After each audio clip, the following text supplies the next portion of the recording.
inside Force Trainer Promotions.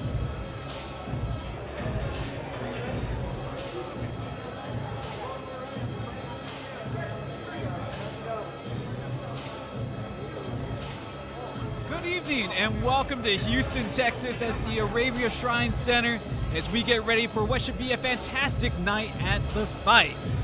Next fight up, Force Train Promotions brings to you some Saturday night boxing here live streaming right to all of you. I'm Justin Simmons and we have a very special guest alongside me.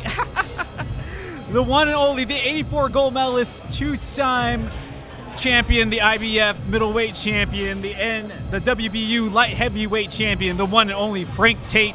And Frank, it is such an honor to be working alongside a legend like yourself and to get your valuable in-ring experience for these fights that we have coming up for you tonight. Well, I'd like to say thank you for having me here, and I'm very excited. It's been a while since I've even looked at boxing on television, but to actually be here is a pleasure. I think it's going to be some great fights tonight, and we should enjoy it, and we should have a lot of things to say to the viewing fans out there.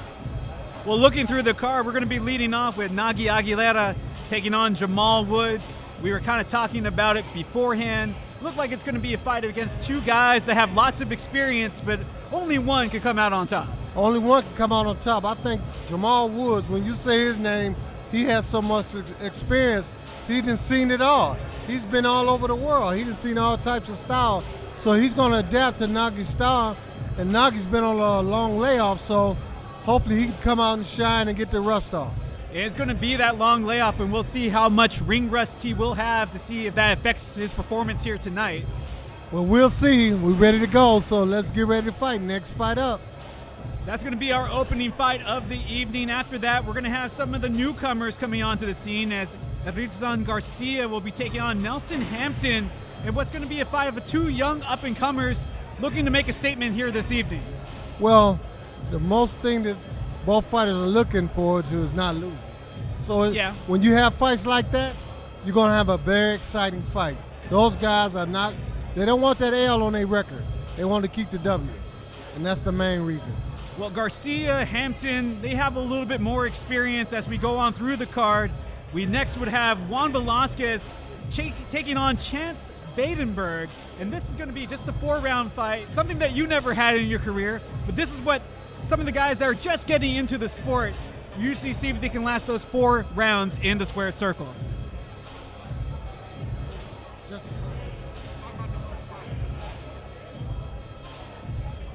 Well, as we go back, it is going to be a heavyweight fight to open us up here tonight against Aguilera and Woods. We were talking about before the fight started, Frank, that even despite that ring rust for Aguilera, that he has plenty of fight experience in big fights, taking on the likes of Antonio Tarver and some other fighters. But you also mentioned, again, that ring rust. It's something that he's going to have to contend with this evening just because he hasn't seen the squared circle since 2017. Well, it also depends on how his training camp went. You know, he has good trainers, Bobby Benton, and another gentleman is going from Houston, Texas, and coming to you he has good trainers in his corner. So let's see how they tell him to go out there and approach the first round. If he approaches the first round good, it ought to be a good fight. Well, the fighters are going to be making their way here to the ring here shortly. Let's go ahead and throw it up to Jeremiah Gallegos, who is our ring announcer for the evening.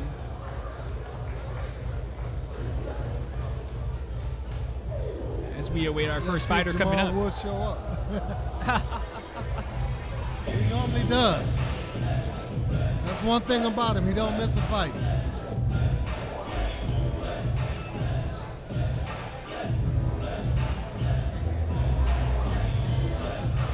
Well, we are just getting ready to get started here this evening. And the crowd very lively here despite the COVID protocols. It looks like these tables are starting to fill up. Again, just the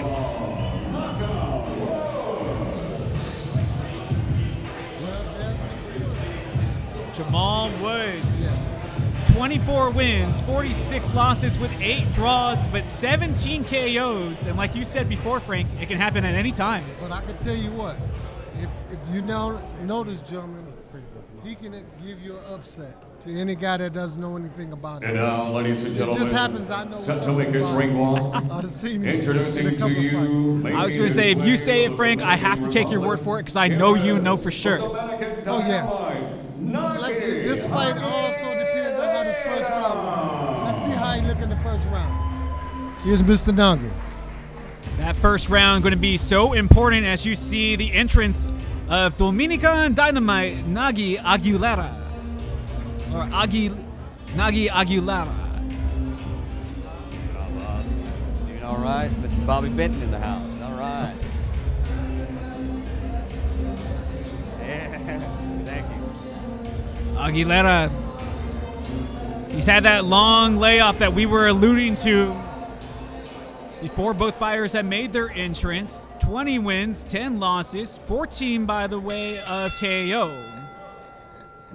Jeremiah Gallegos will take us through our introductions. Houston, Texas, our opening attraction of the evening, live on another thing we would like to look at it, And once it's he take his presented by robe off, Next Fight Up we're going in to take a look at his body and we with can really Force see Train what type of Promotions, shape he's Sponsored to in. you by and powered by Everlast. Burns Original Legendary Barbecue, located at 8307 We'll see how hard he Houston, trains. Texas. That These tells rounds get over everything. 6 rounds in the heavyweight division. And the big The thing three is judges just for this contest at ringside are how much focus are they gonna have coming Rosa, into this fight? Alex Leon and Well, Jenny Cardenas. Once you And the third once you man get in inside that the ring at ring, the sound of everything the you work bell, on must Ivan come to Guzman. work. It must come to reality. And all fight fans, You have here to we put it go, together. 6 rounds of heavyweight boxing. So whatever the game plan was for Introducing Mr. you first Nagi tonight, fighting out of the blue and Mr. corner, wearing black his with white, opponent, officially he has weighted to put that together. 63.3 pounds. This is where it's all. Tonight, This he is makes where his it all 70 comes together right here. professional It's appearance like you're making with a pie. 17 huge When you wins stir that by way ingredients of together, knockout. you know you got it. Coming to us from Forest City, Well put, Arkansas, Frank, well put. Here is Jamal Ready Boy Woods. Woods has had 2 fights in the year of 2020. A majority draw last time out against Brandon Spencer. With the colors of the Dominican Republic, he officially weighed in 255.5 pounds. And tonight, he holds a professional record, 30 bouts, with 20 victories, including 14 huge wins coming by way of knockout and only 10 defeats. Introducing to you the 2-time heavyweight title challenger, fighting out of Newborough, New York, by way of the Dominican Republic. Here is the Dominican Dynamite, Nagi Aguilera. And again, our referee in charge of the sound of the bell, Ivan Guzman. This first round will tell everything. How rusty he is. You tell him what he need to work on. One thing in a boxing match, a fighter always have a bag. So you go to plan 2. If plan 1 don't work, you go to plan 2. Well, we'll see if they'll have to go to plan 3. If there's a third one somewhere stuck in there. Well, you might even have to go to plan 4. Well, we're getting ready for round number 1 of what should be a fantastic night of boxing. Nagi Aguilera in the white trunks and already has his opponent in Jamal Woods against the ropes and in the corner, as Woods is dressed in the black and white trunks. And Aguilera, despite the long layoff, coming off very aggressive. Yes. Well, he has to because, like I said, he want to work the rust off. And so far, so good. He's looking good. He's using his jab. You know, even though his opponent have a little height on him. He haven't seen this in a while. It's been 2 years since he's seen a boxing glove in his face. And you talked about that ring rust. How much is it going to hold him back? But right now, Aguilera being the aggressor of the two, as Woods grabs a hold and we'll get back to the center of the ring. Well, trust me, Aguilera knows a little bit experience about his opponent. He's been coming to the fights even though he hasn't participated. He come and watch these other guys fight. So, trust me, he have watched this guy. he wouldn't have taken this fight like that, knowing he'd been on a long layoff. So it's something he saw that interested him. Say, well, I'll fight this guy in the fight in 2020. And after having that long 3-year layoff, you have to imagine that there had to have been something that he had seen on tape or live that he felt comfortable stepping into the ring going against Woods, who's already had 2 fights this year, 1 majority draw, and then a 2-round win against Willie Kiles. Well, he knows Woods don't come in the best of shape.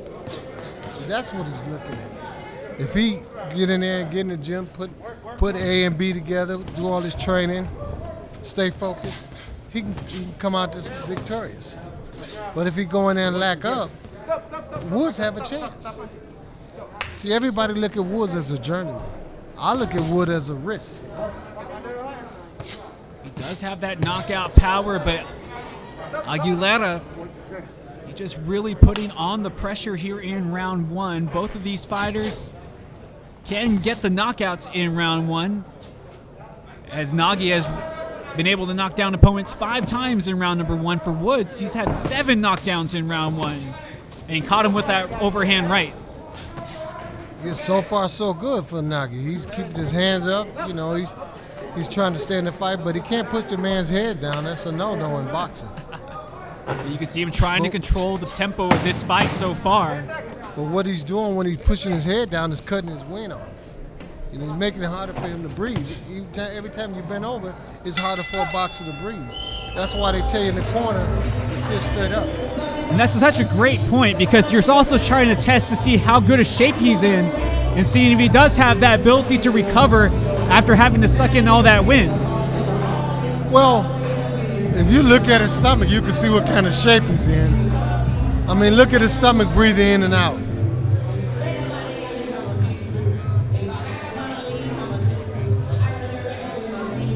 So after round number 1, it looked like this fight belonged to Nagy Aguilera in round 1. He had what looked to have been a better go in this opening round than Jamal Woods.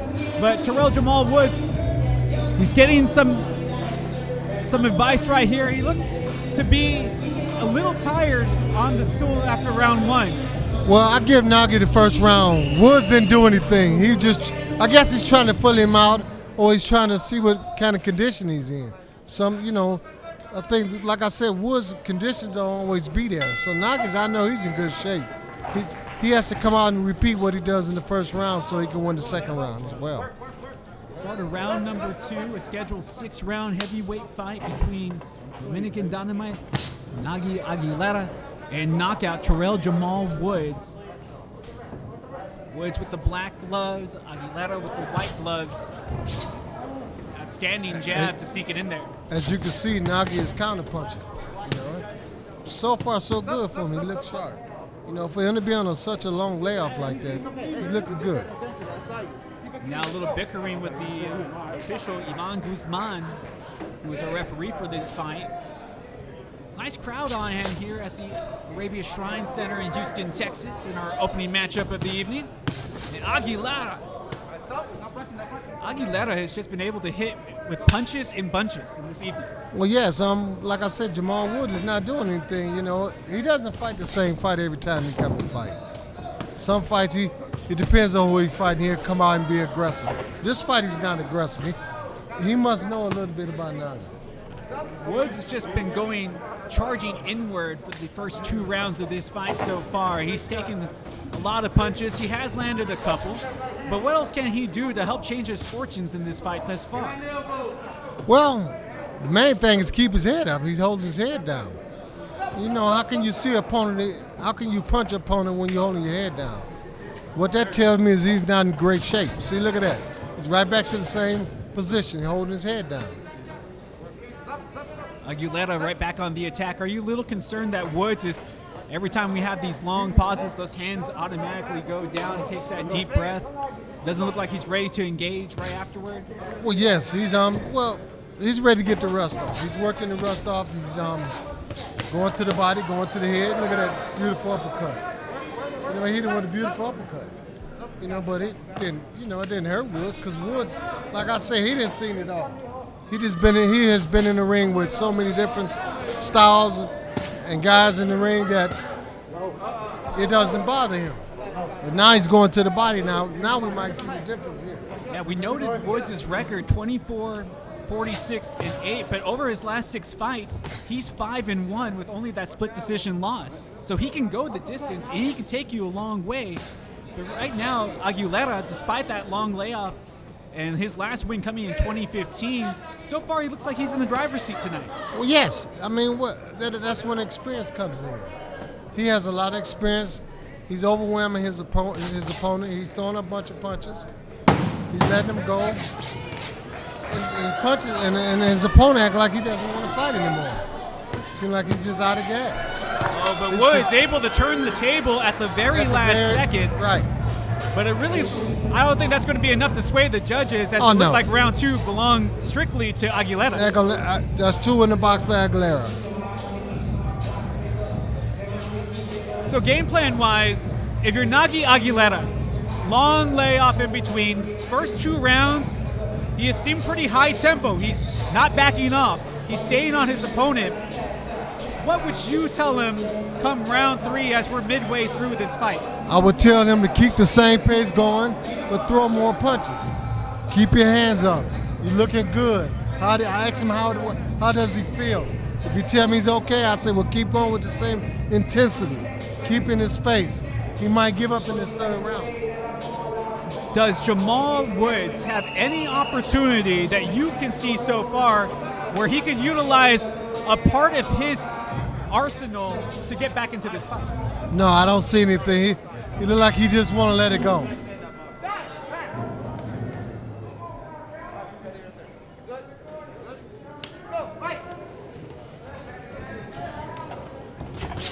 Round number 3, as Aguilera in the white trunks with the Dominican flag on the trim going against Terrell Jamal Woods in the black and white, and Aguilera continues his onslaught as Woods trying to swing back but connects with nothing but air. This crowd here at the Arabia Shrine Center in Houston, Texas. Next fight up, Force Train Promotions. The crowd so far seems to be on the side of Aguilera. Well, yes, Aguilera's, he's on the rope. He just got caught with a good uppercut. And there's Woods. He has him in trouble for really the first time tonight. But Aguilera, he looks so comfortable with his backs against the ropes. Well, he's in the wrong place at the wrong time. You know, he's in a place where Woods wanted to be on the ropes. He shouldn't be there. And he should hold him, like he was doing. Hold him, man. Don't sit there and let him just throw punches on him. And here's the round that Woods has needed in this fight after dropping the first 2, but Aguilera reversing the tables, and now we're going to have the break from referee Ivan Guzman, but Woods taking some body shots. He should stay in the body because I think Woods will quit if he stay downstairs in the body. He just hit him low. He hit him too low that time. And that's what I was just about to ask you, Frank. It looked like those 2 shots were right at the belt line, maybe a little below. And yes, he hit him below, so they're going to give him a break. They give him a 2 to 5 minute break. Depends on how long it's going to take. But he actually still needs to jump on him after the break. If he wants to continue, then there you go. Jump right on him. I would jump right on him. There you go. So just right like you said. Jump right on him. Don't give him no break. If he wants to continue fighting, then that's on him now. See, this is what I was talking about when we were getting ready before the show. I'm just like, you look at everything at just such a different level because you know better. And right what you said, Nagi Aguilera deploying what you just said, and it's working out to his benefit here in round number 3. When you have like Jamal Woods leaning over you like that, the best punch to throw is uppercut. Go to the body first and go to the head with the uppercut. And that's what he's doing. He should continue to throw that punch, but come back with the left hook. And you also noted that Woods' head always hanging down, just like he just ate that last uppercut. I'll tell any fighter, keep your head up because that's a dangerous move. You get hurt more just by putting your head down. You can't see the punch coming. At least you can anticipate the punch if you see it. With your head down like that, you can't even anticipate the punch. Now, Woods trapped in the corner and some rabbit punches. Now they rabbit punching each other. That's not the sport. You can hurt someone like that. you can see that Aguilera is complaining that both of them. We've seen both fighters though deliver Yeah, round punches he's to each other. retaliating. He's punching back. You know, he's hitting him in the back of the head. So, quite naturally, by him being a man or a boxer with a boxing instinct, he's going to punch him back to the back of the head. Now we're getting a flurry of punches from both combatants Right in the middle of the to ring. end the round, and some real excitement to end round number 3. And that looks like it could be a tougher round to score there. Well, yes, because Jamal came out and anticipated the fight a little more. And at the end of the fight, he kind of won it at the last of the round. Sometimes you have different judges. You have judges that look at the end of the round. You have judges that look at the middle of the round. You have judges that look at the beginning of the round. It depends on whose side that the judges are on. The middle, the end, or the beginning. That is so true, because depending on where you're sitting to the action will determine on what vantage point that you get could really sway your decision on who won that round.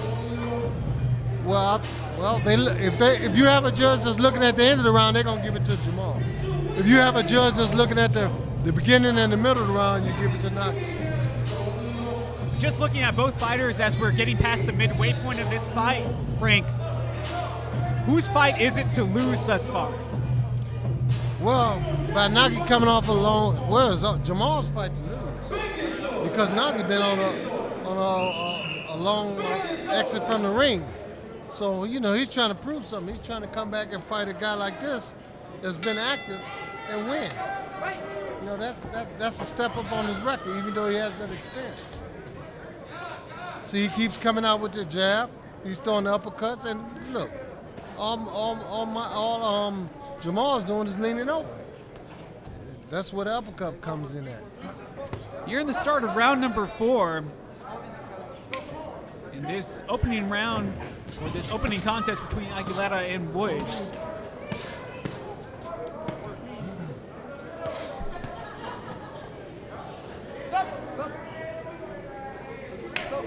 As both of these fighters are continuing on. Well, again, a scheduled 6-round fight here in round number 4 is, and we noted it before, Frank, just digging in with those uppercuts and being effective. Well, yes, he got his head leaned over. He can't throw nothing but an uppercut. Go to the body and come with the uppercut. Now he's doing a twist. See, right back to the body. Go back to the body, then come up to the head. By him doing that little peekaboo style defense, the uppercut is perfect. Now he throws an uppercut. And there you see Woods trying to buy some real estate there by utilizing the forearm and slipping an uppercut of his own. And you can see both of these combatants willing to get close and stand in the pocket and trade. That was a good uppercut there. Now he threw another good uppercut. But he's not coming back with the hook. Now he throws the hook. Once you hit a man with an uppercut and it connects, and you lift his chin up, you should throw the left hook behind it. So that's what you're wanting to see from Aguilera, is that follow-up with the hook. 9 out of 10 it connects. Can he substitute the hook to the top with maybe an uppercut and a hook to the body? Would it still be as effective? Well, yes, it'll still be effective, but if he throw the right uppercut, left hook to the body and left hook on top, it'll connect.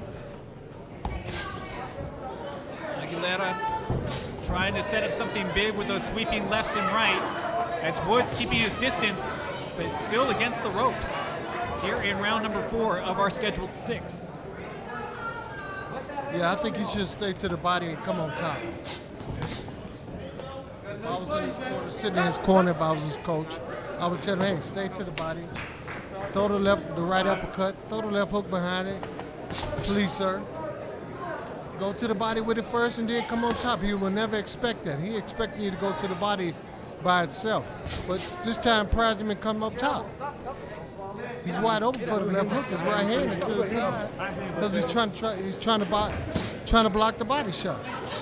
Every time he sees that left hook go to the body, he drop that right hand. 10 seconds left here in round number 4, as the fight has slowed down. Another book, a round in the book for Aguilera.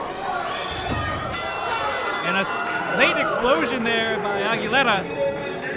And like you mentioned before, if it didn't look like the round belonged to him, that little flurry at the end possibly could have sealed it for him, as he seems to be in the driver's seat of this fight thus far. Well, yes, he was active too as well. You know, he kept throwing the uppercut, but like I said, he wouldn't come out with the left hook on top. he would go downstairs and that would be it. Maybe they would tell him to throw it this round. I don't know. Now that we're past that halfway point, going into round number 5, if you're Terrell Jamal Woods, it has been the tough sledding so far for him. He's had his moments, but now that we're getting into those championship rounds of 5 and 6, what can he possibly do to turn this fight around?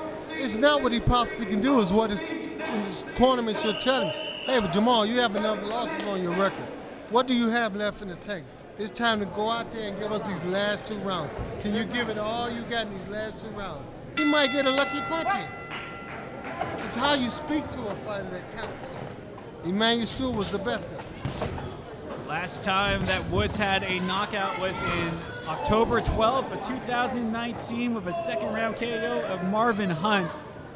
But as you can tell, we are past that point here in round number 5. In fact, Woods has never registered a knockout past round number 4. So it seems to be an upward battle for him, but right now he has his opponent against the ropes. Well, they tell him, well, it's calling him to instruct him for him to work. If you want to lay on the rope, you should be going to work on him. I never seen where a fighter lays on the rope and nobody throw punches at him. Let them hands go.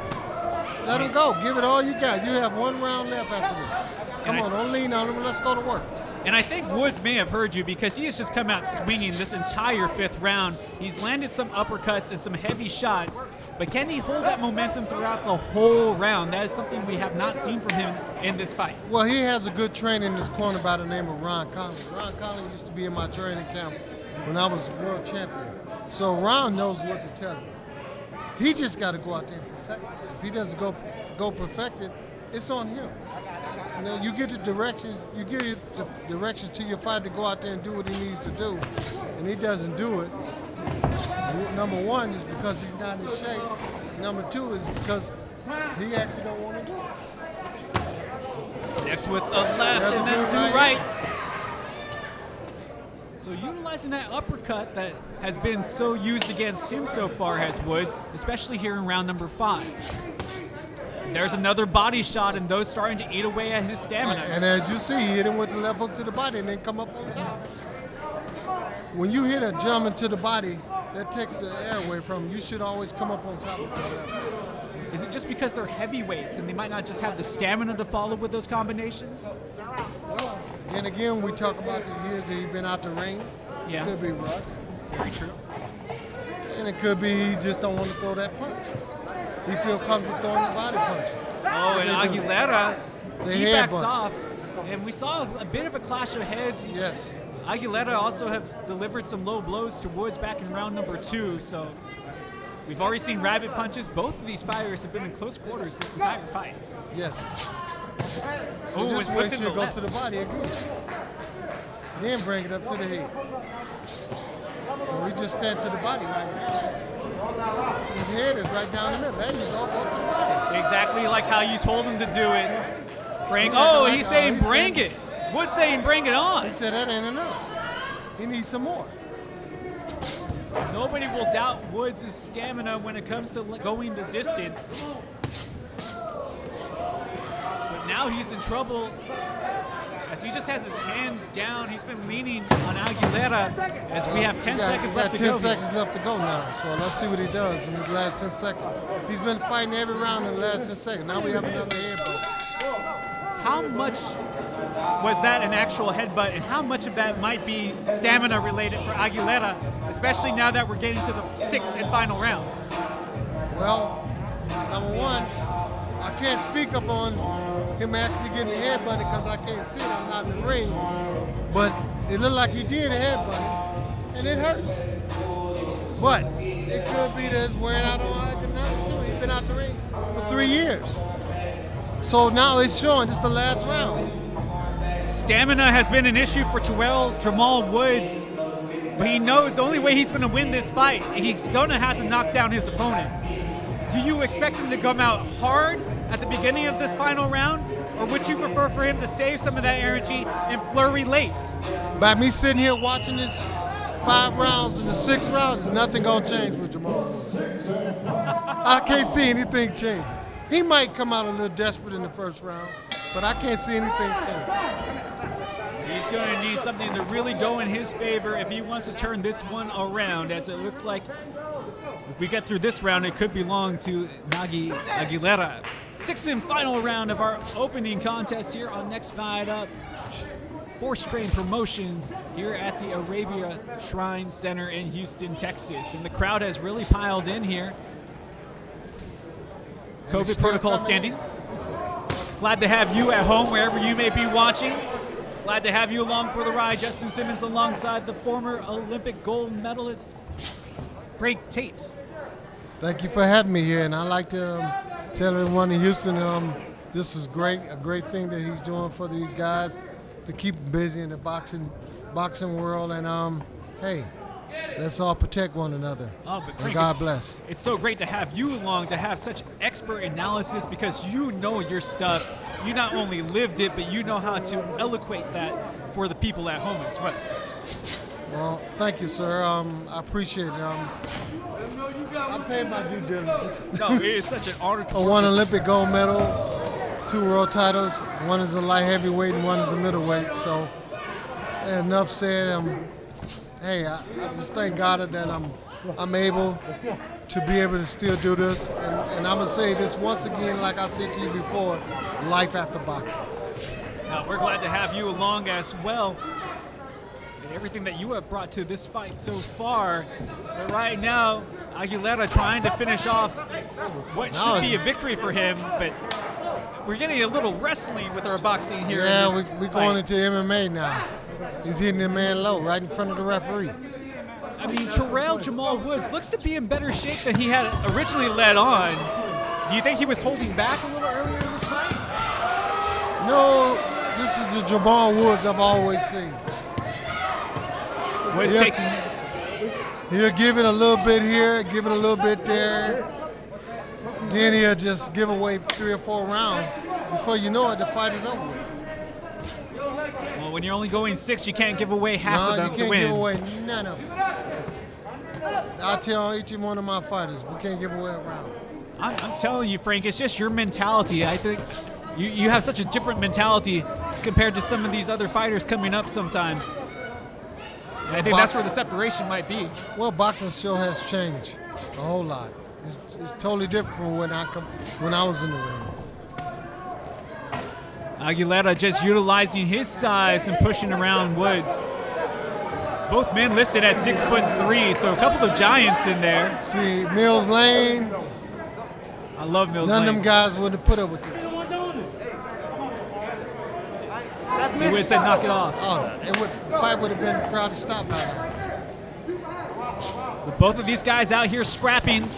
Larry Oh, Hazard, Mills Lane, none of them guys would have put up with us. 10 seconds left. and this is what we've seen from Woods, though. Now he's going to give it all he got. Watch. He's going to do it again. Too late. Too little, too late for Woods. As our opening fight comes to a close, Nagi Aguilera, at least from our vantage point, it looks like he's done enough to win this He win. should get the W, yes. But you just never know in the world of boxing. Well, you never know. But from our point of view, he should get the W. But like you said, you never know. So let me ask you, what did you see from Aguilera? Despite his long layoff, were you impressed with the way that he came out and kind of just tried to take the tempo from the get-go? What I was impressed with, that he was constant with his boxing skills. He was constant with it. He didn't give away rounds. He went from round 1 to round 6 with the same intensity of the boxing match. So that impressed me. That surprised me a whole lot for him to have been off that long.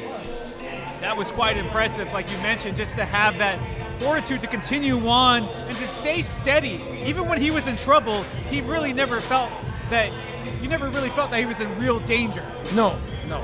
He never showed it. You know, he got hit one time where he rocked a little bit. And I probably remind him, wow, I've been out the ring for a long time.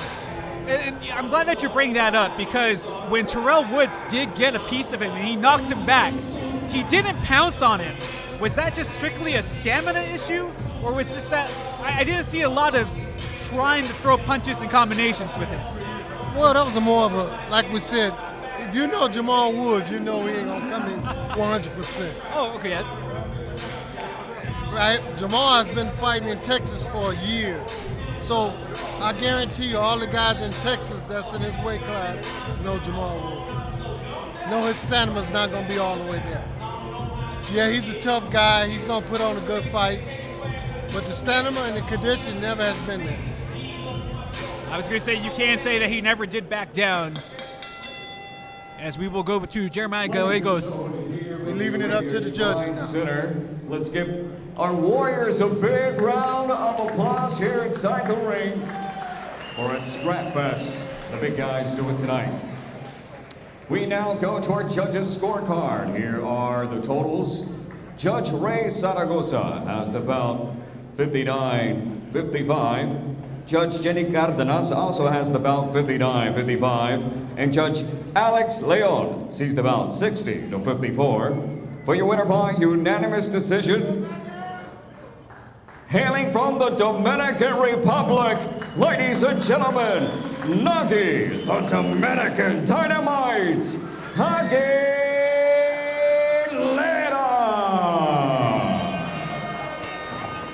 I think that was an easy one to call. Judges seem to have gotten it right as they all strictly agree that is Dominican Dynamite Nagi Aguilera with the win here tonight. As you saw Woods leaving the ring very quickly. And like you said before, you knew he was going to give you a good fight. You knew he can stand there and take the punishment. But it was just that little something extra that is lacking in his game that he was unable to really overcome the power, despite the long layoff, for Nagi Aguilera. Well, yes, Jamal Woods going to be Jamal Woods. There's nothing going to change about him. He just saw all kind of styles. He's been in all kind of places and fought all kind of people. So he's in Texas tonight. Tomorrow he might be in Oklahoma. That's true. Next week he might be in Kansas. You know, despite his record, he is definitely one of those road warriors. He's willing to travel. He's willing to take on a fight anytime, any place. But tonight, he just didn't have enough to overcome the returning Nagi Aguilera. Here on Next Fight Up, our next bout will be featuring Rizan Garcia taking on Nelson Hampton in this 130-pound super featherweight fight. I can't remember the last time you've seen 130 pounds, maybe when you were about 15, 14. Hey, man, I'm looking forward to this. I haven't seen a fight in a while. I have not been watching boxing because, because of the COVID. So, me being here is a... Let me ask you this. You fought all over the world. You fought in like some of the most historic venues. But when you're starting off at this level, and with COVID, something that nobody was expecting, how difficult is it to focus when you're a young fighter coming into a moment like this, with all the people watching back on Facebook, streaming live, and all the people here at the Arabia Center? Well, I'm gonna say one thing about the young guys. They're anticipating this because they want people to see them pursue their career. They're looking forward to this. It's not gonna bother the young guys because this is what they want. Long as everybody do their job, like the guys sanitizing the ring after each fight, the fights must go on. These young guys they want to showcase their talent. And as you can see, the COVID protocols being taken very seriously here. We were both tested beforehand, both tested negative. We're gonna have a little extra time in between fights as they sterilize the ring. Right. And it's just a new world that we're living in, but we're so glad to have all of you along and so glad that we can actually have fans here to watch these fights in person and to have a little bit of normalcy as we get through the rest of this very awkward 2020. Yes, because when I was in the ring back in the 80s, Houston always been a boxing town, and it's continued to be that. So I'm surprised everyone is coming out. Houston's strong, but just stay positive. Keep your mask on and stay distant, social distance, like the mayor said, and we'll make a change. I mean, those are some excellent points, Frank. Let's go ahead and talk about a little bit about the fighters that we do have coming up. Two young guys, Garcia, 9-0 with 6 knockouts. Hasn't fought in Texas, though, before. He does hail from Santo Domingo. He just started fighting in the United States this year in 2020. As for Hampton, He is from the Rio Grande Valley, so my way, Texas. Okay. Started off fighting in Mexico and has fought in California. He has appeared on the Fox Sports 1 card under the Danny Garcia fight, so he has a little bit of traveling experience. Okay. But who do you really think when it comes to something like that? Well, see, today's records really don't mean nothing because you have all those knockouts. That could have been over there where he's from. Exactly. That's why I was asking about your career. He could have fought a cab driver. He could have fought a funeral director. Who knows? But he has 9 knockouts on his record. I know, but this is why when we were fighting before, I was all like, because I mentioned that to you before, and you were like, yeah, I remember who I fought. He was 14-2, and I was like, yeah, most guys don't start off fighting guys that are 14-2 like you did. These guys usually have to start off, 0-1, 1-1 fighters. Well, the people that I signed with, Miss Josephine Abercrombie and Robert Spagnola, Houston Boxing Association, they had confidence in me. They followed my career as an amateur boxer, so they kind of knew what they was getting from the beginning. I didn't have to have no funeral director, no cab driver on my record. They already knew my record through the amateur career by me being on TV as a USA boxer. Exactly. I mean, your reputation kind of preceded you before that, but even then, it's a much different game between the amateurs and the pros, right? Oh, yes. Yes, but amateurs, if I can do it all over again, I would do that. But pros, no, I wouldn't do that. Oh, man. I had fun. I gonna enjoyed say- myself. I traveled the world. I got to meet people such as Muhammad Ali, Sugar Ray Leonard, Marvin Hagler, Howard Cosell, people I used to watch on television. True. Ken Norton, Larry Holmes, the list goes on. But at the same time, I know it was on television then, but you have to admit, it is really cool nowadays that wherever we want to have a fight, we can have it up and streaming where you can watch it all over the world. Yes, I mean, that's And the that- new thing now. Yeah, and that gives a great chance, like you said, for some of these younger fighters, like we're going to see next up, a chance to show off your skills because you just never know who's going to be watching. Right, we could be sitting here today, and tomorrow or next week, one of these guys can be world champion. That would probably be one of the coolest things to say when you look back at their career and say that we saw him here first. That's right, we got our first shot at him. We saw him first. As we're looking through this card, both of these guys coming off of wins, multiple wins actually, so each one with 3 straight wins from 2019 to 2020.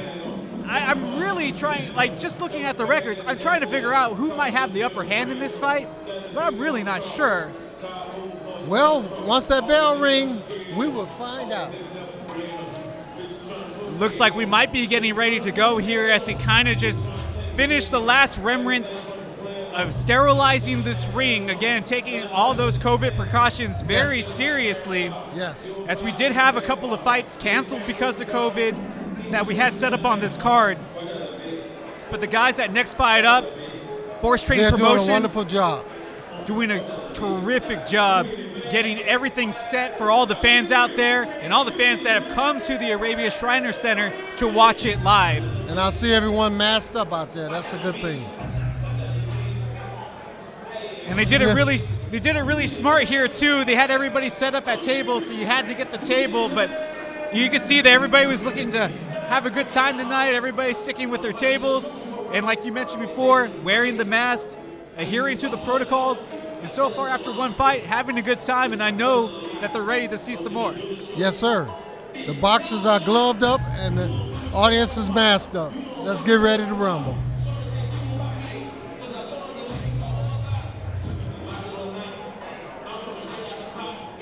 Six-round super featherweight fight coming up. Nelson Hampton goes by Hot Hands. Has 4 KOs in his career. 2 of them have come in round 2, 1 in round 3, 1 in round 1. And as for Garcia, I was going to say I forgot my glasses too. Now that I saw you put out your glasses, I was like, that would be helpful. Yeah. I'm not as young as I used to be. Oh man, I think your sight's still sharper than my sight could ever be, though. Garcia, he has 6 knockouts in his career.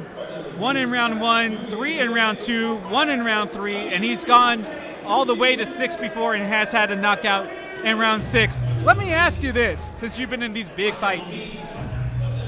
What does it mean as a fighter when you know you can get to the last round and you know that you can register a knockout? Like you have that in you.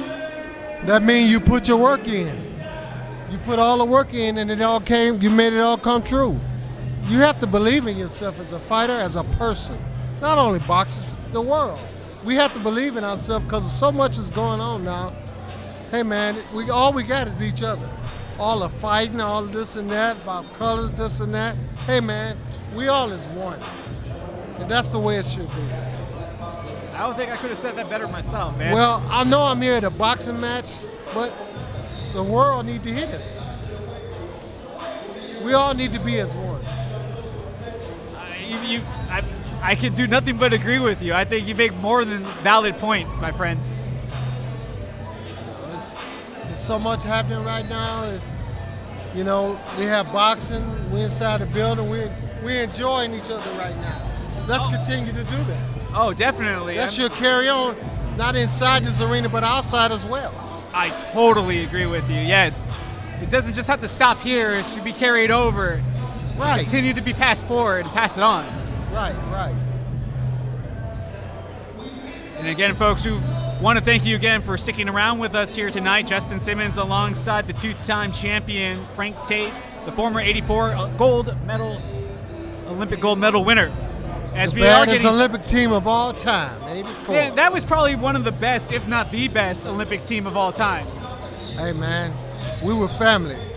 That's why we were so successful. If you knew inside of that, if you were inside of that locker room during fight time, how we gathered up and showed love to one another before each other was competition, man, you would have shed tears. I have to ask you, what is it like to be in there with such great talent that you know that all these guys can go out there and get it whenever they want?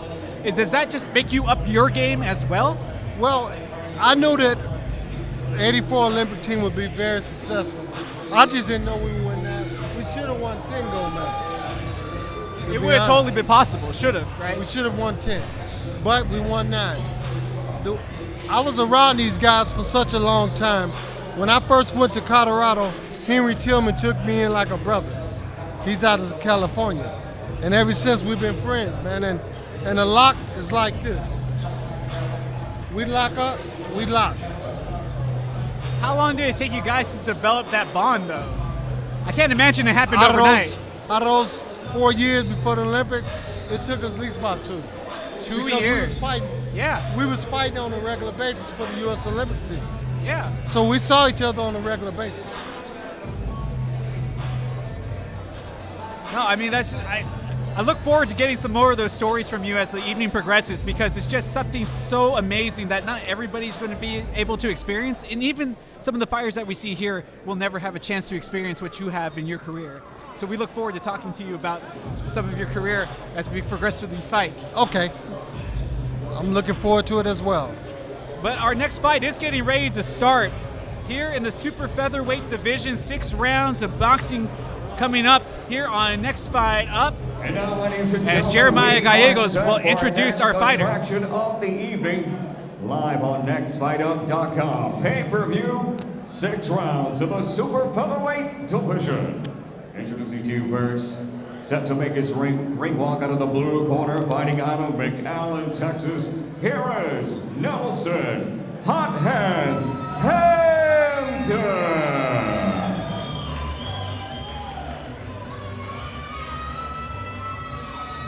Oh, and the fans are going to love the music as we see the entrance of Hot Hands Nelson Hampton. Yes. Good looking kid. 5'9". 130 pounds. I'd have thought he was a welterweight. I think he had to drop some of the weight, can naturally be a little bit bigger. Yeah, because he's a big kid. So it looks like he might have the advantage, at least thus far, until we see his opponent walk out. Right. But like you mentioned, solid build for his height. Yes. Does have that knockout power. Ring walk and running out of the red corner, hailing from Santo Domingo,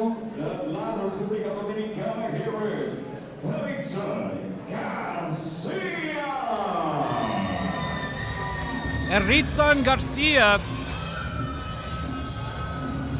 looking loose as he makes his approach to the ring, followed by his team.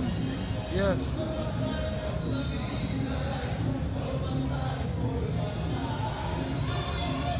Again, great to have you here on nextfightUp.com.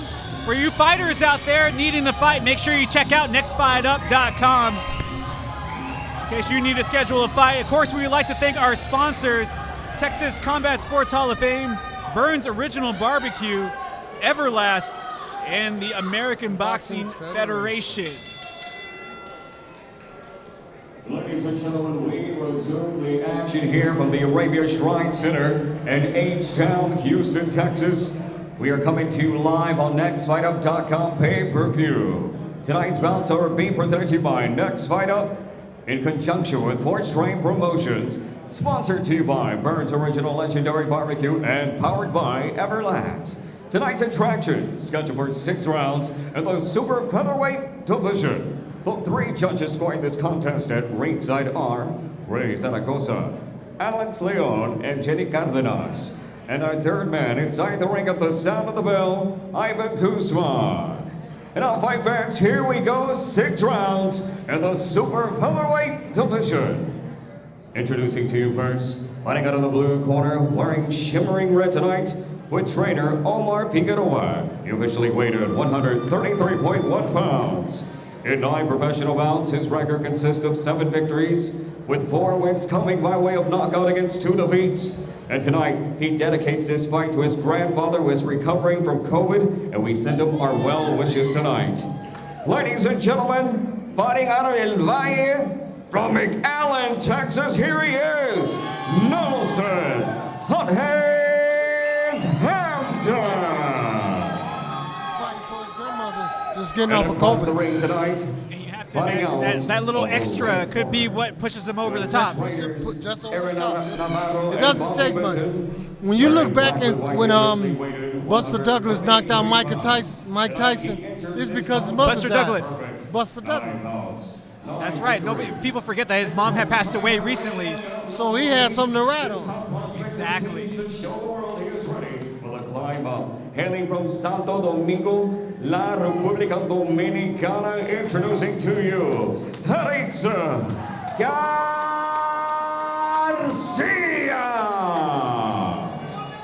And once again, a referee in charge of the action, Ivan Guzman. So Ivan Guzman going to be working some double duty as he worked the last fight, be working this second fight on our nextfightUp.com card. Here on pay-per-view, Justin Simmons alongside the 2-time champion, the 84 gold medalist Frank Tate. Man, I still can't get over that. So great to have you along. Thank you, Justin. Thank you. So excited to have you all with us as well. Nelson Hampton in the red trunks, taking on Erritson Garcia in the black and silver. Hampton from McAllen, Texas, makes his home in Edinburgh, Texas, in the Rio Grande Valley. As for Garcia from Santo Domingo. His opponent is a southpaw. And how big of a difference will you think that's going to make for Hampton as he tries to figure out his opponent here in round 1? Well, it depends on how much he prepared himself in the gym with his training. If he prepared himself and sparred with a southpaw, then shouldn't be no problem. Should go out there and take care of business. He's longer. He has longer reach. He's tall. He's going the right way. He's just not throwing enough punches. It is a super featherweight fight, so both fighters very quick to start things off in round 1. Really trying to fill each other out here thus far. But it's Hampton who's controlling the reach.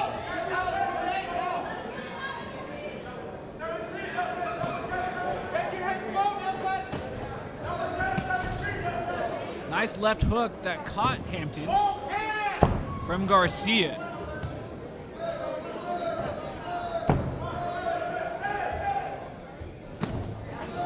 And he's throwing that straight left to the body.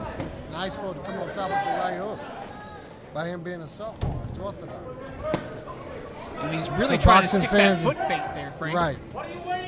Well, his foot should be on the outside. I should know that more than anybody. I lost my title to Michael Nunn because he was a southpaw.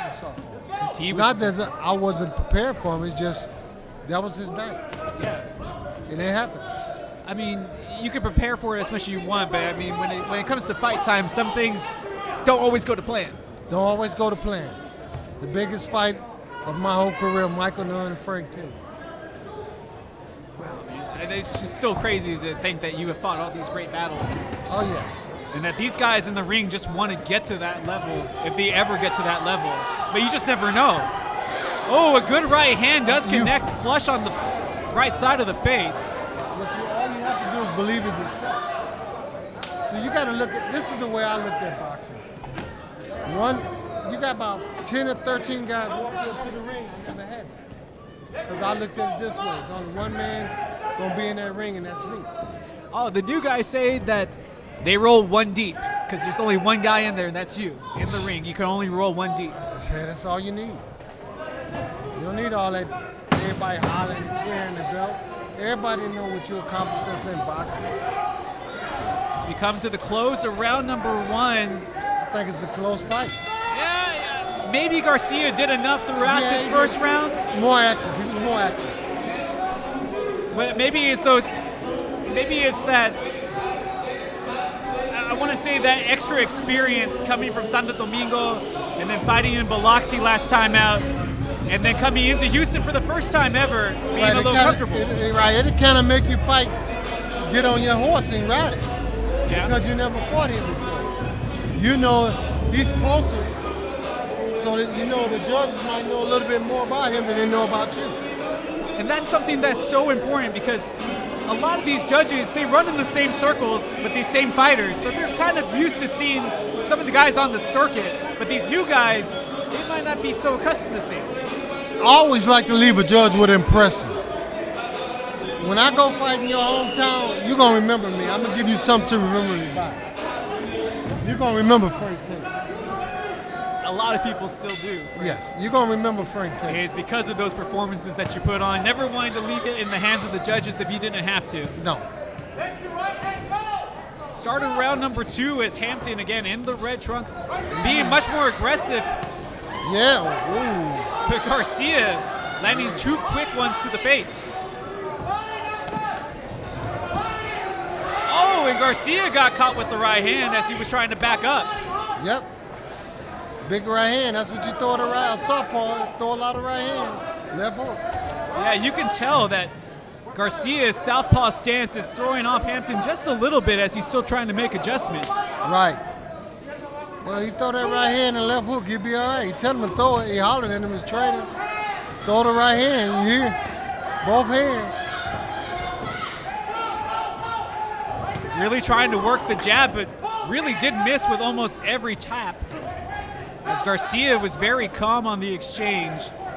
Footwork-wise for Hampton going against this southpaw, does he want to be inside, kind of splitting him down the middle, or does he want that left foot to the outside of the southpaw's foot? He want that left foot to be on the outside of that southpaw.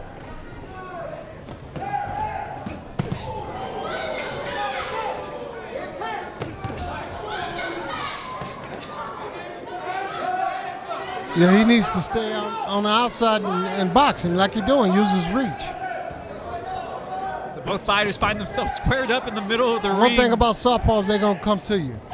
You just have to be able and willing to let them come and let the punch go. Right hand, left hook all the time. You should throw that all the time. If he establishes a great jab, that jab will keep that southpaw at bay. He's throwing big punches now. Look at that, big right hand. See, they tell him to throw it. Throw the right hand. Oh, good comeback, though, with the Garcia's uppercut coming and back. left. Nelson needs to let the right hand go. Let's see, the trainer's telling him, let the right hand go. But he's not telling him to throw the hook. Why is it so difficult to throw punches in bunches, no matter the weight class? Well, it depends on who the person is. Once they become up, they gather more experience, they will learn to throw more punches. And it also comes from your corner. Whatever your corner instruct you to do, you should do. That's why it's called training. They prepare themselves in the gym, and this is showtime. You let all of it show right here in the ring. It's all about answering that bell. Who is going to be the one that comes out on top? And hot hands starting to get hot here in round number 2. Yes, Now they familiar. They didn't get broke in the first round. Now they letting them hands go. Yeah, it looks a lot more comfortable here in round 2, but Garcia seemed to have an answer for every attack that Nelson did. These young men are heavy punchers to be at 130. Yeah, you can hear those thuds all the way here in the back of the Arabia Shrine Center. But a very tight round number 2 here is what has been an exciting super featherweight fight thus far, as we have a scheduled 6-rounder as we get to the midway point of this fight with an upcoming round number 3. All it's going to boil to in this fight is who won it the most.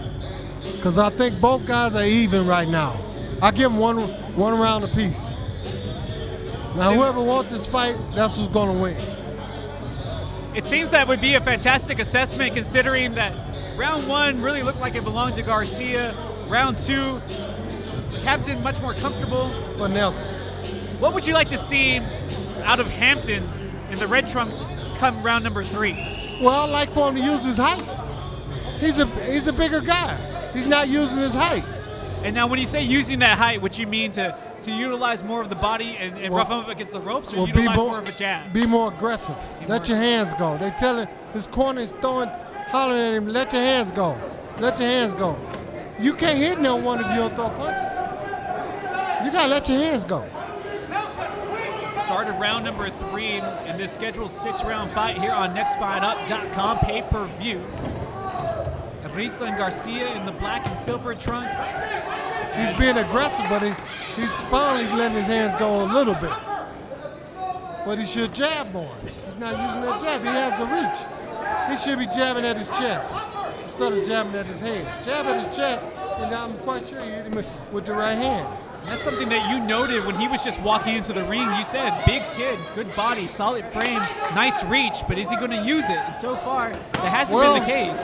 Like you indicated earlier, he had to lose a couple of pounds before the fight, so that might could affect him in this fight. You know, I'm telling you, by you being a fighter, even if you lose a pound or 2 before the fight, the day of the fight, it will affect you later on in the fight. These guys very similar in age. Nelson 1 year older at 27, Garcia at 26.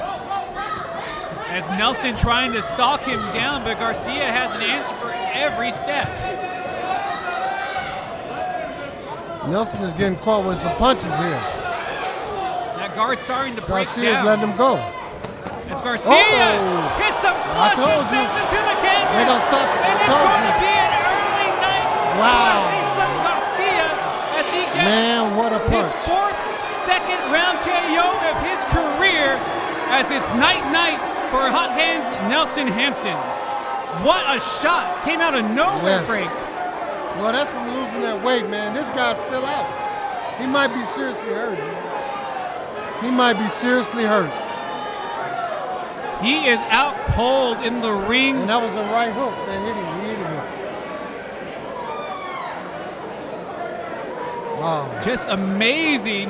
And that's exactly what you can expect to see here on NextFightUp.com with the talent that they have on this fight card this evening. But of course, we hope he's that breathing. he's okay. He's breathing. Yes, he's breathing. But like you told me before, Frank, it's not a game. You're going in there to fight. No, sir. No, sir. Your life is on the line. All it takes is one punch, and just like I just told you, one punch turned the whole fight around. It was a good scrap until that point. It looked to be pretty even, and then on a turn of a dime, that right hand, like you mentioned, just found its way and hit him right on the button, and then it was night after that. Yes, lights were out. Let's hope that this young man is okay. Mr. Nelson is fine. That's the main thing right now. That's the big thing here. His eyes open. He's moving. As Nelson Hampton will be helped up to his feet.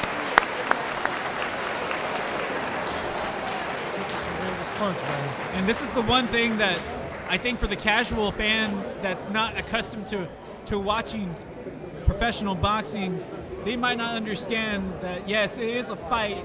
You're not there to play games, but the respect between the fighters, because you, as a fighter, know exactly what it takes mentally, physically, to get ready to perform in that ring to the best of your ability.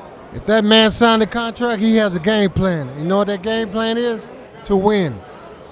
And you know what my game plan is? To win. He's still a little hurt. I'm glad he's on his feet. Because he went down terrible, man. That was a sad sight. I'm glad to see Mr. Nelson get up.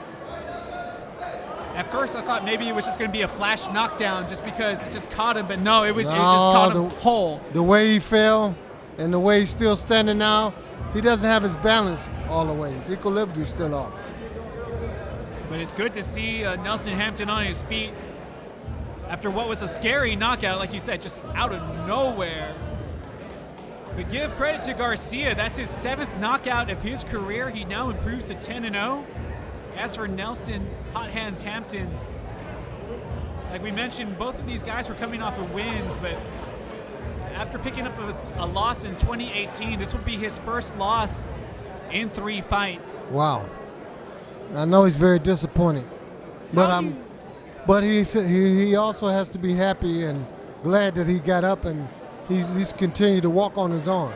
Frank, let me ask you, just because, I mean, most of the time it went your way, but the nights that it didn't, well, let's throw it to Jeremiah Gallegos. I'm going to bring that question back to you here in just a second, okay? Ladies and gentlemen, here for the Arabia Shrine Center, Houston, Texas, the end comes to you, 132 into round number 3.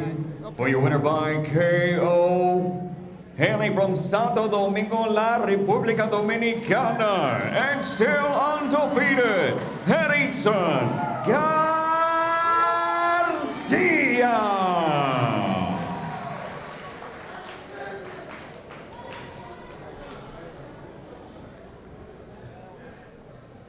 As I was trying to ask you there, Frank, as Jeremiah Gallegos gives us our readout for Harrison Garcia and his victory, a lot of the time the fight went your way, but those nights that it didn't, what did you do to come back and be better prepared for the next fight that you had up?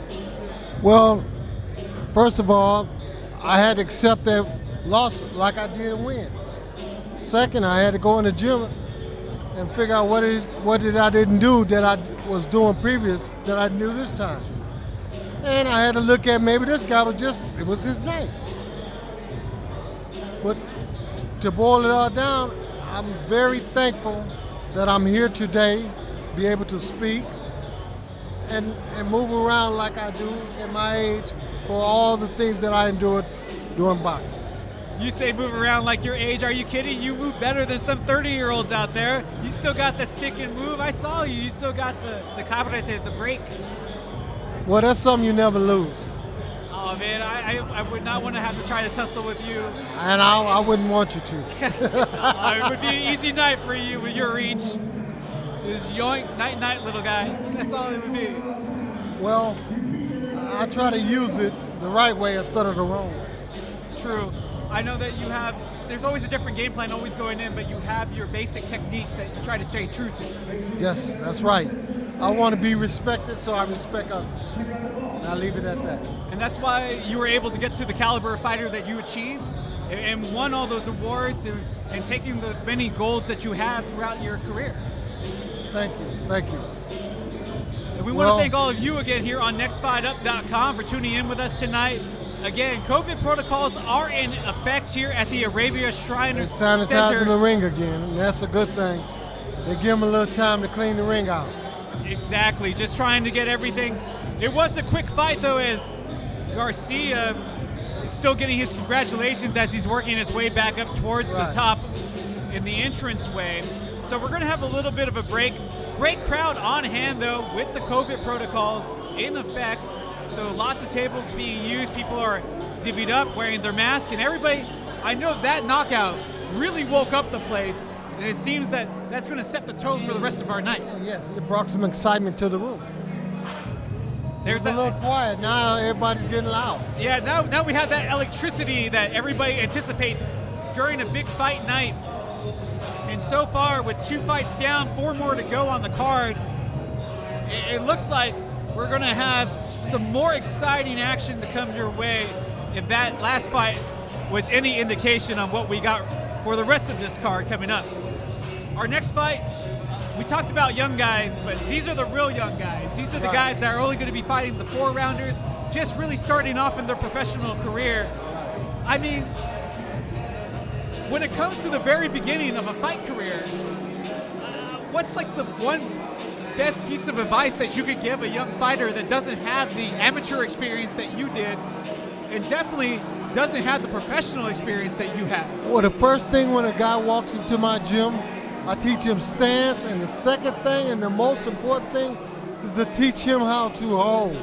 Teach him how once to respond if he get hurt. That's the most important thing in boxing. Teaching a guy how to hold, to how to respond when he gets hurt. Don't try to fight back. You'll get hurt even worse. All those little openings, something that Roberto Duran made a living on. Anytime he was in that pocket, he would always sneak in those extra little punches as guys were trying to push him off. Not really utilizing the technique to protect themselves and to create that distance again. Well, you talking a whole different subject there. You talking about the hands of stone? Hey man, that was good until he got in there with Tommy Hearns. See, some of those guys, Ray Leonard, Tommy Hearns, a lot of those guys should have got out the ring a little earlier, but you know, Yeah. back in them days, them guys wasn't thinking about that because there wasn't nobody for them to fight but one another.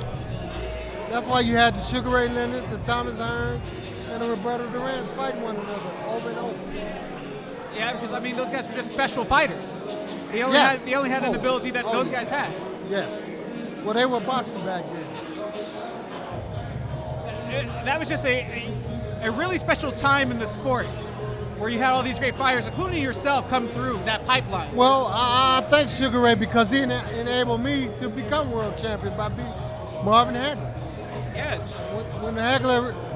When he retired and let the belts go, that gave me a chance to win the belts against Michael Lauderdale. But you had to be ready. Yes. You took all. They weren't gonna give it to me. Exactly. You took all the proper steps to be ready when the opportunity presented itself, to be ready to pounce on that opportunity. Oh well, trust me, I was ready. I was ready. And you were ready for tonight. I can only imagine back in your prime that you were always ready to go. I would have loved to have been there to see it live. Hey. As you still got people wanting to come and talk to the great Frank Tate. Again, the COVID protocols in full effect here at the Arabia Shrine Center in Houston, Texas. And I'm telling you, they are thorough. They are still scrubbing down the corners. They have Yes. utilized the mist spray to clean It's up all the part of ring. our life now, cleaning up. But I mean, it's important. You know, Yes. it kind of makes you wonder, you know, even before COVID, that you'd be surprised. It's like, wow, we never really thought about it until now. But it doesn't hurt. Whoever thought this would happen? That has to be the strangest thing. And I can only imagine for a lot of these guys who are just starting their boxing career, their training has been interrupted. Yes, I look at all the amateur kids. Like I was just telling you, I have a kid that was looking forward to the National. They might cancel the tournament, so he doesn't have anything to look forward to anymore. So, and he has trained hard. Yeah. Same thing like those kids for the Olympics. They pushed the Olympics back for them. How hard is it to get these young guys to train hard when they don't have anything to look forward to, when there is no fight next? But you know that they're nowhere near where they have to be, so they have to continue training, but it's so difficult when there's no goals per se. Well, it's number one, it's hard just to get them in the gym. Now, once you get them in the gym, get them participating in everything you want them to do, to focus, that's another thing. But to get these guys all the way in, and they there 100%, then all of a sudden you have COVID to knock them out, big loss. It's a big loss. Oh, I mean, you're not just losing the time in your training, but even that mentorship with your trainer. I imagine there were time periods where they couldn't communicate face to face, and that has to kind of hurt your psyche as a fighter, because not only is the trainer your mentor in the ring, but a lot of times that's like their father figure, somebody that mentors them outside of the ring. You hit on a good point, because I look forward to those guys being a father figure.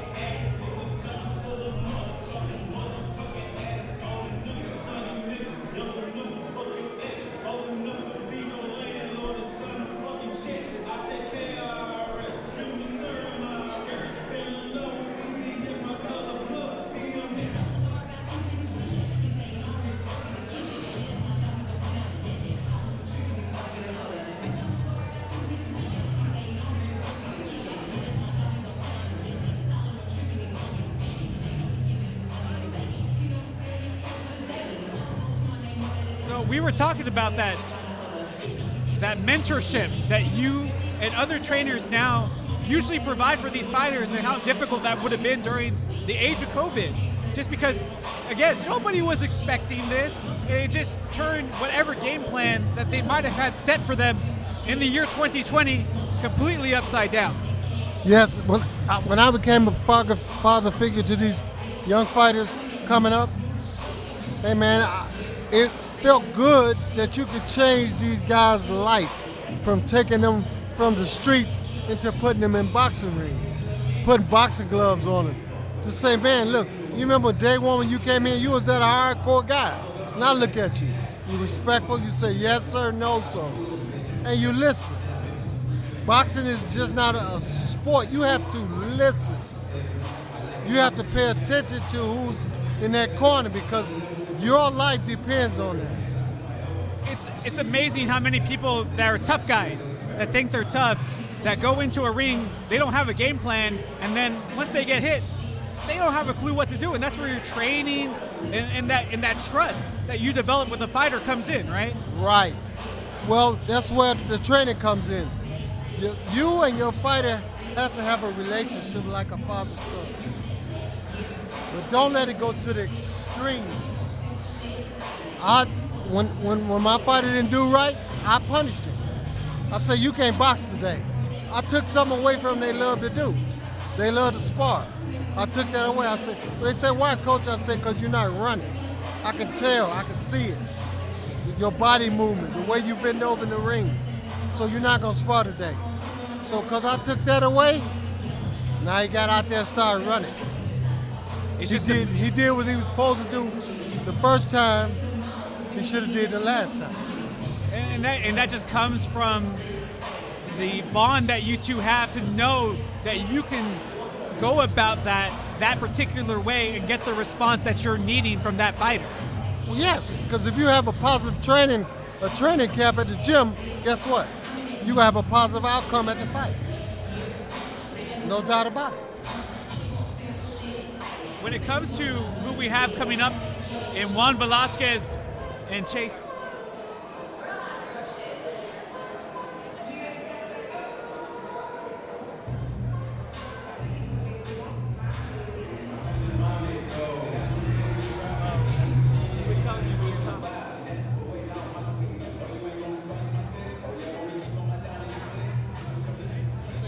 Yeah, it's because like when we turn like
FightUp.com pay-per-view. As our next fight is getting ready to start, Jeremiah Gallegos will bring out our pugilists for this 4-round fight. Introducing you first, set to make his ring walk and fighting out of the blue corner, hailing from Kingwood, Texas, the Rock and Roll Kid, Chance Battenberg.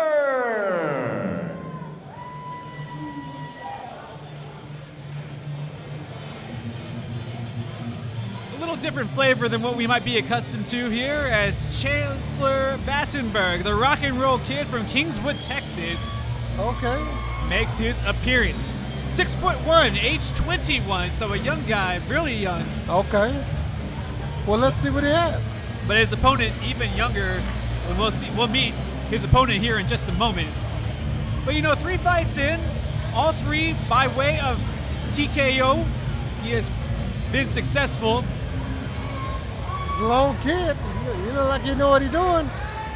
We'll see when the bell rings. As we await Battenberg's opponent.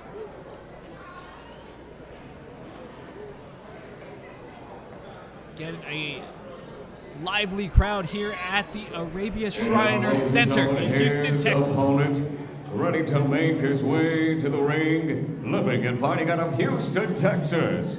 Here is El Gallo Juan Antonio Velasquez.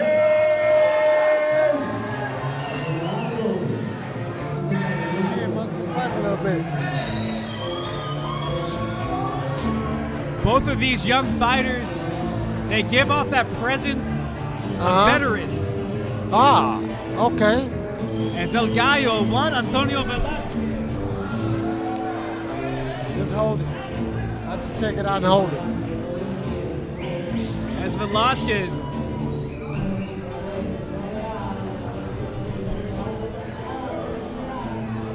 Well, this should be an interesting fight right here. Ladies and gentlemen, here from the Arabia Shrine Center, we continue the action. And it is all being presented to you by Next Fight Up in conjunction with Horse Ring Promotions, sponsored to you by and powered by Everlast and Burns Original Legendary Barbecue. Tonight's attraction scheduled for 4 rounds in the lightweight division. Lightweight. The 3 judges scoring this contest at ringside are Miss Jenny Cardenas, Alex Leon, and Ray Zaragoza, and a third man inside the ring at the sound of the bell, James Green. And now, fight fans, tonight, who zero will become the undefeated hero? Introducing you Somebody first, zero got to go. fighting in the blue corner, wearing silver with yellow and green. Standing with trainer and his father, Chance Somebody Battenberg. home must go. He weighed in at 134.8 pounds, and tonight he enters this contest unblemished with 3 bouts, 3 victories, 3 wins coming by way of knockout, and no defeats. Hailing from Kingwood, Texas, we introduce tonight the Rock and Roll Kid, Chance Battenberg!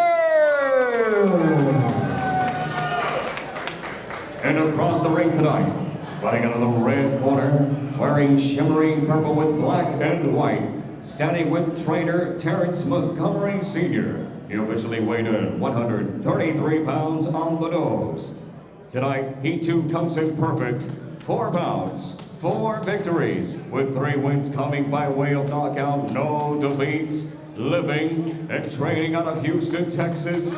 Introducing to you, El Gallo Juan Antonio Velasquez. You brought up a fantastic point. In charge of the Both action, of these James young Green. fighters, undefeated thus far. How different is it from when you were coming up in the fight game till now to maintain that perfect record? Well, back then when I came up, we wouldn't fight each other this early. We would make it a money fight later on down the line. Gotcha. I see what you're saying. Yes. See, today these guys doing it. They just doing it out of pure, it's just boxing, you know. Well, like Frank Tate was saying, somebody's O has got Got to to go. Yeah, somebody over has got to go. Round one What of the- 4 and 2 uppercuts to the body already landing for El Gallo. Man, what is going on? Looks like they're at least Battenberg a little anxious. They say this guy's undefeated. Undefeated. Battenberg 3-0, Velasquez 4-0, both of them with 3 KOs to their record. Wow.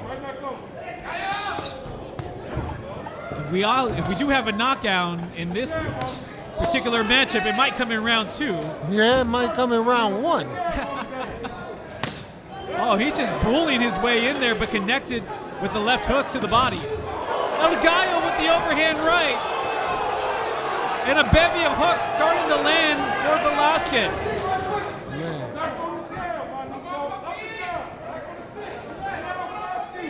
The pace, very quick to start things off here, Frank. Well, he started off fast, but he's sure not finishing fast. He better get his hands up. He don't know which way he want to fight. Southpaw or right-handed.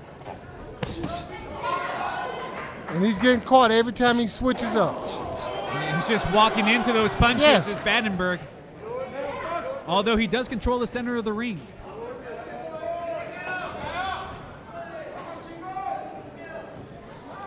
Right now, it looks like El Gallo is the calmer of 2 fighters in there. Well, when he gets back to the corner, his coach going to tell him which way you want to fight.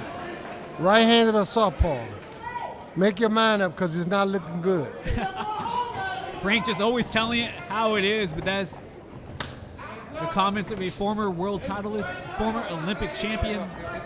Tell you folks he definitely knows what he's talking about, and that's why he's here. Glad to have you along for the ride as well on Next Fight Up. Horse Train Promotions. All of our wonderful sponsors here bring you the action. See, now he's not throwing punches. He's just standing there. Did get caught with the left. And when he throw punches, like it's in slow motion, like we're looking at a movie. Hands are down, though. Is that a big concern for you? Oh, yes. For Battenberg as he keeps those hands below his chin. Down, bad for him and good for his opponent. I know he's a much younger fighter, but you think he's trying to get his opponent, and I say Battenberg, you think he's trying to get Velasquez to attack his head? Maybe he might have a counter somewhere set up for him? Well, he's going about it the wrong way. He should let his hands go first.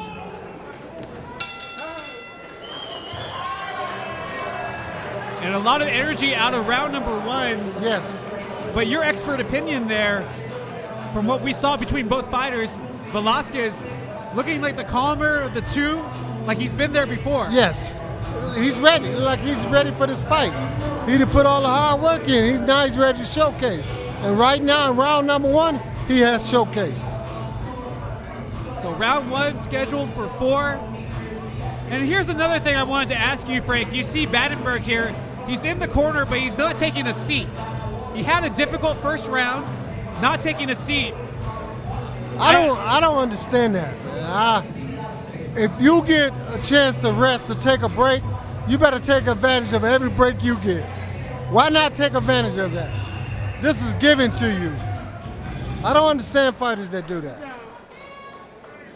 Yeah, I've only seen it happen of a few other fights I've called, and my commentator that night, same deal. He said, why do that?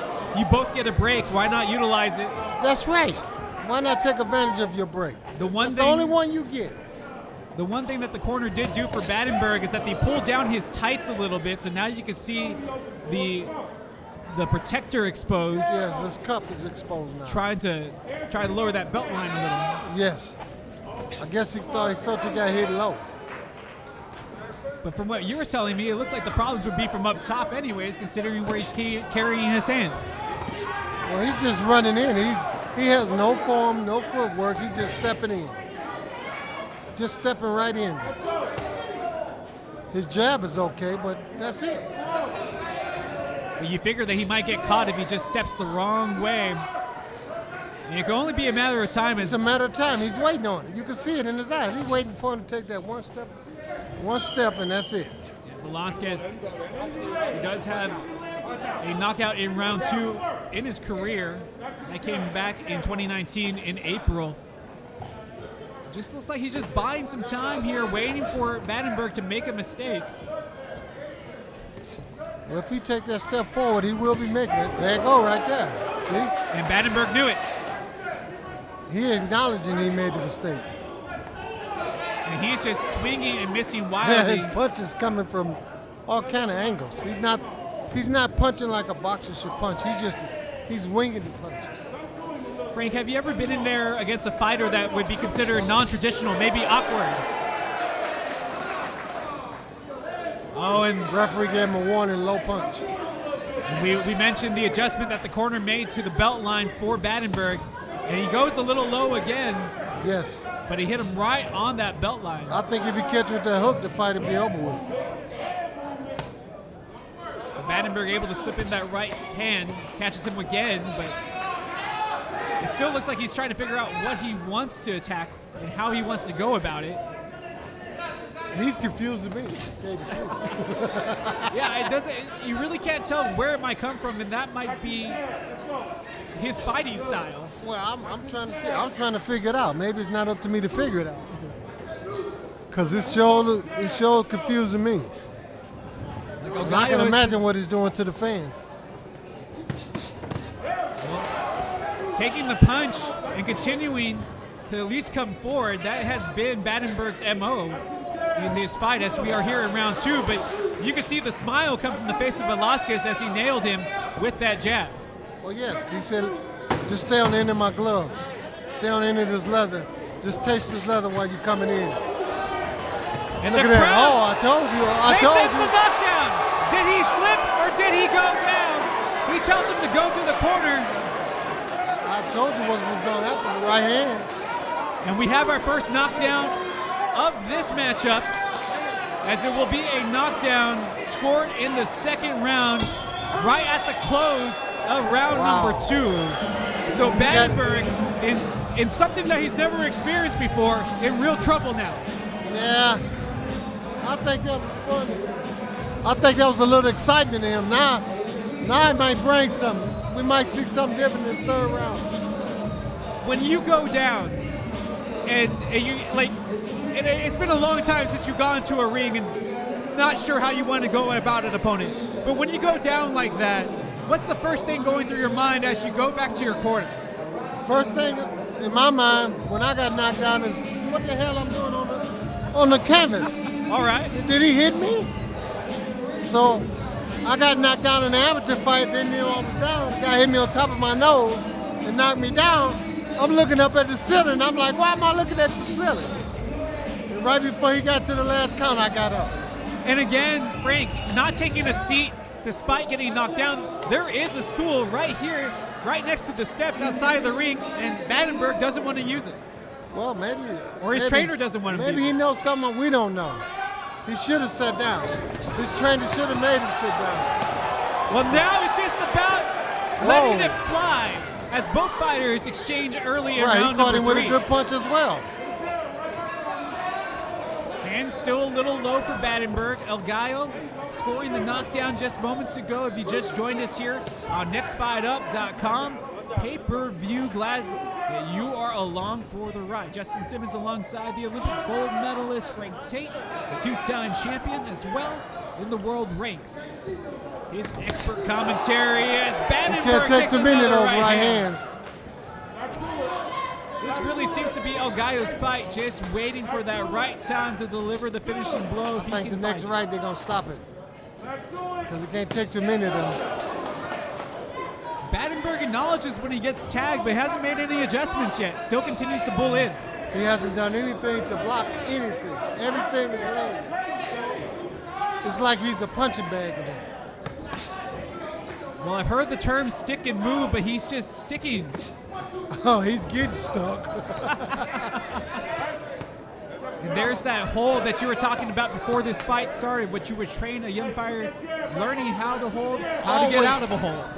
That's right. If you feel a punch that hurts you and you can't do anything, the first thing you should do is hold it. Don't fight back. Because you can get hurt worse. Exchange your punches. That's right. Now the action slowing down here in round number 3. Yeah, it slowed down a whole lot. It's got real quiet. And Battenberg, despite the knockdown just a round ago, still just trying to find his way in. But El Gallo just a little too much for him right now. As Velasquez just dancing around him, catching him with the counters as well. You can hear his corner telling him, land those combinations. Well, his hands down. Is he giving Battenberg too much time to recover right now by not throwing? Yes, he's recovering now. He seemed like he can recover a lot. He's doing a lot better, hands up. He's not walking in as first as he was before. It almost seemed like the knockout settled him down. Yes. Or rather the knockdown. But Battenberg, much He has more... made adjustments to the knockdown. He's standing back now. He's not going in forward anymore. Just missed it with that right hand. He have his, one thing about him, he have his chin pointed straight up in the air. Just kind of asking for it right on the button as the he's last 10 asking for it, seconds like, come up. He's saying, "Cheese, take my picture." Oh, but he's got him in a little trouble there as El Gallo. Well, he's fighting back. That brings to us the end of the round for round number 3. But you can see Battenberg not happy with his performance. He looks a little frustrated, even though that was a much better round for him. But I think you would agree, Frank, as we come to our 4th and final round in this fight, it looks like this is going to be Velasquez's win, Yes. as long as he stays on his feet. As long as he stays on his feet, well, so far he's doing good. He's winning the fight, and he knows it. All they got to do is throw that right hand a couple more times, and they might stop the fight, because he's still not sitting down. I don't understand that. If Battenberg could have started off the first round like he started off the 3rd round, this could probably be a much different contest. A much different, right. This will be a different fight. And you can see he's still having words with his trainer. It just makes me wonder how big of a difference this fight would be if he decided to take a seat to recover a little. Well, let's see how he comes out. He looks like he's ready to go, and that aggressiveness should bode well for him, but it's already led to him being knocked down once in this fight. 4th and final round between El Gallo and the purple trunks, Juan Antonio Velasquez. So far, that jab is still sticking him in the face. One thing, he's not moving his head. He's stiff. He look like a board up in there. Straight up. No head movement, nothing. This is what I was telling you beforehand. You say you still got it. I was like, man, nobody has it like you. You still got the good movement. Man, it's straight up. I mean, this man look like a 2x4. You just stand right in the middle of the ring. And what would you do if you're Velasquez? I mean, obviously his opponent giving him all the signs like hit me here, and I'm not going to move out of the way. What can Velasquez do to take advantage? Well, just do what he does, practice in the gym. Just let his punches go. Everybody's screaming and let your hands go. Throw your punches. That's the best thing to do. There's no way you will hit someone if you don't throw punches. Not a punch will land.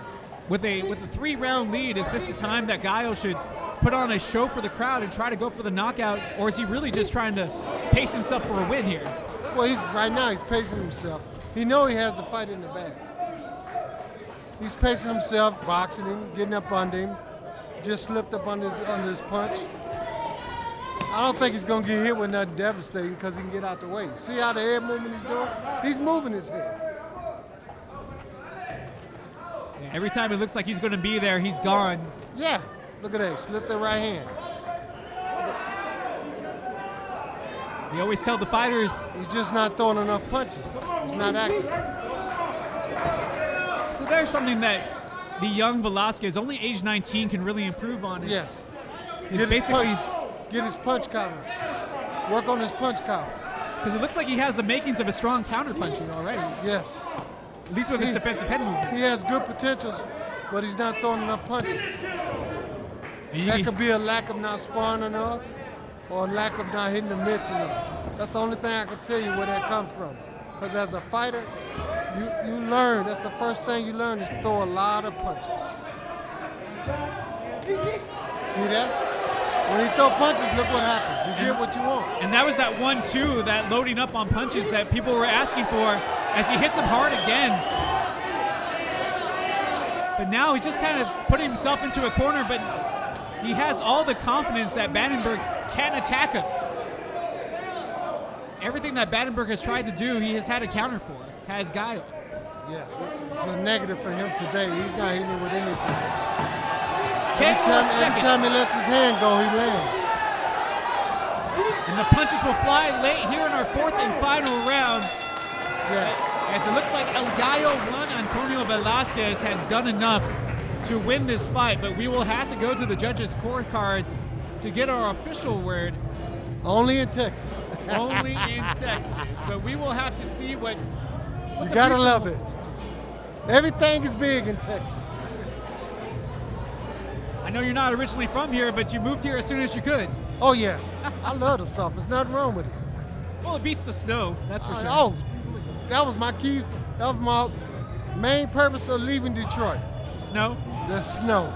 Hey, I did man. enough years of it. 18 years. I love the Motown sound. Oh, yes. I Oh, obviously appreciate the Motor City for all it's done, but I mean sometimes it just gets too cold. Too cold. Well, that's the way it is in Detroit. Well, it's not worse than the Windy City in New York. Well, we did say that somebody's O has to go, Yes, sir. Here it comes. but if you're Battenberg, and it looks like this fight's not going to go his way, what should he be working on? Again, still a young fighter, only 21, but at 6'1", it seems like if he could develop a jab, would have a really strong tool in his arsenal. Well, why he's still young, all he got to do is go back to the gym and work on his game plan. Game plan. Work on his game plan. Figure out what he didn't do in this fight he should have done that he did in the gym. Yeah, because obviously he has found success 3 other times with knockout power. But Right. it's different when you can't hit the other guy because the defense of Velasquez was superb in this fight. I'm really trying to figure out what the score gonna be. What's taking so long? What's taking? Oh, here we go. Well, we're going to find out. Here's Jeremiah Ladies and Gallegos gentlemen, with our readout. From here, from the Arabia Shrine Center, Houston, Texas, we go the distance. 4 rounds of action. And now we go to the judges' scorecards. Here are the totals. Judges Ray Zaragoza and Jenny Cardenas have the bout 40-35. And Judge Alex Leon sees the bout 39-36. Declaring your winner by unanimous decision. And now, remaining undefeated, El Gallo Juan Antonio Velasquez. Well, you called it, Frank. No doubt about it. The crowd knew it as well. Yep.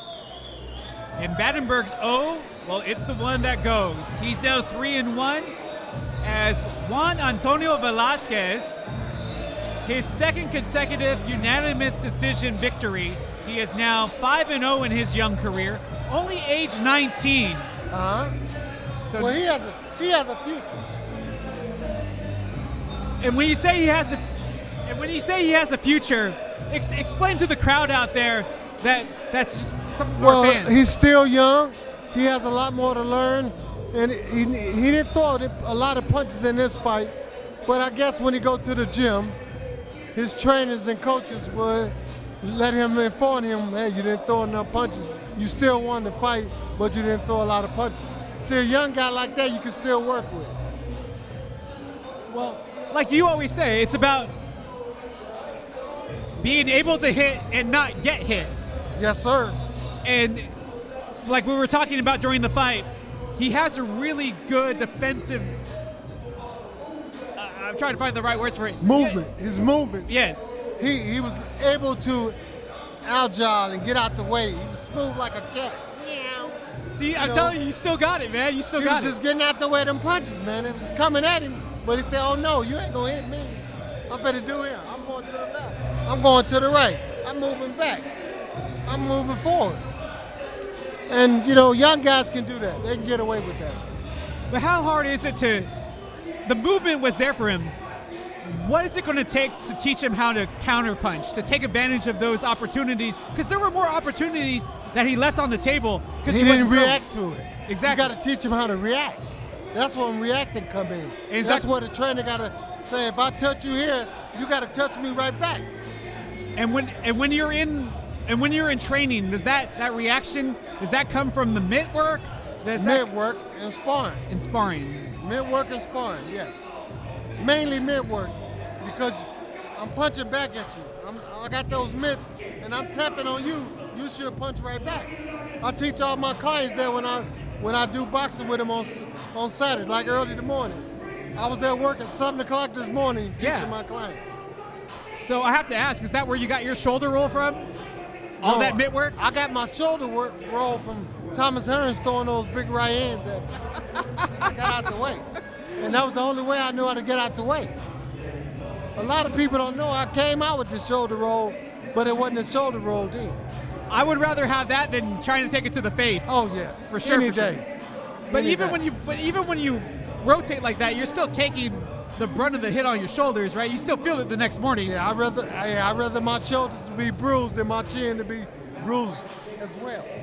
On my face, on my brain.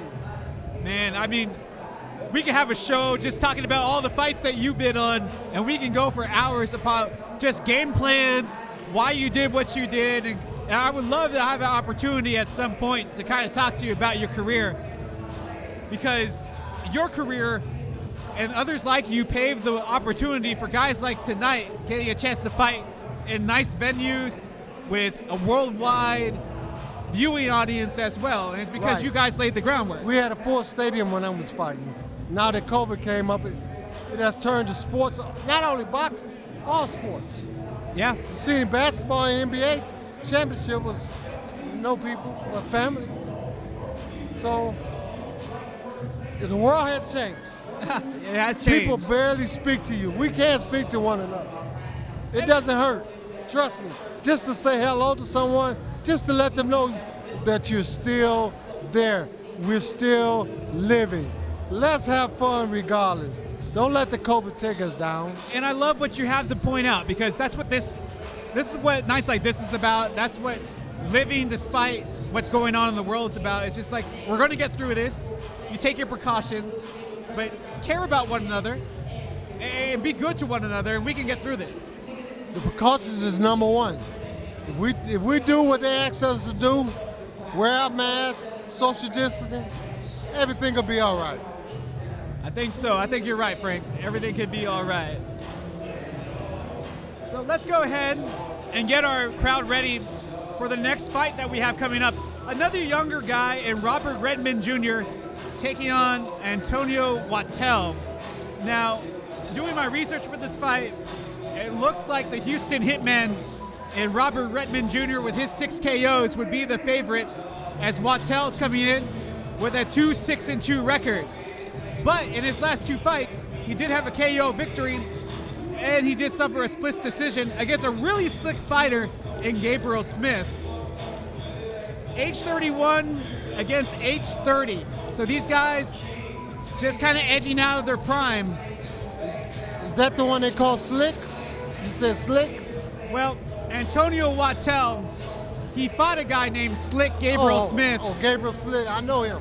Came out with it was a split decision here at the Shrine Center. Didn't get the victory, but put up a good fight. 4 rounds. He hasn't gone 6 rounds, though, in his career. Robert Redmond Jr., last time he went 6 rounds, he got knocked out. So it's kind of tough to say who might be the favorite for this fight. Well, we don't know who's going to win this fight. Whoever get hit first, I guess we'll say that. But you know, it is a true H-Town fight that we have coming up next. Right. Both of them coming from Houston. Right. I'm really interested to see who the crowd here at the Arabia Shrine Center is going to be behind the most. Because that seems like it could make a difference in this fight. Yes, that could make a difference, but whoever get hit first, that's what's going to happen. It might be an interesting night tonight. Only in H-Town. Only in H-Town. I mean, you think about great fight cities across the United States. Obviously, you think of the Kronk Gym in Detroit back in the day. You think about New York and Madison Square Garden. But sometimes I feel that Texas doesn't get enough credit for the big fights and some of the guys that have come out of Houston. Texas has always had a good amateur team. Always. Every tournament I went to, Texas was there. Yeah. Whether it be the Golden Gloves, the AAU, the Nationals, Texas was there. And I like that, man. I like to see him keeping the ring sanitized. That's good for the next fight. Yeah, full sanitization of the ring between each and every fight, keeping everybody safe. The corners, the ropes. But you know, Frank, this is the great part. The music is playing. You see the crowd out here, everybody dancing, having a good time, Right. but wearing their mask and following the rules. And that's all you Right. can ask for. That's the most important thing. Everybody following the rules. If they're not wearing their mask, we should say something. But it's Tell been the DJ to say, hey, put your mask on over there. Yeah, I mean, it's just been a terrific job by everybody involved. Next Fight Up, Force Trains Promotion, and again, a big thanks to all our sponsors in Texas Combat Sports Hall of Fame, Burns Original Barbecue since 1973. Wow. Of course, Everlast. And they have some good barbecue. Yeah, I took my wife there. She was like, wow, where we going? I said, we're going to Burns Barbecue. oh, well, I mean, then you know you're going to get something good. Oh, yeah. Always legit. We got something good. I always get the chicken. No, you can't go wrong at Burns Original Barbecue. And of course, our friends at the American Boxing Federation. Big thanks to all of them for helping put on this fight by Force Trains Promotion here on NextFightUp.com pay-per-view. Again, we're about midway through the card of our 6 scheduled fights. This is our 4th one coming up between Robert Redmond Jr. and Antonio Wattel. And we're almost ready to go. And again, a huge thanks to having you along for the ride tonight. Alongside me, Frank Tate, I'm Justin Simmons. So we have that between these two, Redmond more of the boxer, whereas Wattel noted to be more of the brawler. And in the boxer versus brawler type of fights, who's the one that's favored more often? Well, if the boxer's in good condition, he's always the favorite because he's going to outthink the brawler. He should. Now, he should do that. Not saying it can happen, but the boxer should always box a brawler if he's in tip-top condition. Because I've seen Robert Redmond Jr. before, and he's a good fighter, but he does find himself getting in trouble, especially early on in fights. Like he's still kind of trying to decide how he wants to go about the fight and doesn't pick it up until later on.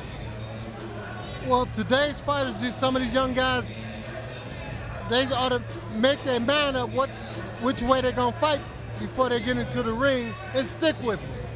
Don't change at the last minute.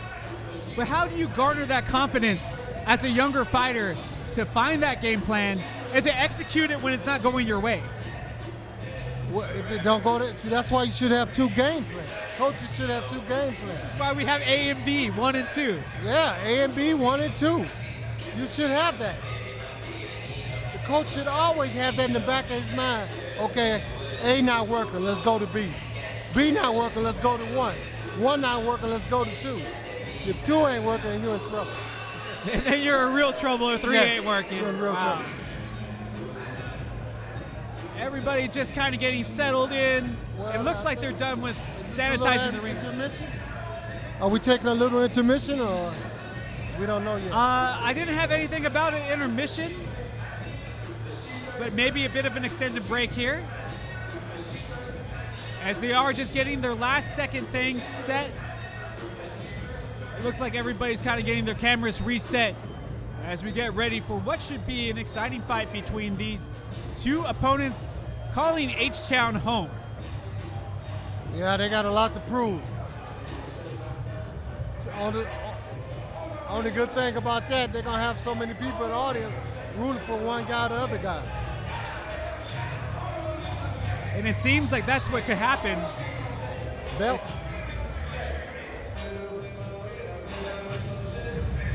Oh, they didn't say that. It's a title fight. Oh, it's right here, ABO. 6 rounds. ABO.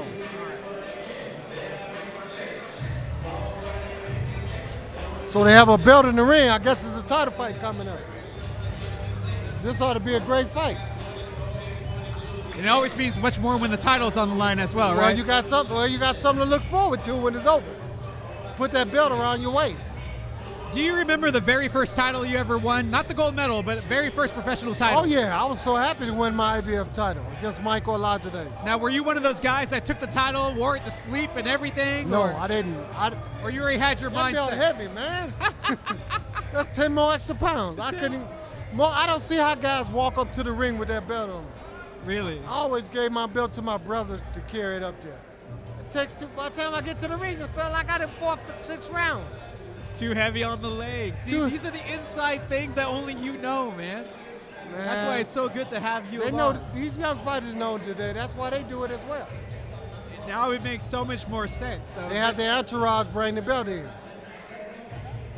You have only a few that we Ladies still wear. and gentlemen, from NextFightUp.com, pay-per-view, we are set for our title attraction of the evening. 6 rounds for the ABO Western Super Lightweight Championship. And now, ladies and gentlemen, we introduce to you, set to make his ring walk, hailing from H-Town, Houston, Texas, here is Antonio Supreme Waddell.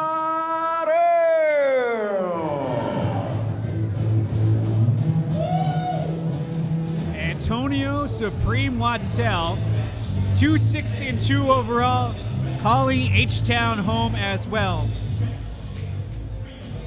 And again, this is for the super lightweight ABO title, the Western Championship. So the belt is on the line. Somebody's going to come away about 10 pounds heavier in the way that they want to. Yes, they will. They lighten out, but they'll be 10 pounds heavier. It's a good feeling. Now, I know every fight's a big fight because you're going to be the one in there taking the punches, but when it's a title fight, Oh, does it- man.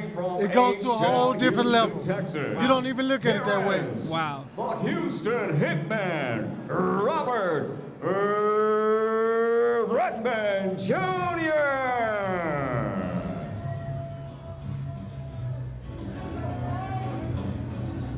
Robert Redmond Jr. Yes. 7-7 with 2 draws, age 30. Wow. Age 30. It's just a number sometimes. He looks much Yes, sir. younger. Yes, sir. Yes, sir. It's just a number. And he doesn't have all the fights that you had at a young age either, so I'm not sure, that's good for the legs, but you get to a certain point, you start that decline, but he's not there just yet. Ladies and gentlemen, for the Arabia Shrine Center in H-Town, Houston, Texas, USA. Tonight, Next Fight Up in association with Force Train Promotions proudly presents to you our title attraction of the evening. 6 rounds for the vacant ABO Western Super Lightweight Championship. Sponsored and powered to you by Everlast, Burns Original, Legendary Barbecue. This contest is sanctioned by the Texas Department of Licensing and Regulation for Combative Sports, the Chairman Rick Figueroa, the Deputy Executive Director Mike Arizmendes, also sanctioned by the American Boxing Organization Executive Board Juan Curiel, ABO President Francisco Paco Leal. The 3 judges scoring this contest at ringside are Jenny Cardenas, Alex Leon, and Ray Zaragoza. And our man inside the bell at the sound of the bell, ready to go, Ivan Guzman.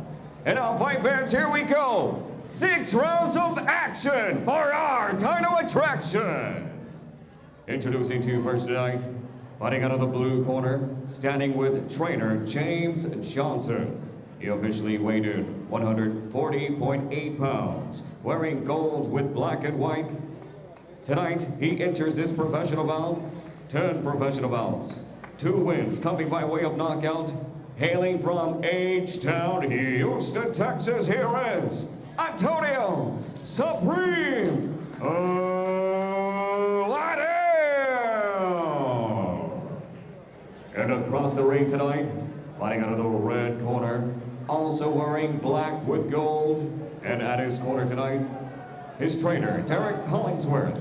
He officially weighed in 141.8 pounds. In 11 professional bouts, his record consists of 7 victories, including 2 wins coming by way of knockout, only 2 defeats and 2 draws. A former title challenger and ready to claim the strap tonight, he was also featured around the world as an opponent on the World Boxing platform DAZN. Ladies and gentlemen, hailing from the Space City, Houston, Texas, here is the Houston Hitman, Robert Redman Jr. Once again, a referee at the sound of the bell, in charge of the action, Ivan Guzman. Junior tonight. But Waddell looks like he's in great shape showing Oh, up to yes. this fight. He looks in good shape. Like he's been trained real well. Mr. Johnson's a great coach, so he has a good coach in his corner. I used to work with Mr. Johnson, so I know him as well. So And in a title fight like this, that could make all the difference. it could make all the difference. Every little thing needs to go your way, and you'll take any advantage you can get. That's right, especially when it's in that 4 corners. You can only go in Once there by yourself. that bell ring is on. Robert Redman Jr. in the all black with Redman across the back. As Yep. for Waddell, the black and gold. 6 rounds of scheduled boxing for the ABO 140-pound Western Championship title. He has a long. They both have a long reach. Both of them coming out of the orthodox stance as well, as early on in this fight, kind of trying to figure out how far each person can reach. Well, because they reach so long, there's no telling. Waddell listed at 5'10". For that weight class, that's a good reach.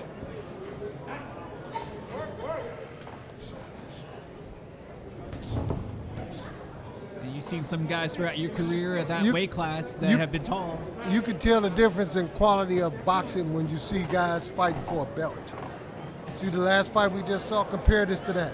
See the difference in their stance, their head movement, keeping their hands up, they're quiet, they're getting their punches off. There's a controlled calmness about it. Oh, yes. Because one mistake can cost you. Last fight with the younger guys, we saw Battenberg kind of just try to rush in each and every time to no avail to his own. Oh. Good right hand, though. Good right Cracks him right on the chin. Right. As Redman gets the win of that That was a exchange. good right hand. Right on the chin. But he took it well, so he's in good shape. If he wasn't awake before, he definitely is awake now. Here's Waddell. Keeping those hands low as Redman keeping his hands high.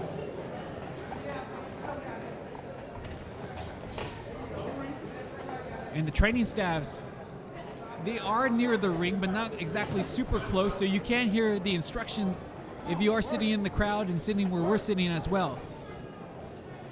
Here in round 1 of our Schedule 6 for the ABO Super Lightweight title. So Redman is standing right in front of him now. As long as he keep that jab on him, you don't have to worry about him coming in. But as long as, because his opponent's not really doing nothing, he's just posing. Couple of ducks, each to left. Yeah, he might duck to the left, to the right, but he's not throwing no punches. This is boxing. See, a whole round that went by, he ain't throw one punch. Well, you don't need me to say it. Frank just told you the truth right there. You can't win a title without throwing punches. And not very many guys can win a round without throwing a punch. Right. Less alone a belt. How much does that have to be with nerves because it is a title fight to be in this type of situation? Is that maybe that added a little to that performance that we saw in round 1? My outlook to that was when I was competing, I trained.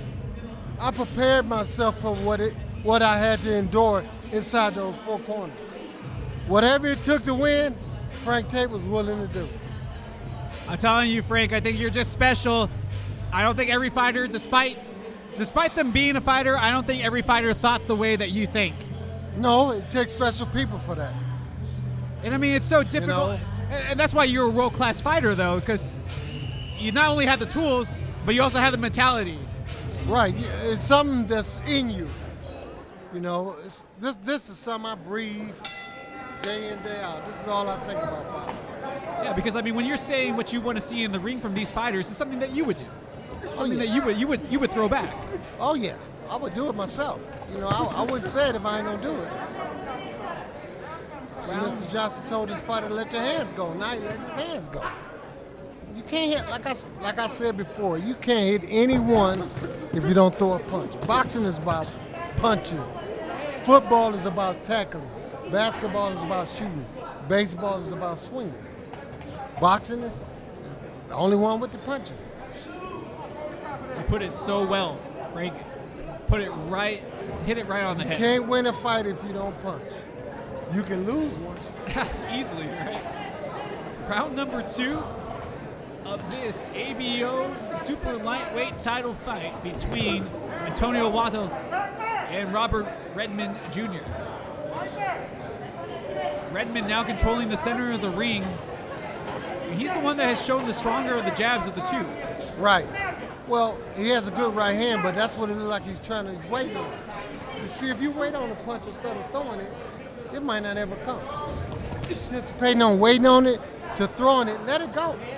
Let the punch go. Don't wait on it, let it go. Look where his hands, his left hand is down, just throw it over the top of it. Fake a jab and let the right hand go. Let the right hand come right behind the jab. He'll never see the right hand. Instead, Waddle gets the better of that exchange because he was hesitant to throw that right hand. Was Redmond. And then he takes the counter. And Waddle getting into this fight. Redmond is also taking punches himself.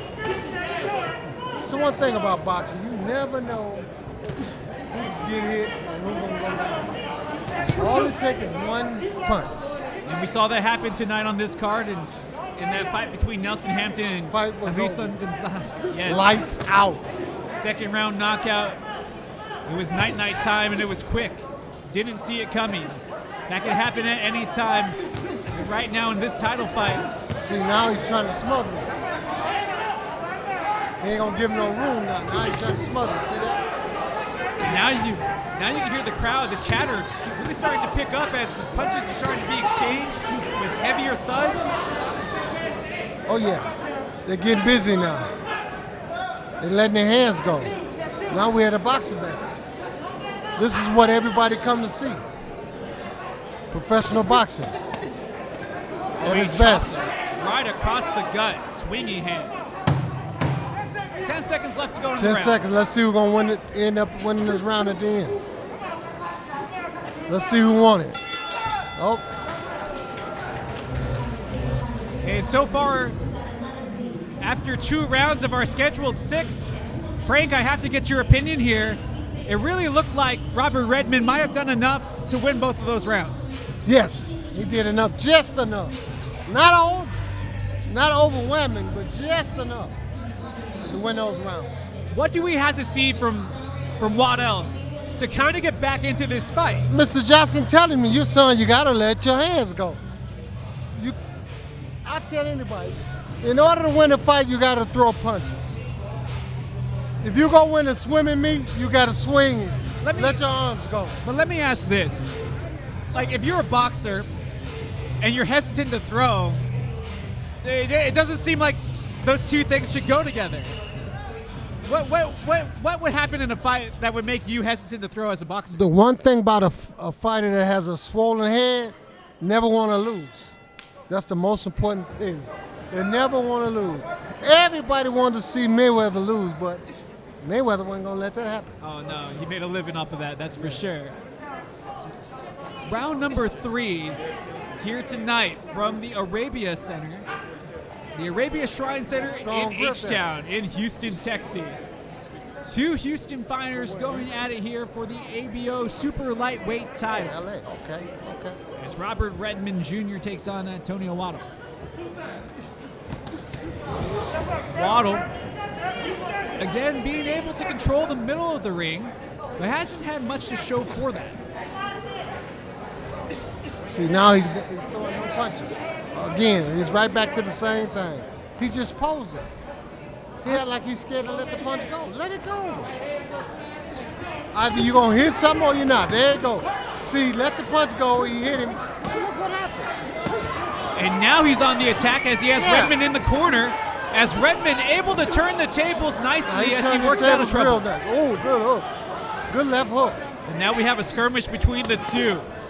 As they are really starting to exchange. And Redmond has him up against the ropes as the referee, Ivan Guzman, making sure that everything's Let staying him clean. go. Let his hands go. Throw some punches. Let me see something. Let me see something. Let your hands go, young man. And he's in real trouble as he cannot get his back off against the ropes. And this is where you told me before, this is where you teach a fighter how to hold. See? The referee saved him right there. Ref saved him. He did nothing himself to work himself out of that situation, though, Waddle. When this round is over with, he ought to go thank the ref. Thank you. Because he saved him.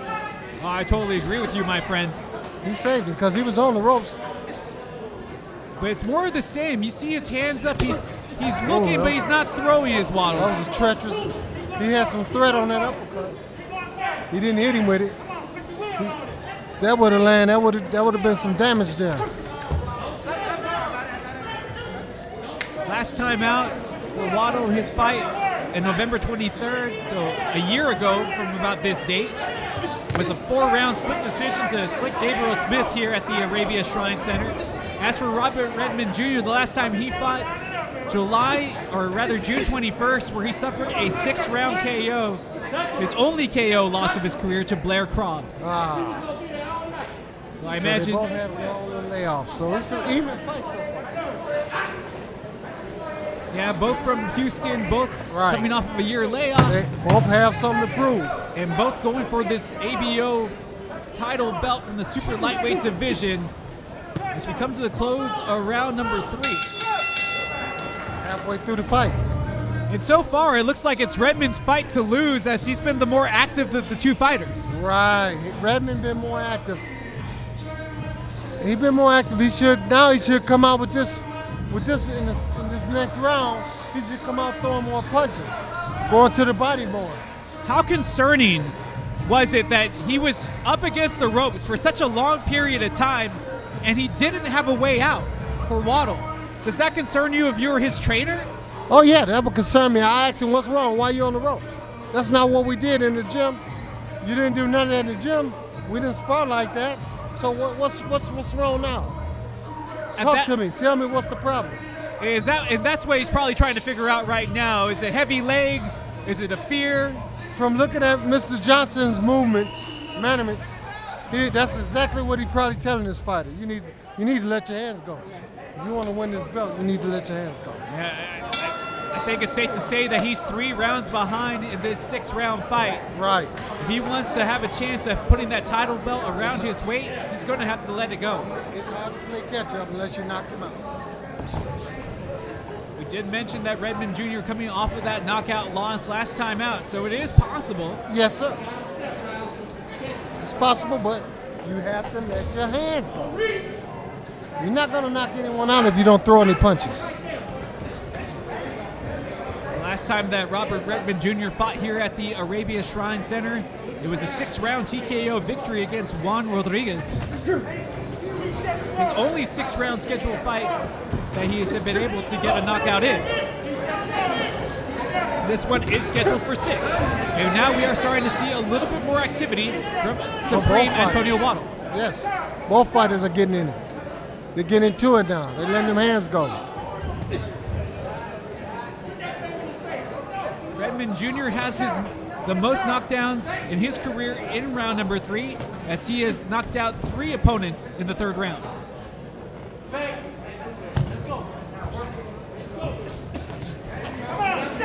As for Waddle, the Arabia Shrine Center has not been kind to him. 1 loss and 1 draw in his fights here. See, he went back into posing now. He's not throwing punches anymore. He's just posing. Did get out of the way of that right, sweeping right cross. He got out the way of that one. Trust me, there's more to come. There's more to come. He baiting him up right now. Then all of a sudden, bam, here come the right hand. Redmond looks so comfortable moving around his opponent. As Waddle now has him against the ropes and now letting go as he's trying to chop down his opponent. But is he backing off too quickly after getting Redmond in trouble? Yes. Feels like he's giving you too much. It's a belt on the line. You want the 10 extra pounds or you don't. Right now, it looks like Robert Redmond Jr. is doing more than enough. He's handing him the belt. You might as well just give it to him now. It's going to take something special for Waddle to get back into this fight. He doesn't look tired, but he doesn't look too excited to throw. Right. No activity. He's inactive. And now he's going to eat Oh, he got caught a with a right good right hand for his hand. troubles, and he's staggered. But Redmond doesn't jump on him after that either. And we come to the close of the round. Good action there at the end, especially for Redmond as he was able to land that right hook that staggered Waddle. Open right hand. And that's what you were talking about, though, that overhand right. Yeah, That came under- he looped it this time. Instead of throwing it straight, he just looped it. I was like, obviously, I'm never going to be as good as you. I'm never going to understand this fight game as well as you did. But you pointed that out, and that was something I remembered. And then he utilized it right there at the end. Yeah. I seen it from the position he was in. The only way he can throw a right hand or land it is to loop it. And that's exactly what he did. So now that we're more than midway through this fight, if you're Robin Redmond Jr., are you just basically playing keep away for the next 2 rounds and try to secure this victory? The fight is still anyone's fight now. It's not a one-sided fight. All right, still anyone's fight. Because he's still there. He's still willing and able to fight. You know, now if he get in there and say he quit, that's a different story. But he's still willing and able to fight. He's able to throw punches as well. But even you noted, Frank, he's not throwing enough. No, he's not throwing enough. And if you're Redmond and if you know your opponent's not going to throw enough, don't you think you can put it in a cruise control at this point? That's what it takes for the trainer to get into his fighter's head. You got to pull it out of him. You got to almost say, hey man, you want another L on your record? If you don't, go out here and take it and win these rounds. You got to just say the unbelievable things to him to make him believe it. You spend all that time together. You know, Yes, these yes. trainers know these fighters. They know what buttons to push. Sometimes you got to say things you don't want to say to make your fighter understand. Now he's throwing a lot of punches. Look at that. And as soon as you say that, he's now starting to connect. He's throwing punches. You can't hit the guy if you don't throw punches. He punching you, but you ain't punching him. Yeah, but Redmond answered right back very That's not how we quickly. train. We didn't plan to fight this way. Good right hand. So you got to do more than he got to let his hands go. Let your hands go. 2 body shots with the right hand up top connected for Redmond, and he's able to breach the guard with that right cross. And there again, he goes. Looping right hand. He's able to loop his right hand around the guard. Oh yeah. Go Is right Redmond. around that left hand. And there he did again, delivers with that right cross. Like you mentioned, getting that lead left down and then answering with the right hand. Now see, they have an A, a B, a C, and a D plan. And he's doing all of them. He's going through the whole the whole plan of letting those punches go.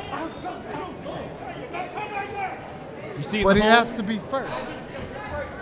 He has to be first. He can't sit there and just wait. Every now and then he'll wait on it. And that's when he'll get caught with a punch. Other than that, this has all been predicated off the tempo of Redmond Right. and what he's brought to this fight. Again, with the ABO super lightweight title on the line, it's been Redmond. This is something that he's done to him before. That's the first time that we saw Waddle get himself out of trouble off of the ropes. Right. First time he ever walked out off the ropes on his own. Referee didn't have to save him this time. A couple of rounds ago, Guzman, the referee, had to, like you mentioned, save him from the pressure that he was taking. How much energy does that take away from you as a fighter when you're just laying against the ropes like that with the other guy smothering you? Well, you're really not taking no energy away. You're getting a punishment. Your body's gonna get bruised. Your head gonna take punch. You just taking punches your body shouldn't take. Because you're not really moving, you're just laying on the rope. So you're not burning no energy, but you're absorbing punishment. Come to the end of the round, Robert Redmond Jr. connecting on a couple of punches to end the round. And so far, it really does look like it's his fight to win as we come to the sixth and final round of this championship contest. Uh-huh. All right, so everything that they have told Antonio Waddle hasn't really come to fruition in the ring. It's round 6. He's probably behind on all the scorecards. What do you think his trainer's telling him now? Son, you want to go out like this? This is the way you want to let this go? You just want to give him the belt? Well, go give it to him then. If you don't want to give it to him, show me in this last round you want that belt. This is where a coach got to get smart. He got to go in his bag of tricks and try to put this in his fighter head. You ain't out to fight yet. You never out to fight until the fight is over with. It's time to go deep in the bag of tricks if you got him. Yes, sir. The sixth and final round of this championship contest. You heard of Houdini? Match man? Yes, It's I time have. to get magic. Oh, I thought you were talking about Antonio Tarver. Nah, I'm talking about this fight. He need to get magic, put some magic in his hands. Let them hands go. It's the only way. That's the only way. That's the only way to make different things happen or occur in a fight is to let your hands go. Not gonna happen with your hands in your chest. Waddle's got some good head movement. He has flurries where he shows promise like you're seeing right now, but he just hasn't been able to put it all together. No, he hasn't. He only do it for a round. Then this, there you go on the ropes again. Back on the Exactly. ropes. Right where he's found himself for the majority of this fight. He's very fortunate that referee Ivan Guzman hasn't elected to stop this fight at any point in time. Well, he's kind of giving him the benefit of the doubt because it's a title fight. Most referees don't like to stop title fights unless it's really demanded, unless he's really hurt. Like that fight we saw, the kid got knocked out. Yes. Now that's when he should stop the fight. But a fight like this, the referee don't want to step in there and stop the fight like this guy's laying on the ropes. Oh, definitely, but again, laying on the ropes and being inactive, it just makes it doesn't look good. No, it doesn't look good at all. But if that's his style of fighting, and he's from H-Town, and the referee know him a little bit, he might let him get away with it. That's why he helped him get off the rope. And that's why he found himself here in the sixth and final round, despite some of the trouble he's been in. You do have to give him credit that he has not been in any real trouble. No real trouble. Took a right hand here and there, and he gave one as well. Exactly, he was able to stagger Redmond and make him respect at least some of his ability. But other than that, though, it's been Redmond and applying the pressure like you're seeing right now, where Waddle is just completely smothered. And finally, for the second time tonight, he gets himself out of trouble. Right. Maybe a little too late for that. Yes. When Redmond hit him with a hook or a right hand, that's when the whole fight turns around. It changes his whole method of fighting. He goes on the rope again. Now he's back on the ropes. Well, we noted that he looks like he came in great shape, but do you think maybe that has a stamina issue? Well, probably wasn't doing enough running. And with COVID, I can understand, there might be some issues in training. Might not be easy to get to the gym. Might have other things going on as well. That's no excuse for fighting for a title. You fight for a belt in your own state, so you shouldn't have any excuse. Clearly, Robert Redmond Jr. not making any excuses for his performance here tonight. No, sir. As He showed up. Exactly. Come in ready. He knew that he had to avenge that loss and knew that the belt was on the line, and he took it up another level this evening. Yes, he did. And it looked well, and he's going to get crowned a belt. 10 more pounds on his waist. And the pictures always look better with a little bling on, that's for sure. But a good fight, nonetheless, as Antonio Waddle, he withstood the punishment for all 6 rounds. He had a few bright spots, but again, just didn't do enough to really make his ability effective. No. He didn't give enough effort. He was in the fight, but he wasn't, no effort at all. Well, like you mentioned, You looked great. A lot of posing in the middle, a Oh, lot yeah. of head movement, but nothing returned. Nothing at all. That's just like a bodybuilder. They all look good, but their heart is little as a peanut. All the muscles, but their heart is little as a peanut. Not all bodybuilders. I'm not saying all of them. No, but I mean, that's the thing about professional boxing. Sure, you have an idea of how a professional boxer might look, but it doesn't necessarily mean that's what a professional That's the way boxer it is. going to be. That's his performance. That's his outlook. No, that's not going to be the case. Yeah, I mean, you just go and look through the heavyweight division recently. Somebody like Andy Ruiz, when he won his first title, that didn't look like a heavyweight champion. No, and then sir. you go back to somebody that people in Houston are very familiar with George Foreman, when he came out of retirement and won the heavyweight title. He didn't look like he was going to be a prime fighter in his 40s, but he still had the punching power. That he never lost it. Never lost it. See, George had a big hiatus from boxing, so he was able to come back and do what he did. And the timing was right. That's just Michael it. Moore was champion at the time. Exactly. You would think that maybe with the years, that the timing would have diminished a little bit, some rust, but he was one of those fighters able to shake it off. He gave Holyfield a good run for his money. Exactly. A young Holyfield Somebody that he shouldn't have been in the ring with. Exactly. Tell you And the that's truth. why you can never really judge a book by its cover, That's right. because you just never know You never know. what their true ability Till, is. that's right. But tonight we know that Robert Redmond was the one that did more than enough to win this title. Well, the judges see it the same way. That's right. As Well, Jeremiah we're about to Gallegos, find out. I know that's what everybody is waiting to see. Who will walk away with the extra 10 pounds around their waist? Jeremiah Gallegos will have the judge's decision coming up for us. Ladies and gentlemen, from the Arabia Shrine Center, live on NextFightUp.com pay-per-view. How about we give both of our fighters a big round of applause for tonight's championship contest. And now, at this time, we go to the judges' scorecards. Here are the totals.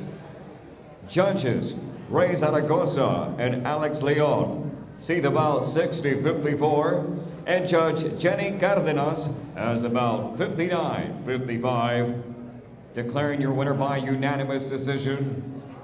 And the new ABO Western Super Lightweight Champion, our Houston Hitman, Robert Redmond Jr. I think it's safe to say, Frank, a well-deserved victory for Robert Redmond Jr. as the Houston Hitman did more work of the two to win this victory. Well deserved. He earned it. He went out there, he put the work on, he showed the people he wanted the belt. Now he had the 10 pounds on his waist. And then I see some of his training staff, some of his entourage coming around next to you celebrating because they're excited that their fighter has won this fight. And he put in a great performance to do so. Yes. Again, coming off of that KO loss, how difficult is it to come back, not just from a loss, but getting knocked out? Well, that shows he still has it. He still had an urge to box. Because it takes a lot to come back after a knockout. A lot of people, hard to come back after a loss. He got knocked out. So, Yeah, because you know it can happen again at any time against anybody. How do you get over that fear? well, he had.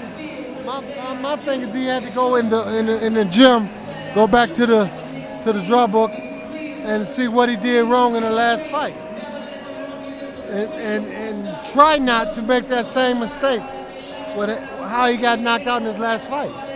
So far, so good. Evidently, he didn't do it. He got crowned with a belt. It was a completely different performance from him this time out. Last time he fought, he was knocked down twice in his 6-round loss, round 2 and round 3. So a much better performance here tonight where he was in control of the whole fight. Yes, much better performance. He did good. The young man got the 10 pounds on his waist. His entourage is congratulating him, and hey, kudos to the other guy too. He deserved it as well. And the champ gets a chance to take his picture at the entrance ramp with his team as they are very excited. I know they're going to have a great time tonight with the win, celebrating Robert Redmond Jr. in his ABO Western Super Lightweight Championship. 4 fights down, 2 more to go here on NextFightUp.com. Pay-per-view just for you. Co-main event coming up. 6 rounds of 130-pound super featherweight boxing for us. But first, we got to sanitize the ring and make sure everything's okay to go. Yes, we must. But Frank, it's been a fantastic night of the fights so far. I'm so ecstatic to be alongside you and for you to share all your insight with us and everyone else out there, because I'm telling you, man, I've watched a lot of fights. I've heard a lot of commentary, but I've learned so much from working just tonight with you about this fight game. Some stuff I would have never even noticed before. Well, I appreciate it. Hey, keep on. The matter is, we all need to learn. If the world will be a better place. Man, brother, you have such a fantastic outlook on life. It is infectious. I love the way that you look at everything. And your expertise to this fight, it just shows the positivity in this world. We'll make sure that we can keep on going, as we will have an interview coming up with the brand new ABO Western Super Lightweight Champion in Robert Redmond Jr. I'm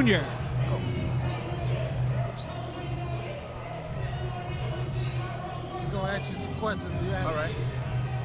So Robert Redmond Jr.,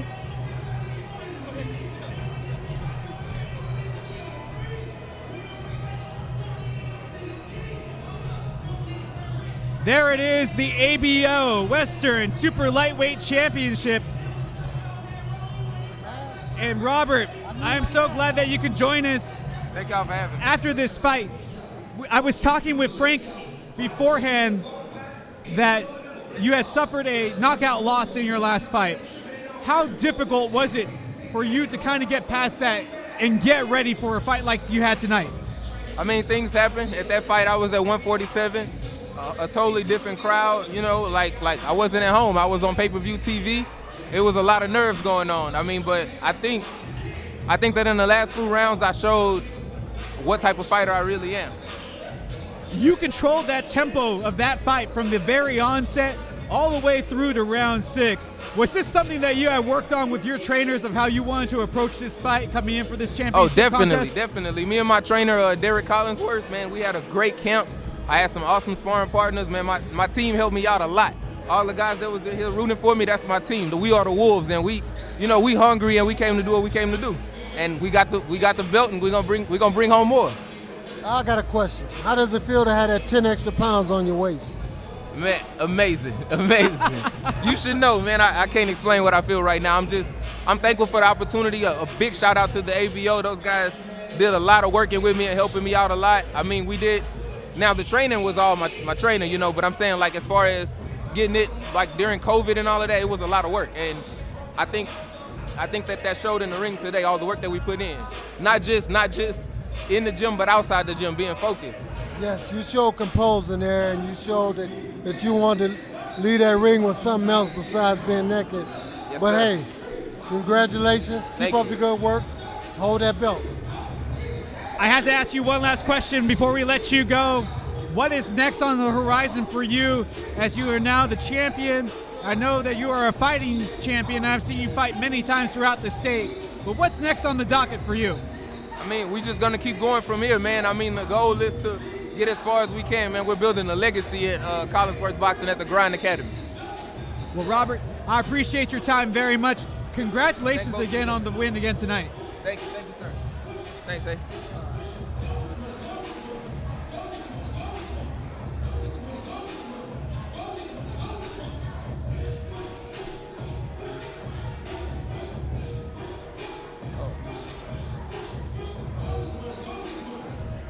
All right, folks, we are just a few moments away as the ring is getting sanitized for our next fight. And is our co-main event of the evening, as Pablo Cruz will be taking on Dylan Olguin. As I try to find my notes here, just real quick. 6-round fight. Both of these guys, very well experienced.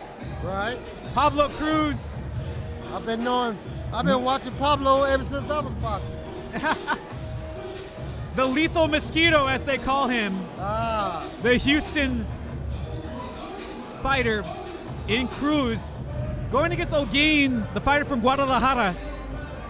Now, Elegante, he's 14-14-4. He does have knockout power though, 9 KOs compared to Cruz's 6. But in a featherweight fight, I don't ever really judge him by knockout power. I usually see who has the better stamina game. But just from what we can see on the card between these two, Cruz, he has a 1-inch advantage in height, but he's also 2 years older than Olguin. Oh, I was at that fight. I saw these two guys fighting here. That was a good fight. Yeah. I was there. Oh, this is the rematch. Wow, that's been a while. Yes. Oh, I'm looking forward to that fight.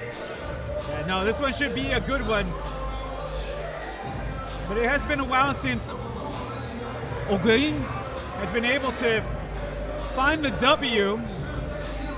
Last time that Dylan Olguin won a fight was in 2019, back in May, where he had a 6-round majority decision win against Tenochtitlan Nava. As for Cruz, he has won his last 5 fights. All of them have gone the distance in 6 rounds. So he has great stamina, great conditioning.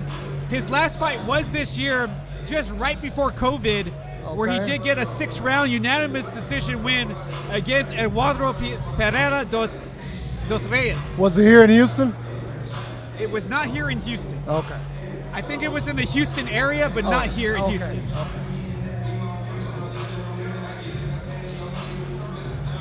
As for Olguin, he's gone 8 rounds many times in his career, but the last time and he just fought recently in August on the 28th, he lost an 8-round unanimous decision to Orlando Gonzalez Ruiz in Kissimmee.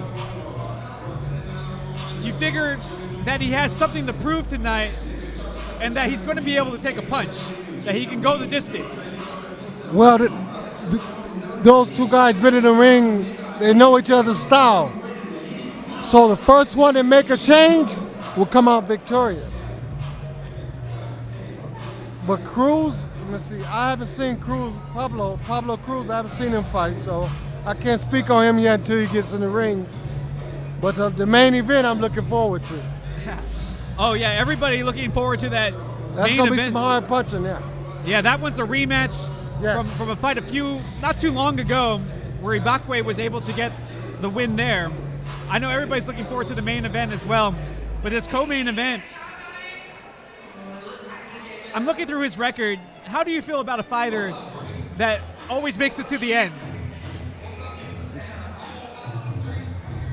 As you see there, for Pablo Cruz on the left side, right, you see all those unanimous decisions going the distance. Right. And that just tells me that he might come in, probably will be well conditioned. Well, he's going to be well conditioned. But he's never had to go beyond the 6th. Now, his he opponent these guys. has gone round 8, round 8, round 6. Okay, I see what yes. Right. But when you're training for a fight like this, and you know it's only going to be 6 rounds, does having the ability to go into round 8, round 9, and round 10 really matter? Well, it ain't gonna matter in this fight because it's only 6, but Exactly. it does matter. Okay. Your answer to that question is yes. Yes. But in this fight, it doesn't matter. Doesn't matter in this fight. Nice to know that you can do it, but Yes. it doesn't matter in this fight. No, it doesn't matter in this fight. We are just about set to go with our co-main event here on NextFightUp.com pay-per-view. Excited that you could be along for the ride as we are here at the Arabia Center in Houston, Texas.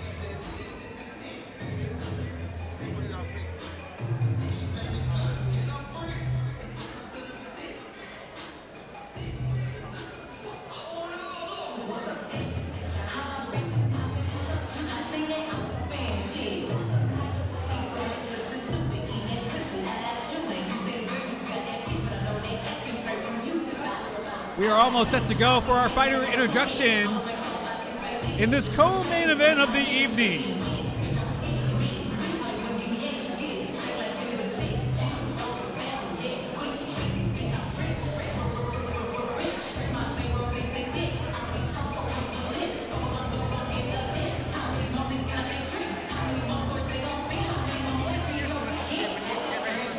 Nothing. Thank you. I pictured the fight before it even happened. I've always, when I'm in camp, no music. Fine fans, I here had we music go on the for time, I our had co-main music, so it's like feature wow. of the evening. So I 6 rounds of ignore. the super featherweight People be division. hollering, it's like they went hollering. Introducing to you first, set to make his ring walk and fighting out of the blue corner. Here he is from Guadalajara, Jalisco, Mexico. Raúl Elegante Holguín.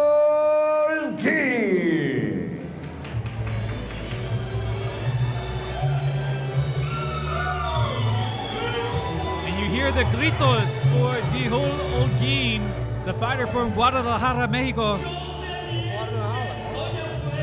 So you know he's that Mexican-style fighter, not afraid to stay in the pocket. Nah. That's where Canelo from, right? I believe so. Guadalajara. Guadalajara. I would probably have to double check just to make sure I'm accurate. But Yes. Coming out of the red corner, representando El Salvador in H-Town, Houston, Texas, El Zancudo Letal, Pablo Cruz. well, we definitely know who the crowd is behind here I know Pablo. at the Arabia Shriners Center. As Pablo Cruz makes his Yeah. way to the ring. Yeah. Looking a little bit like little shades of Hector Macho Camacho with the gladiator tights. Yeah. Coincidentally enough, both fighters wearing blue trunks in this fight. Yes. Man, this should be a good one. Ladies and gentlemen, coming to you live on NextFightUp.com. Pay-per-view here at the Arabia Shrine Center in H-Town, Houston, Texas. We welcome you to our co-featured attraction of the evening, and it's presented to you by Next Fight Up in association with Force Train Promotions. Sponsored by and powered by Everlast, Burns Original Legendary Barbecue. Tonight's main attraction is for 6 rounds in the super featherweight division. The 3 judges scoring this contest at ringside are Jenny Cardenas, Alex Leon, and Ray Zaragoza. And the third man inside the ring at the sound of the bell, James Green. And all fight fans, here we go. It is El Salvador versus Mexico. Introducing to you first tonight, fighting out of the blue corner with trainer Manuel Lopez Chavez. Wearing blue with gold, he officially weighed in 129.5 pounds. He's a veteran professional holding a record of 32 bouts, 14 victories, 9 wins by knockout, 14 defeats with 4 draws. Coming to us from Guadalajara, Jalisco, Mexico, here is Raúl Elegante Holguín.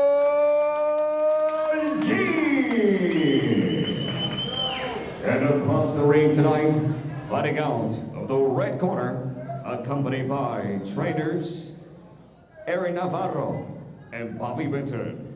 Wearing the colors of El Salvador, blue and white, he officially weighed in 129.9 pounds. In 21 professional bouts, his record outstanding. 19 victories, 6 wins coming by way of knockout, and only 2 defeats. Tonight, representando El Salvador in H-Town, Houston, Texas. Here is El Zancudo Letal, Pablo Cruz. Once again, our referee in charge of the action, James Green. Well, we definitely know who the crowd is behind. Oh, yes. As Pablo Cruz definitely has the louder the cheering sections here at the Arabia Center. The Arabia Shrine Center playing host to you tonight here on nextfightUp.com pay-per-view for all of you. Thank you again for joining us live. Justin Simmons alongside the former Olympic gold medalist, two-time world champ Frank Tate, as we have this fight between Pablo Cruz and Dijo Holguin here in round number 1. You see how Pablo establishing a good jab, stepping behind his jab, hands up, head movement. He's got a little pit bull to him as he's just ready to step in. He's always been that way. Are those some of the more difficult fighters to fight, the ones that just don't back off of you? Yeah, they difficult, but you know what? They wear down just as well. That was Joe Frazier's style. Mean Joe. A man can only take so much beating, can only take so much. You're going to have to give up, right? Unless you're Muhammad Ali, right? Hey. But then again, that tactic only worked once. Yep. Cruz slips in the jab. As he keeps on backing up his opponent, Holguin. I'm trying to figure out why is he leaning toward his opponent. He's making it easy for him. He can hit it with a jab easy. Both of these guys, orthodox fighters.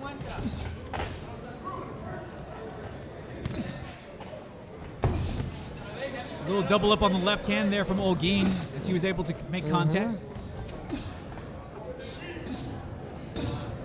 But man, look at Cruz. He's like a machine, just blasting out that left jab. He's always been that way. He always come forward. That's all I know. He's coming forward. He's not going to give you no space. He's going to smother you. See, he keeps stepping, keep stepping, keep stepping. He's coming. But he puts so much behind that jab. Like, you can really hear the force. And that's probably been the strongest, most established jab that we have seen out of all the fighters tonight. When was Pablo's last fight, you said? When was his last fight?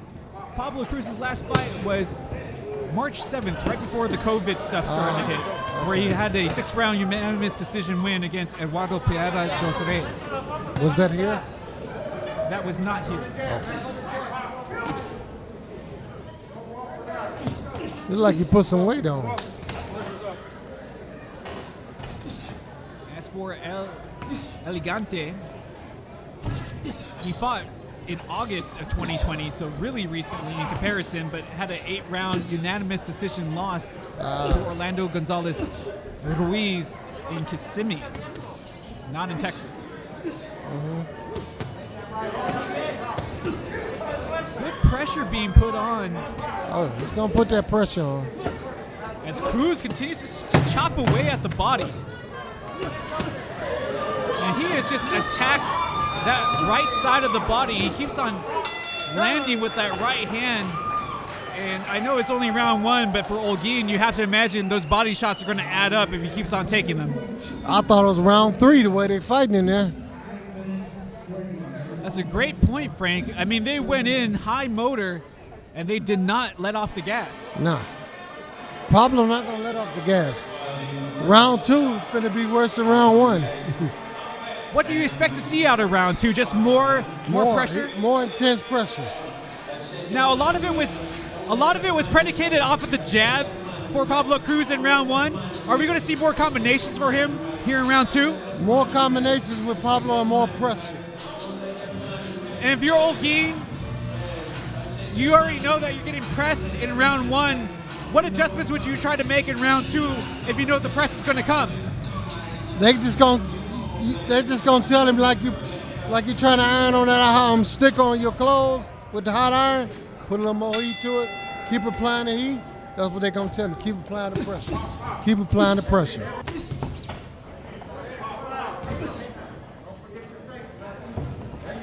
Both of them dressed in blue. It is Pablo Cruz in the gladiator-style trunks with the blue and white, as he is originally from El Salvador. As many of their contingents are here at the Arabia Shrine Center cheering him on tonight. Holguin from Mexico, from Guadalajara, as he's able to combine his left and right there very nicely. Very nice combination coming back. Now that's a very nice react. That's how you react to somebody punching on you. noting that he was in trouble a little bit in round 1 as he was on the back foot most of the time. And now he comes back with 5 solid, making Whoa. 6 shots to the face. Great Whoa. combination skill from Holguin. But here comes Cruz. I told you round 2 was going to be worse than round 1. And those are some heavy hands on display by Cruz, but that was the first time we saw him backed up as well. You can dish it out, you should be able to take it. If he's willing to stay in there, them kind of things can happen. See, the kind of fighting pressure he's putting on, them kind of things can happen because he's there. So Now if you Holguin, throw, what's his name, Dalo Gigin? Holguin, if he throws a punch back and he's still there, guess what's gonna happen? He's gonna land. Yep.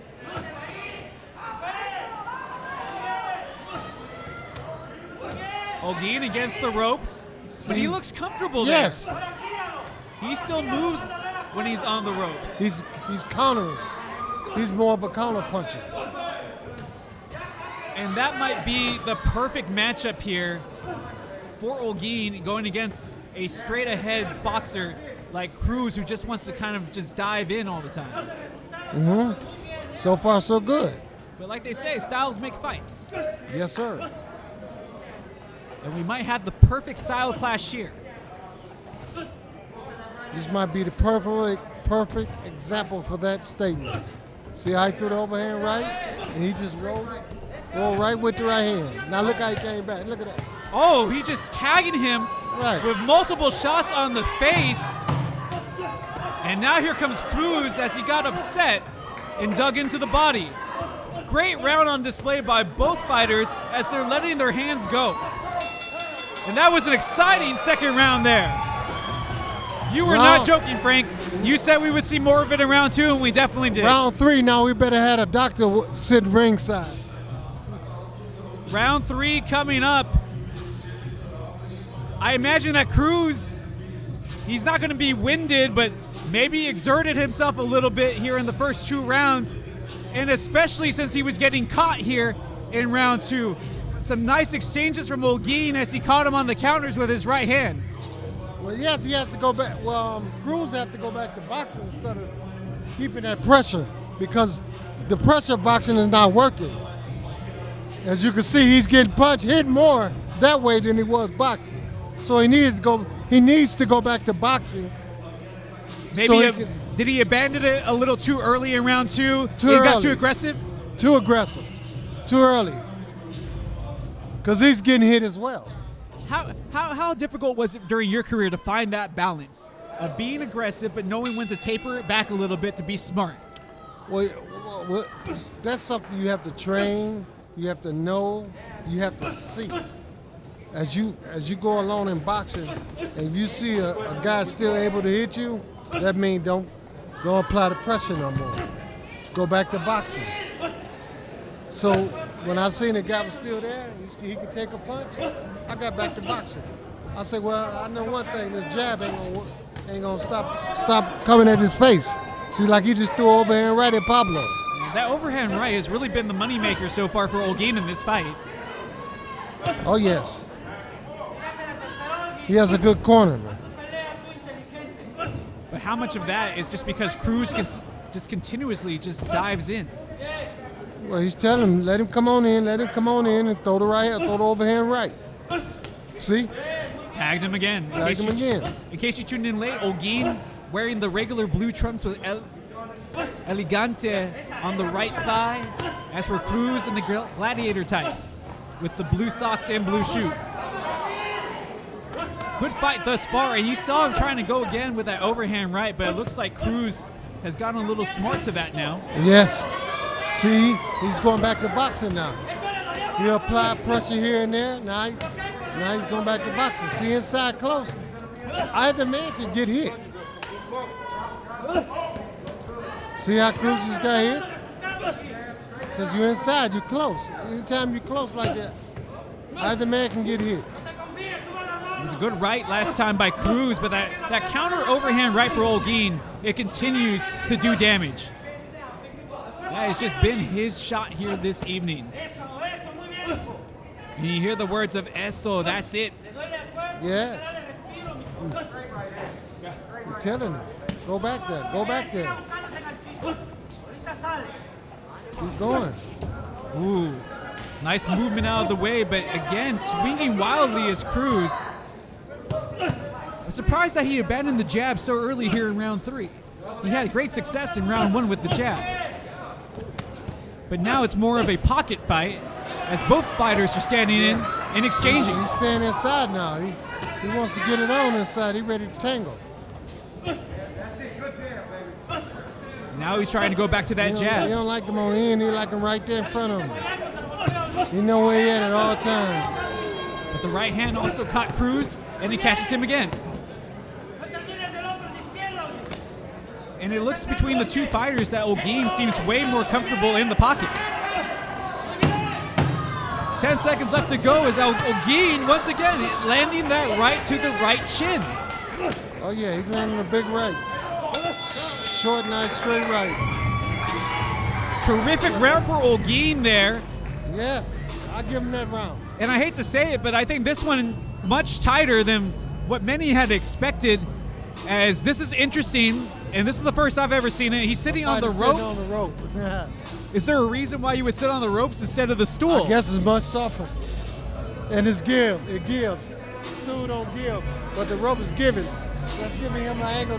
I don't know why he's doing it, because he's cutting off his breathing. See, Cutting his breathing that's off a good that way. point. Like when you're keeled over like that, you're not getting in all the air. Right.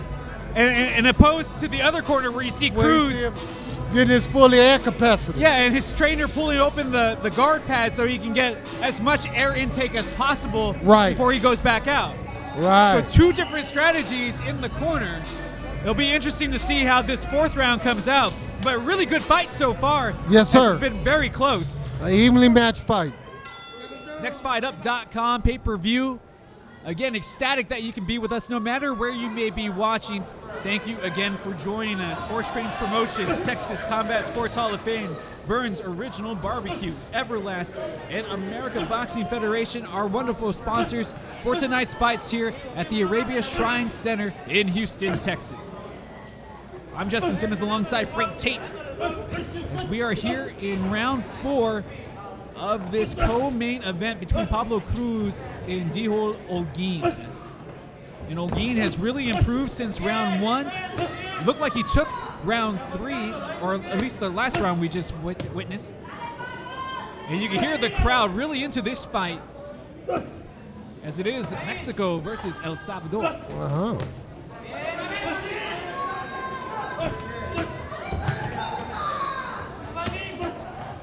And now the heavy body punches becoming a factor for Cruz.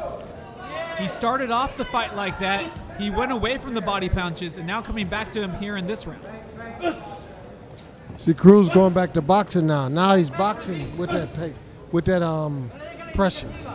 At first he was just applying pressure. Now he's boxing with it. Well, like you mentioned before, he was almost too aggressive, but aggressive without purpose. Yes.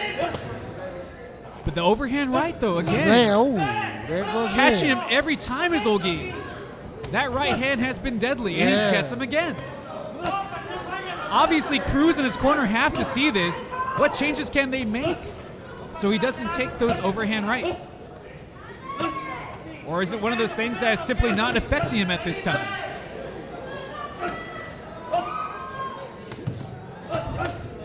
But Cruz, Very interesting fight. One way it goes, Cruz way. See, now he's landing. yeah, Cruz now finding the dominant pressure as he's starting to control this fight here in this round. Yes. And naturally, the bigger guy utilizing some of that weight. Yes, I'm looking at that. I've been saying it to myself while we sitting here watching this fight. I said, wow, he's big. Yeah, I wasn't expecting him to be that big when you look at the numbers, but when you see him against his opponent, definitely the bigger of the two. Yes. And now utilizing that to his advantage as he has Holguin against the ropes. But one thing we have noted about Holguin, comfortable when he's in the pocket. Yes, very comfortable when you're in the pocket. See him throwing that slight uppercut.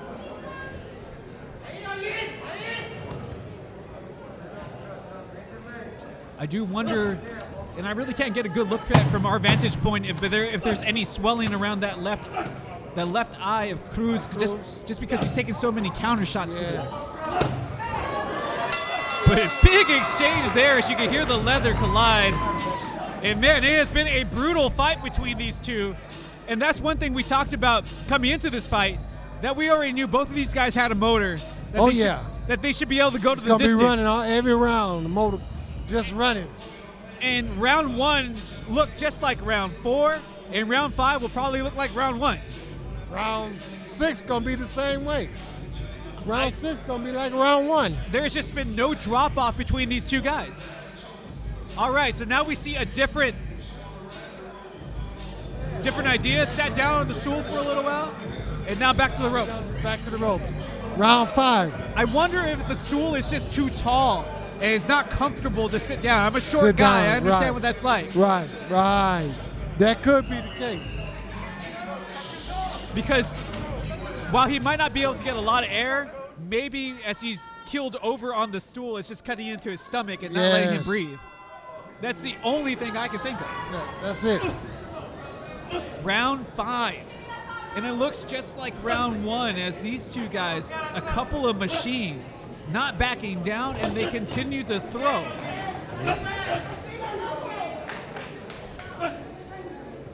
But Olguin's defense, knowing that jab is coming, he's reading it a little bit better here. Yes. He's trying to counter him. He's waiting on the counter to throw the overhand right over the top. And you can see that Cruz has figured that out as well as he fell for the feint. That's why he's giving them feints now. See, he just missed the overhand right. Good block by Cruz on the left uppercut. Overhand right coming again.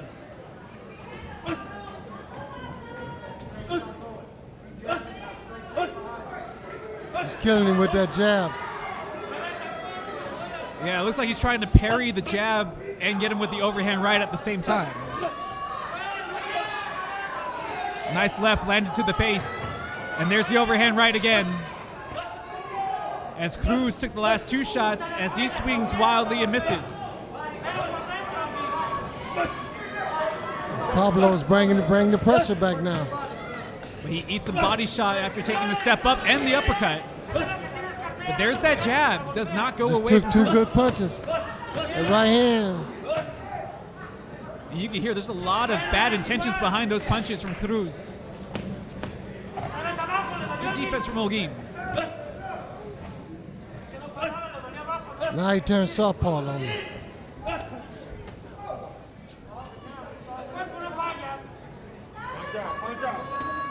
And you think he turned southpaw just to try to read the jab and to have the quick counter? Nah, he's just doing something. He turned back right hand.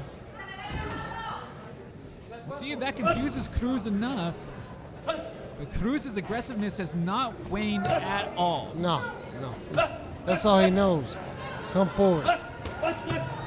Bring the fight to you. You want to bring the fight to you. You have to respect a fighter that is willing to take a shot to give a shot. Yes, sir. That's exactly what he's doing. You definitely don't want to go in there and not land anything. But Olguin, despite having the lesser record of the two, you would have never noticed that coming into this fight. 14-14 overall with 9 KOs. Right-left combination there lands right to the face for Olguin. Cruz 19-2 with 6 KOs. But Cruz, like a lumberjack, he just continues to chop away at the gut. Now he's trying to turn it on at the last 10 seconds.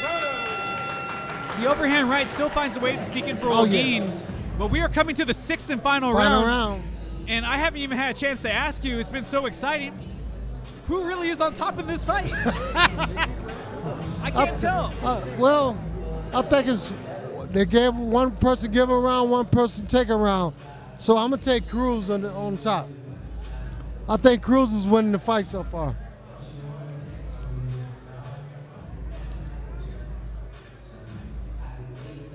I'm really interested to see how the judges have it thus far. Just because I can see, You know, maybe round 1 definitely Cruz. Round 3 Right. looked like it belonged It belonged to Olguin. to Olguin, yes. But the other one's kind of toss-ups. The last round, I thought Cruz won the last round. He threw more punches and landed more punches. Olguin didn't throw as many as punches as he did in the round 2. Final round. All right, well, here we go. If it's any indication for any of you fans out there, Pablo Cruz is in the red corner, and everybody who has fought from the red corner has won tonight thus far. That's a yeah. So if we're looking at the math, the odds are in his favor. Yes, they are. But Olguin has fought a tremendous fight. Tremendous His counters fight. have been exemplary tonight. But man, those jabs, just so powerful. So you got to remember all those jabs he was popping upside his head. It's a lot of jabs he's just giving away. He's just giving the jabs away. Olguin's starting to come with some jabs of his own. Yeah. He's trying. He's a counter left hook man with the right hand over the top. He keeps on eating those jabs, though. See, he love that right hand over the top.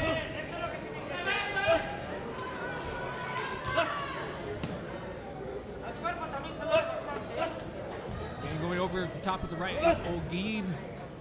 Cruz misses with the jab. It's a good head movement by Olguin. Not at that last instance.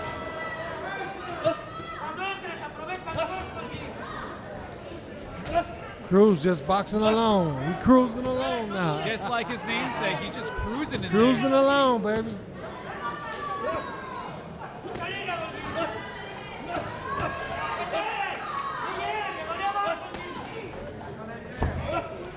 And Cruz's shots just See, he just turned southpaw again. trying to confuse Cruz. Yeah, he's trying to confuse him. But Cruz just Cruz seems to be having too landing much the more experience. power shots. Too much experience. That ain't gonna rattle him. See, it ain't gonna rattle him. He made him turn back. See how quick he turned back. He had enough of that punishment. Yeah, when Elegante has gone to the southpaw stance, it has not been a Good picture for him. No. This whole round has not been good for him. Cruz won the last round. And I wonder how much that had to do with the stool size. We saw that he did not sit down at all during the last break. He was sitting on the ropes before that. It looked like the stool might just be too tall for the 5'6" fighter. And now he was opened up with a right hand and a little bit of trouble. Cruz trying to give the fans here at the Arabia Shrine Center a show. Yes, sir. Yep. But Olguin turns the tide. Cruz and turned it up a little bit. Going to the body, going to the head. Olguin's left hook landed. Right. Last 10 seconds. 10 seconds. They're going to punch it out. Right in the middle of the ring. Toe to toe. And you hear the crowd getting behind them. They want to see him fly too. Oh, they're going for it. Great Good fight. exchange. Good fight at the end. This will probably be the judges' most difficult fight to score here this evening. At least the last round. And that was a really good fight. Both fighters bringing everything to the table. Leaving it all in the ring right there. And it was I think the type of fight that a true fight fan really appreciates. A lot of little games in between the big game to notice, where you saw the fighters making their adjustments as the fight continued. Uh-huh. Cruz started off strong with his jab and his aggressiveness. Eventually, Olguin found the counter with the overhand right. Right. He rode that to some success for a couple of rounds. And then, like you mentioned before, Cruz, a little too aggressive at first, kind of pulled it back and started boxing him a little bit more and started to find some success that way. Yeah. Yeah, he pulled back a little bit, but Cruz should have picked it up a little bit more at the beginning of the fight. And then do what he did, pulled it back at the end of the fight. See? I just But, wonder, Olguin has he was a durable opponent though. He made it real good for him. yeah, you figure that Olguin, with his track record of his ability to go the distance, even in losing situations, going 8 rounds deep, 6 rounds deep, was going to be able to last. Well, he's durable. That we know. He's very doable because his record speaks for itself. He's been in rounds, 8 rounds, several fights, and about 3 or 4 fights. So they picked the right opponent for him tonight. But you can kind of see the difference between those young fighters that we saw and these veterans, Right. where right. there's that calmness, trying to game plan in the middle of the fight. Everything's still ticking as opposed to it being a fast blur. The older fighters don't let nothing rattle them. The younger fighters, they get rattled too quick. See, we use that experience. See, you have to use. That's when experience comes in. That's the whole purpose of you fighting all those fights, to gain that experience. So you have that when you need it. We'll see whose experience pays off here as we go to the judges' scorecards with Jeremiah Gallegos. Yes, sir. Inside the ring for an outstanding scrap fest. Fantastic job. And now we go to the totals. All 3 judges have the same score, 59-55. Declaring your winner by unanimous decision. And representing El Salvador and Houston, Texas, El Zancudo Letal, Pablo Cruz.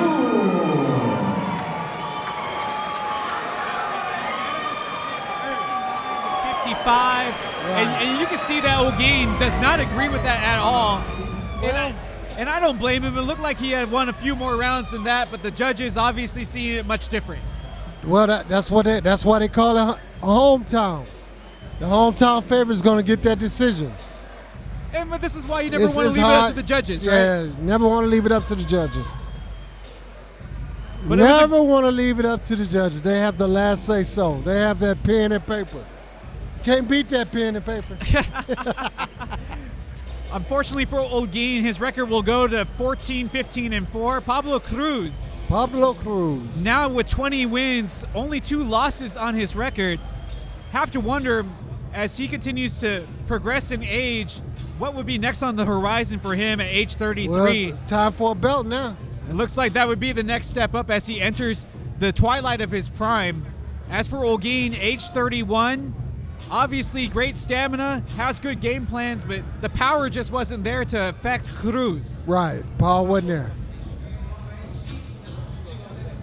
And as we talked about that, Pablo Cruz will be joining us after his win here tonight.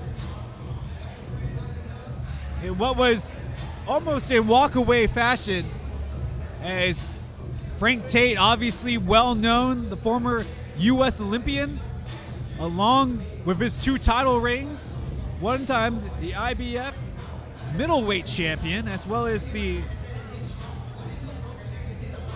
a light heavyweight champion for the NBU.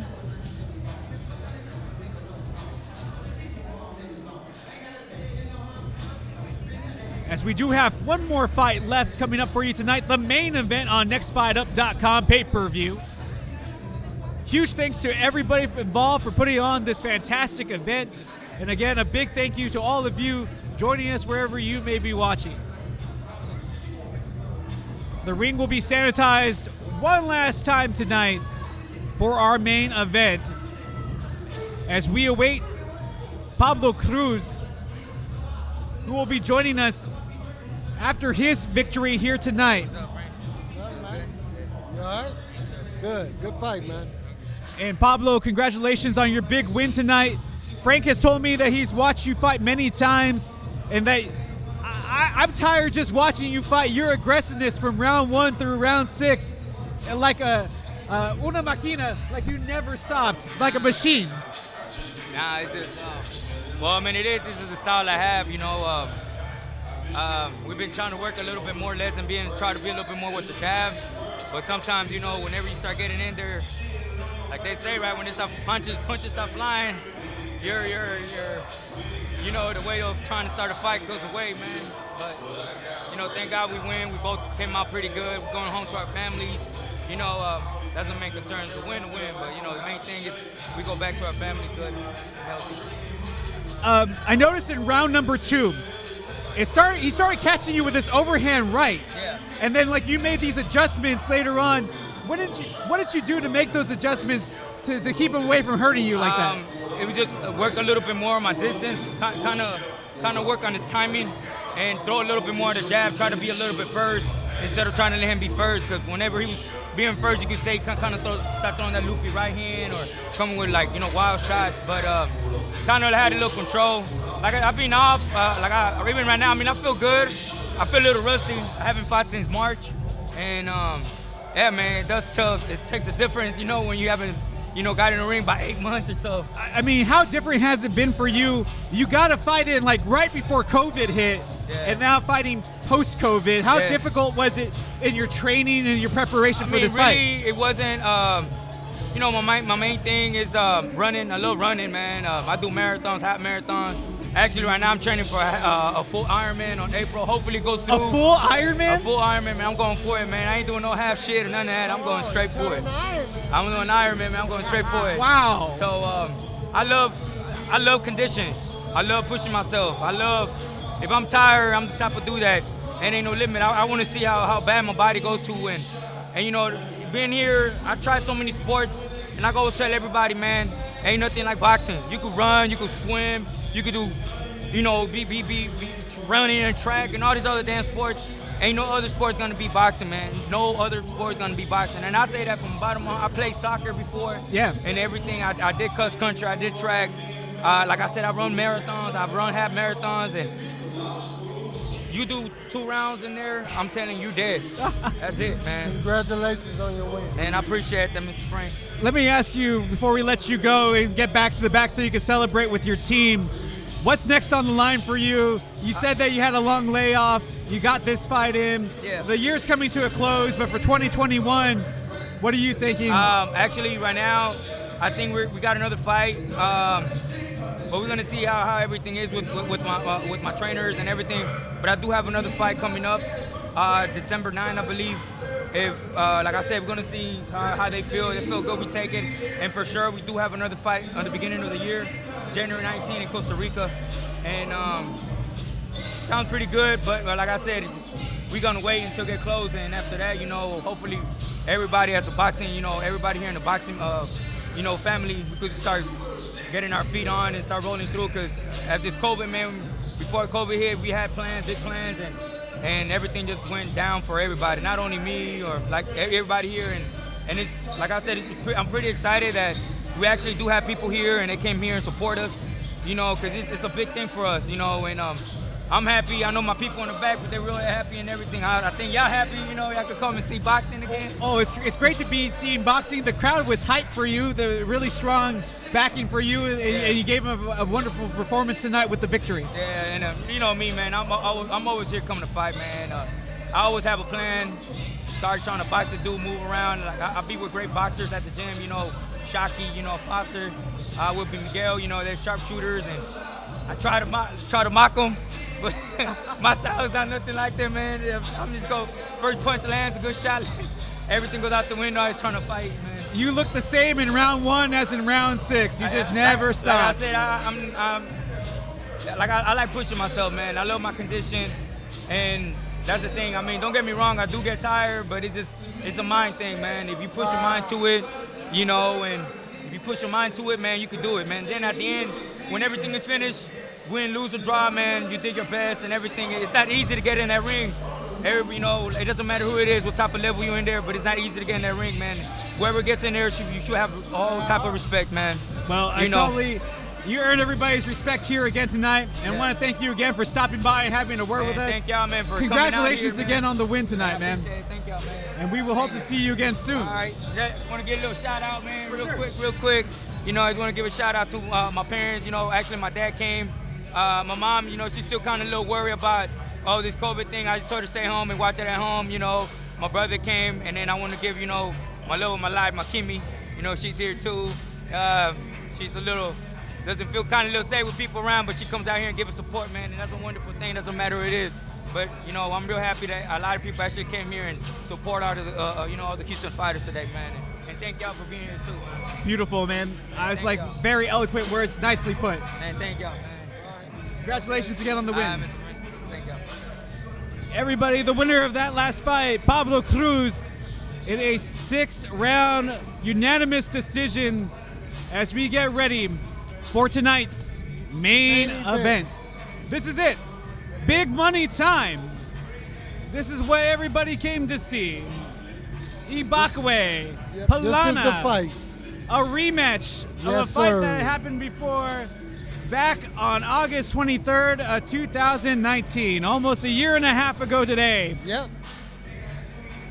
That one went the distance, all 8 rounds, in a majority decision that went the way of Ibakwe. He has only fought 1 more time since then. Palana has fought 5 more times since that fight. Oh. Well, he's active. When you're inactive, it'll show. We will see. And The sharper fighter, it'll show. both of these guys in their prime, age 28, age 26. Yeah. Body don't take the punches like it used to. It gets a little bit more difficult, doesn't it, as Yes, age sir. progresses? Yes, sir. As I'm looking through this card, I noticed this 10-round victory against Kevin Newman II. He was the main event on this Mayweather card where he got the victory against one of Mayweather's guys. Ah. So Palana has some big fight experience out in Vegas. He's fought in Right. Philly. Right. So big boxing towns. Okay. As for Ibakwe, you know, we note that last win. Last time out, a 6-round decision win against Javier Frazier with an 8-13 record. So, Right. so I'm really interested to see how these two fighters will match up against each other tonight after a year and a half from their last meeting. Yeah, when you don't use it, you lose it.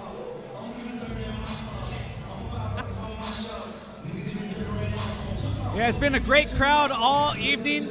I see all the solo cups on everybody's tables. I know everybody had a good time tonight. Oh, yeah. I've had a great time hanging out with you calling these fights, and I hope Me as all of well, you sir. has had fun at home watching the fights alongside with us. Again, Happy next- birthday, Sherry Tate. I know you're not watching, but happy birthday. well, I'm just so glad to see that. You know, there was a time period where boxing was nowhere near as popular as it is now. I know it's not the same as the heydays of the 60s, 70s, and the 80s, but it definitely has seen a renaissance in popularity here in the last decade. Yes, yes. Well, fighters taking it to a whole different level. Mayweather changed the whole sport. True. Changed the whole sport. So after he changed the sport, everybody wanted to do the same thing he done, but they got to understand he paid a price for that. Yeah, it didn't He start spent that some way. years. Right, it didn't start that way. It just happened to end that way. Yeah, he didn't wake up money overnight. Right. Don't happen like this. 17, 16 years. But I think one thing that most fight fans would agree on, and a lot of young boxers, if they're watching tonight, when you discuss a Mayweather and you say he paid the price, that guy showed up in condition 100% of the time, every time. Every time. The guy Right. was never out of shape. Never out of shape. And maybe that's something those young fighters can learn. Yes. They I mean, need I to- doubt that you ever showed up out of shape to any fight that you were ever in. Unless it was last minute, and even then. No, not last minute. Just not disciplined. I wasn't as disciplined as I used to be. You're such a cerebral fighter, man. I wasn't as disciplined. I started off real disciplined. Then it started slipping away. And when that discipline slips away, the career slips away. See, you just know so much. Yeah. And I'm glad that you're They here. both go together at the same time. Oh, man. I love it. So glad to be here tonight at the Arabia Shrine Center in H-Town, Houston, Texas. As we get ready for the introductions of our fighters in the main event of the evening.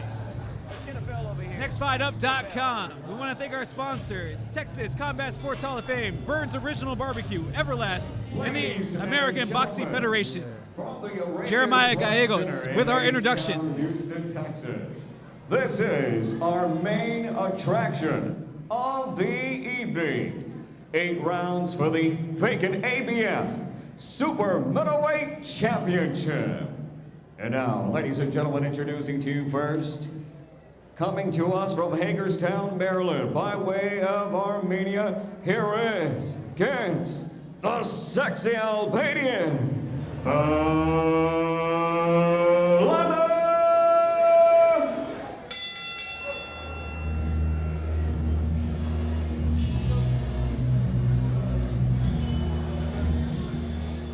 Not exactly a welcoming crowd for Nah. Yannick Polana. We come from England? Excuse me? He came from England? Originally from Kosovo, Kosovo. born in Kosovo, from Hagerstown, Maryland, Oh, Maryland. Albanian by blood. With a record of 8-2-1, 4 KOs, is the sexy Albanian. Sexy Albanian. I'm sure you've heard some great nicknames in your lifetime. Yeah. I heard them all. I was looking for I one for choose you, not to. but I was like, you don't need one. You No, just I don't Frank need Tate. one. I just Just Frank. one bad man. They start off calling me Frank the Gold Tate, but I told them Frank Tate. I'd rather go out on my name instead of a goal. I know I won the goal, but I'd rather go out as Frank Tate. I think it was Frank, no nickname needed, Tate. Yeah, there you go. No nickname needed. Just that good. We will Wonder see who- who will be And now, my almost as good friends, set here to in this make fight. his Yeah, let's see. This time from Houston, Texas, and representing Nigeria, introducing to you Rafael Chirabo Ibokwe.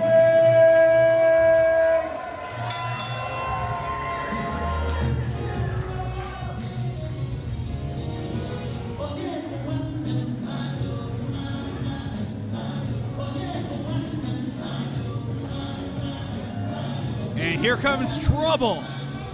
Rafael Ibakwe.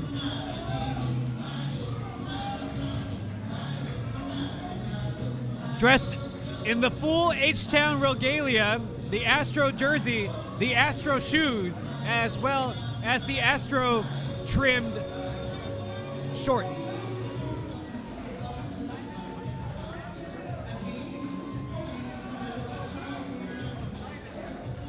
By way of Nigeria, representing H-Town, is Ibakwe.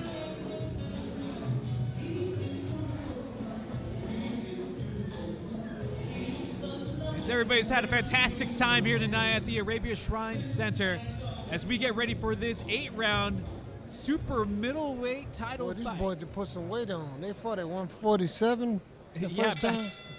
back then. Yeah, I was gonna say this dude don't even look the same no more. Live on NextFightUp.com pay-per-view stream from the Arabia Shrine Center in Houston, Texas, USA.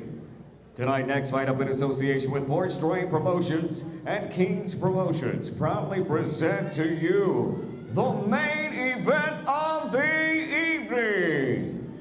8 rounds for the ABF Super Middleweight Championship. Sponsored to you by Everlast, Burns Original Barbecue, and sanctioned by tonight by the Texas Department of Licensing and Regulation for Combative Sports, the Chairman Rick Figueroa, Deputy Executive Director Mike Adis Mendez, also sanctioned by the American Boxing Federation, ABF President Jeremy Lance, ABF Vice President Claire Burke.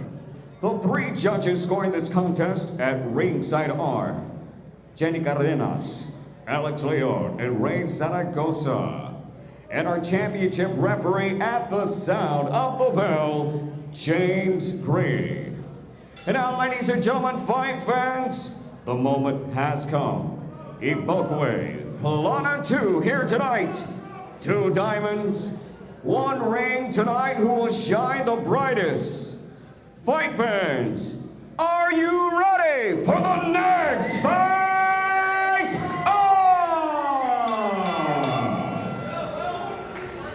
on? Introducing to you first tonight, fighting out of the blue corner, with trainer Simon Brown. Tonight wearing black with burgundy, he officially weighed in 168 pounds.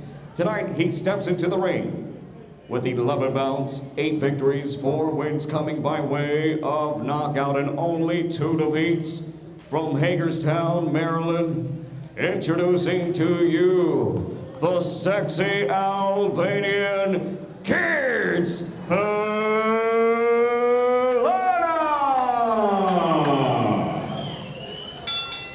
And across the ring tonight, fighting out of the red corner, with trainer Dwight Pratchett, wearing the colors of the Houston Astros.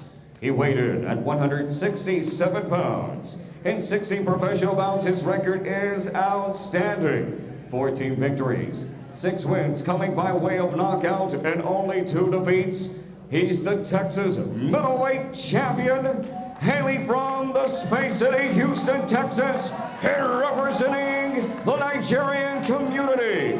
Introducing to you, Rafael Chirabo Ibokwe. Once again, a referee in charge of the action, James Green. Iboko, huh? This looks like both these guys are ready for this fight. Yeah, at a heavier weight class too. And it looks like they might have put on a little bit of weight after the weigh-in as well, as they look a little bit big Well, tonight. like about 75. Just 80. about, right? Maybe about 180 pounds walking weight right now. We are off to the races here in round 1 of our main event of the evening. 8 rounds, 168 pounds of Boy. dynamite. Boy, As throwing Polana bombs, comes out man. aggressive here against Ibokwe.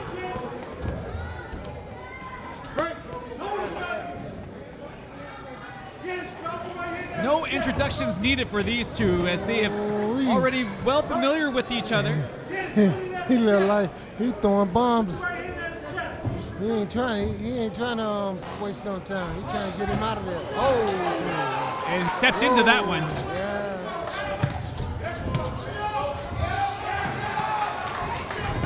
Oh, this ain't gonna last long.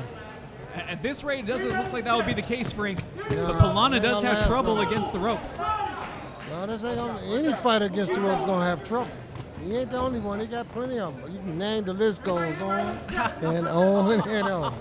The ropes don't let you go, buddy.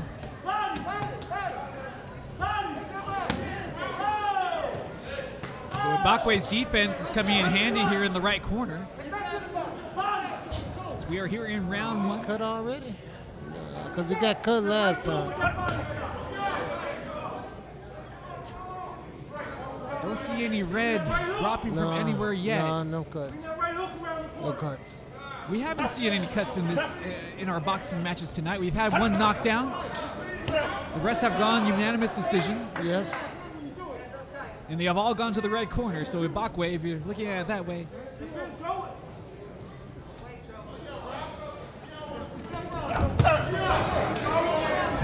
Ibokwe the southpaw. Yes, sir. Polana coming back with the right hand and catching him. Keeps holding, ref.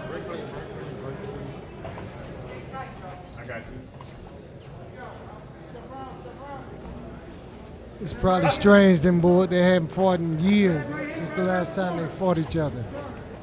Now they got to start all over again. I mean, how often, how hard is it for you to fight somebody that you've already fought, win or lose? Because you imagine that they're going to change up their game plan, but a lot of it has to be the same, right? Yeah.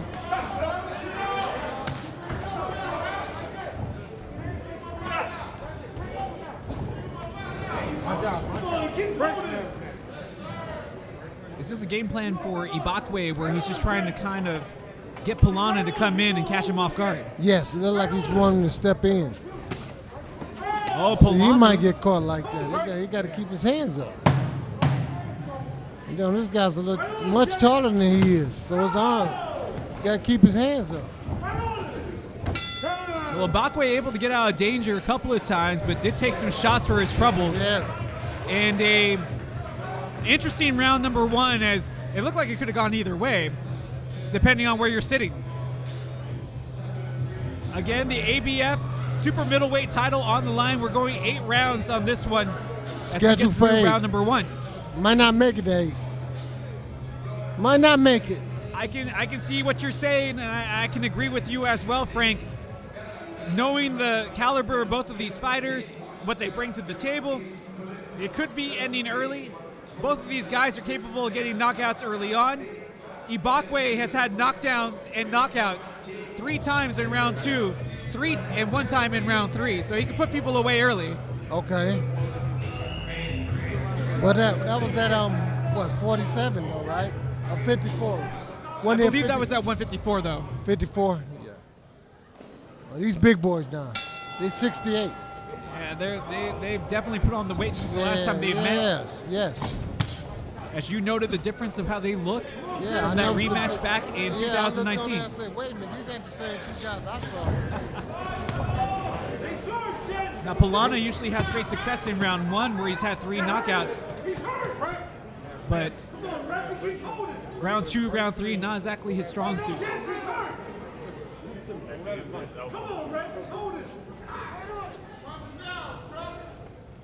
Well, I don't see a cut over Ibakwe, but the eye looks a little swollen on his right side of his face. Yeah. Underneath, not on top. As Polana continues to bring the pressure, but answering back is Ibakwe as he connected up top a couple of times.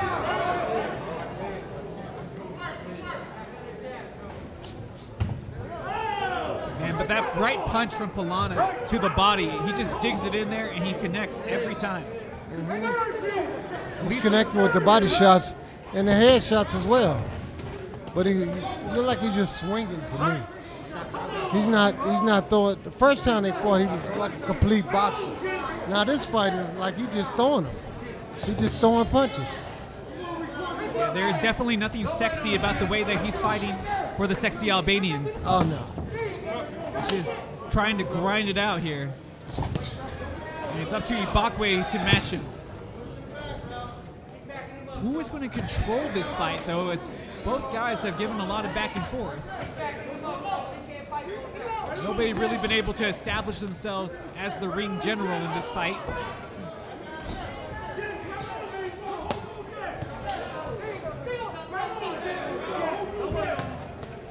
And it looks like Polana is more than willing to throw a strong right hook to try to catch Ibakwe. He is committed. Yeah, he's throwing it from Yankee Field.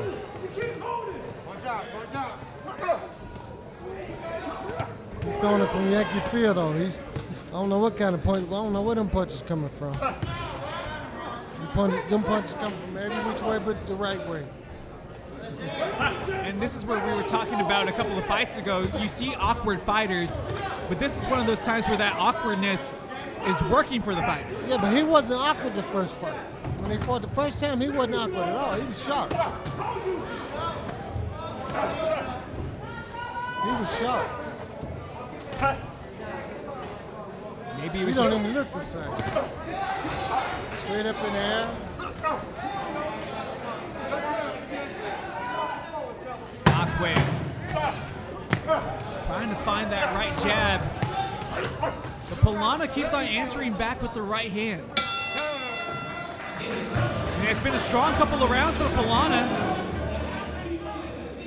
I know you can really be scored either way maybe, but I feel that Polana has done enough, at least in the last round, to take the round number 2. Yes. I'll give him a round each. One round each. And this is exactly what we expected, an even fight. 2 guys that have already fought each other. Right. Last time out, it was Ibakwe who got the win in a majority decision.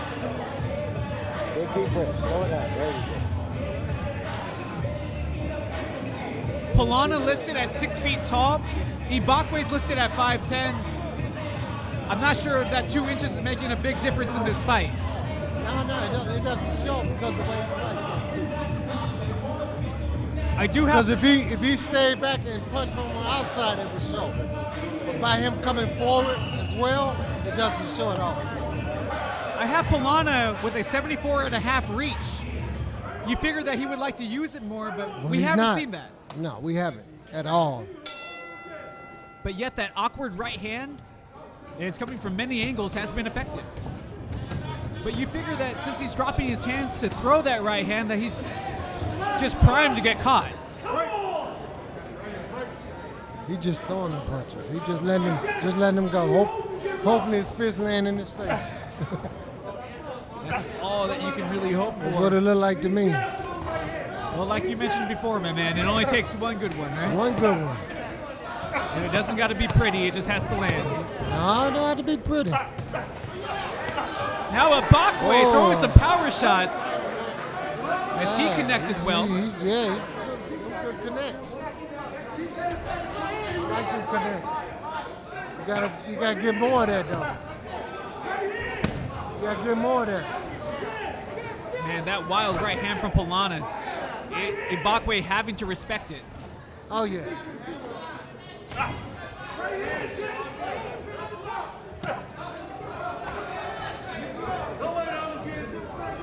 And it looks like Ibakwe might have the timing down now.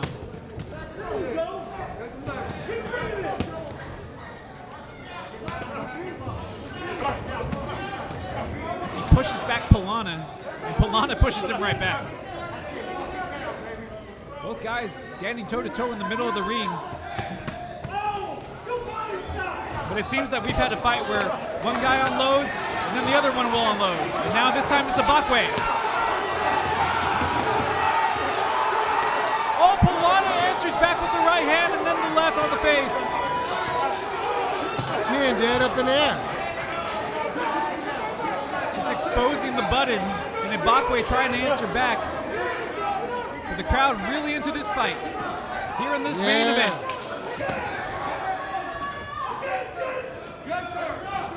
Good defense He's from not hitting Ibakwe. nothing with the punch. Wasting energy.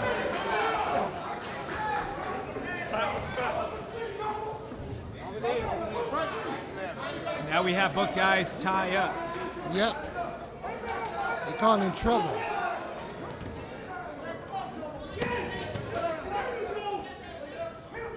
And Polana's having some really good success when he steps around the left foot of the southpaw stance of Ibakwe.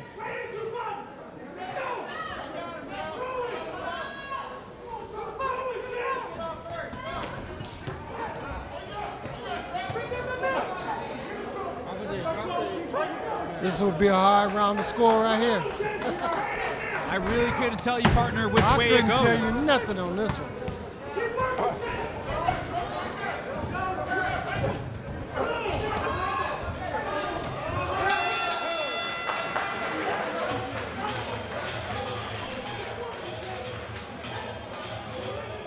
That's a tough round to score, my friend. Yes.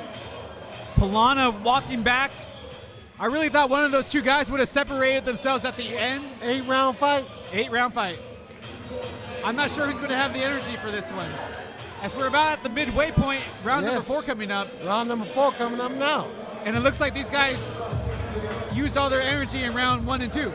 Well, from looking at the way he's resting on the ropes now, like he put a little work in, so he might have to get some energy back in the corner. But how much of it was work that he put in and abuse that he took?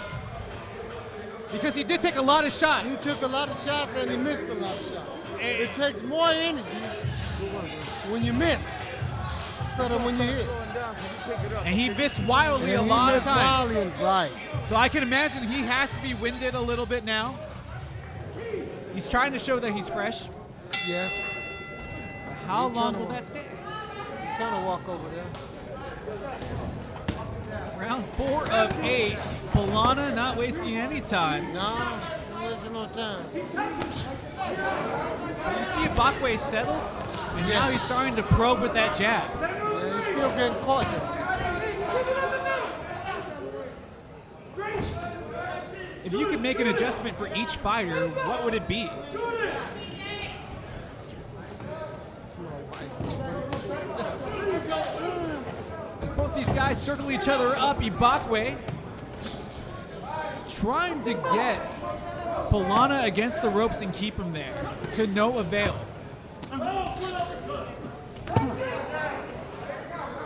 Neither guy able to get enough distance between each other to be too effective. And in case you just joined us in this main event here at the Arabia Shrine Center in Houston, Texas, is Rafael Ibakwe wearing the Houston Astro colors in the orange, gold, and blue. As for Gedek Lana, he is dressed in the burgundy and black.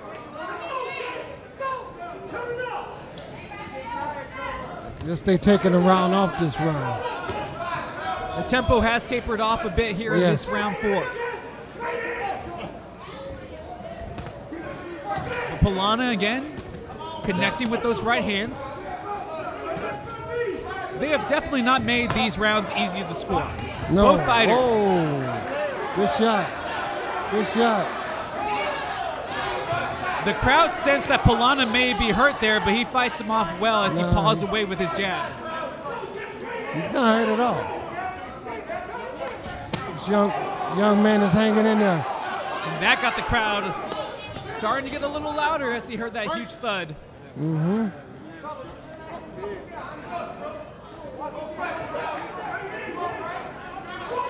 He's hanging in there. Just look weird the way he throws punches. Well, it's just weird that he throws the double power right and leaves himself exposed, but Ibakwe isn't able to catch him, and he knocks Ibakwe off balance. Because we just saw in that professional fight a couple of weeks ago where he tried to throw a double right straight and then got caught, and that ended up being a knockout of the year candidate.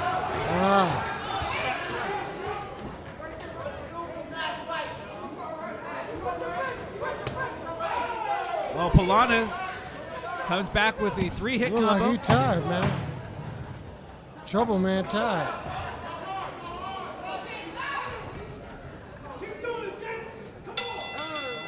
And that's the end of round number 4. Round number 4, halfway through the fight. And right now, Polana looking strong. Is it the awkwardness of Polana's fight style in this fight that's throwing off Ibakwe? I think so. Because you were telling me, and I agree with you, you don't know where the right hand's coming from. He's throwing it from way out here. He's throwing it up close. He's just finding a way to fit it in. Yes. They got to do it, and they're doing a lot of work over there in the corner on Trouble Man, too. A lot of work. So he's getting hit. Yeah, Trouble Man is getting hit. They're really taking the end swell and keeping it to that left side of his face. Well, he's getting hit a lot over there. That right hand is hitting him more than we think it is. Well, we know that the right hand's a problem. What would you tell Ibakwe to try to mitigate the right hand of Polana? You need to get closer. Gotta get closer? That way he got to pull back to throw it. You let him throw it. He just throwing it off. Just throwing it free. See how he throwing it free? Now if he pressure him, he has to pull that right hand back. And you make a great point there. He's throwing it free, and he's not bringing it back to protect his face either. No. He's just letting it hang He's out just there. letting the right hand go. He's just throwing it. See? He's just throwing it. Yeah, and I don't think it's to try Nothing to. on it. He ain't trying to hurt him with it or nothing. He's just putting it out there. No, and I don't think it's to try to bait his opponent either. That's just the way he holds his right hand. It's low. But it's working so far as Ibakwe hasn't made the adjustments. He got a knot on that eye. Again, a rematch of a fight that happened on August 23rd of 2019, where it was Ibakwe who was the victor in the 8-round majority decision.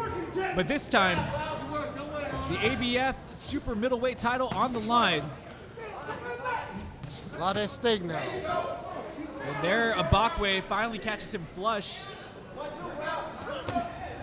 That's the first good right hand I've seen him throw. See, he's throwing it straight now. Polana has just brought so many different styles and angles of punches that Ibakwe, trying to counter, hasn't been able to find a good counter. Maybe too patient.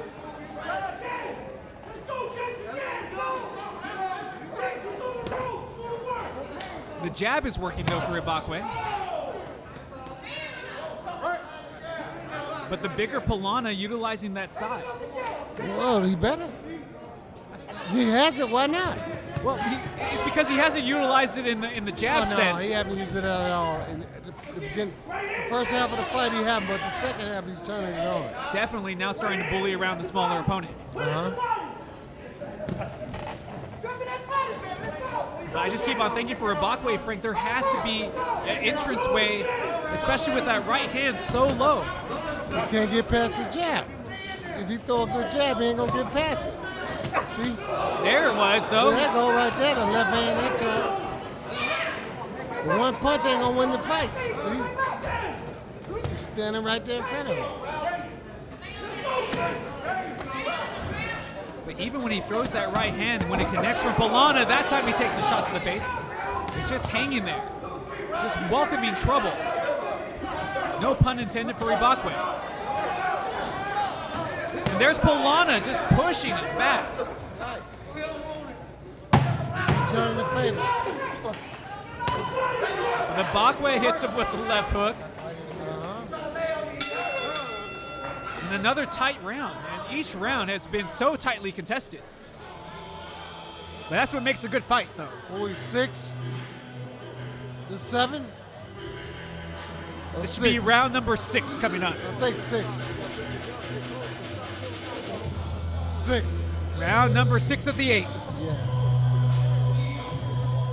We're getting to those championship rounds in this scheduled 8-round fight. Right. Both guys look pretty tired. They've been throwing a lot of punches. They've been taking a lot of punches. Right. But I mean, Ibakwe's face, you can see the end swell really being used on that knot that he has on his left cheek, right underneath the eye.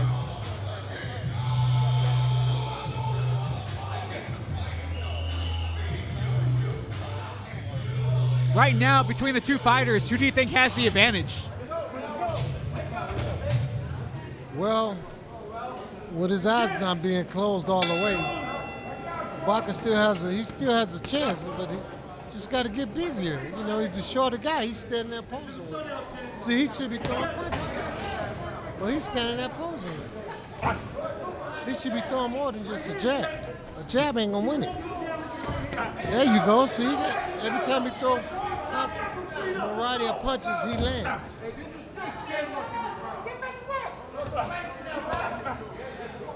The right jab has done well for Ibakwe, but like you Ibaka- mentioned before, he needs to follow it up with more punches. You need to come with that left hand behind him. But I'm starting to think he's afraid to throw that left because the right from Polana has been so accurate today, or tonight rather. Yeah, but if he close in on him, he'll stop the distance of that right hand.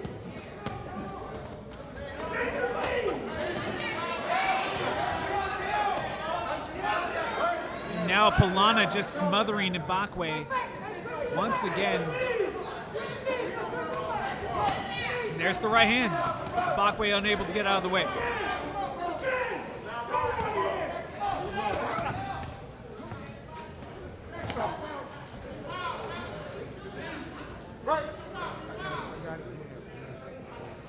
And it seems that Polana had noted that Ibakwe looked a little tired coming out of the corner, and he's just putting on the pressure in this round. But we still have 2 more rounds to go as we are here in our main event, round number 6 of the Schedule 8 from the Arabia Shrine Center in Houston, Texas. Now he's getting desperate. See, he's on the desperate end now. Which one, now Ibakwe? Ibakwe. Now you got to bring it to him. So you got to bring the pressure now, because he's getting real desperate. See, and that's the other he thing gave away too. 2 rounds. Exactly where I was trying to get at. I don't think either fighter thinks that they have this fight in hand, so nobody taking anything off. No.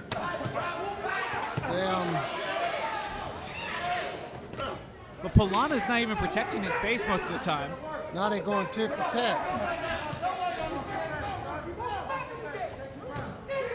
Good right hand. The left hand sneaks in for Ibakwe. Straight right to the gut. Polana.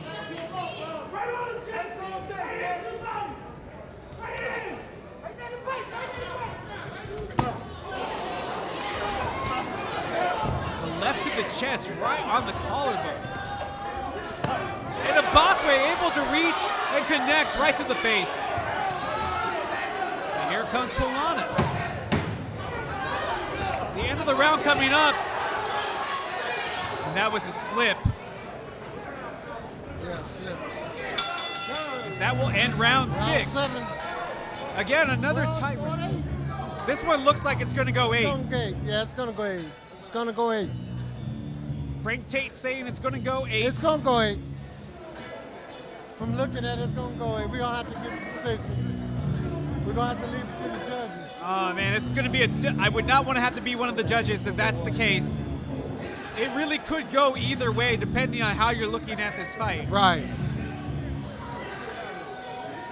And obviously, if you're Polana, you know you're in enemy territory, fighting on Ibakwe's home turf. Right. You probably don't want to let it go to the judges if you don't have to. No, I don't want that to happen.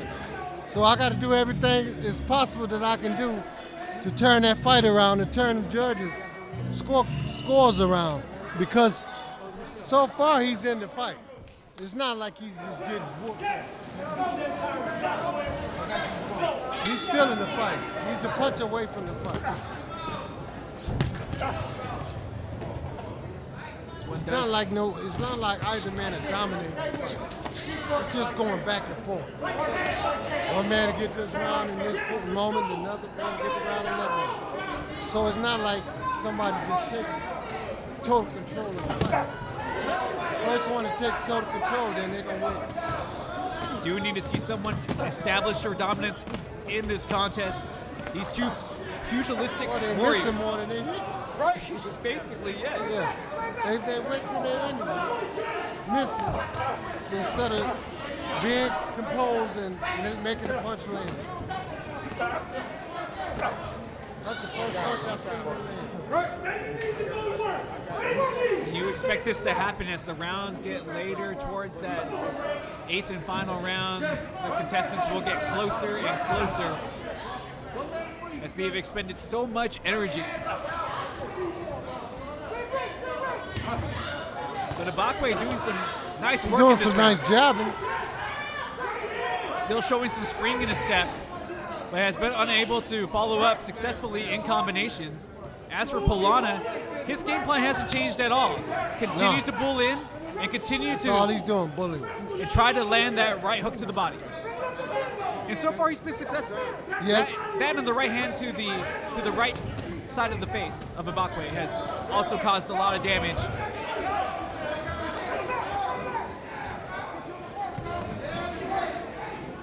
But give credit to Ibakwe, he's ignoring the pain as he continues to try to fight his fight.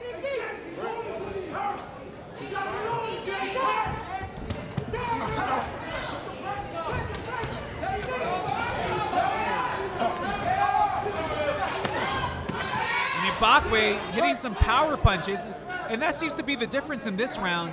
Whereas Polana is landing multiple punches, they don't have the sting that Ibakwe is delivering his punches with. Right. And he caught him with the left. Caught him with that left hand.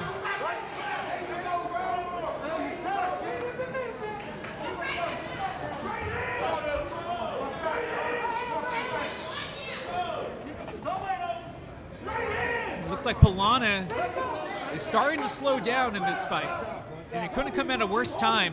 Well, I guess he's trying to save the energy for the last round. He's looking forward to the last round.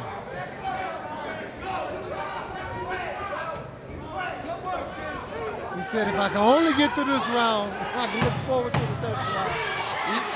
Well, he's not making it easy on himself, and Ibakwe is not helping. Nah, he's not helping. He's letting it be. Oh. Maybe a little late after the bell, but you always got to be on a swivel. And Ibakwe probably did enough to win that last round as we get ready for the 8th and final round of our main event. Yep, last fight of the night. And we see the arm going from the middle rope to the top rope as he's sitting down as Polana here on the near side. Yeah. Trying to get every ounce of air that he can muster for that last round. But Ibakwe, as we look in the other corner, he doesn't exactly More look relaxed. good. Relaxed, maybe. Still be relaxed, man, regardless. That helps a whole lot. Instead of you in the corner waving and talking and doing this, just relax. Listen, How much of the final round is mental as opposed to physical? 100%. 100% mental in the final round? Yes. Championship This round. last round means a whole lot. At this point, both fighters are spent. It's almost taking you to you think this the first round right here. Because I'm putting in my head, if I don't win this round, I don't win this fight. And that is a great way to look at it in a fight that has been this close. This Yes. final round could decide who wins Who win this last round? the ABS Super Middleweight title. Justin Simmons alongside Frank Tate here for nextfightUp.com pay-per-view. Again, a terrific evening of boxing. So ecstatic to have all of you all along for the ride here in Houston, Texas. Whoa. The Good straight left. left. Good left. And here the tie-up.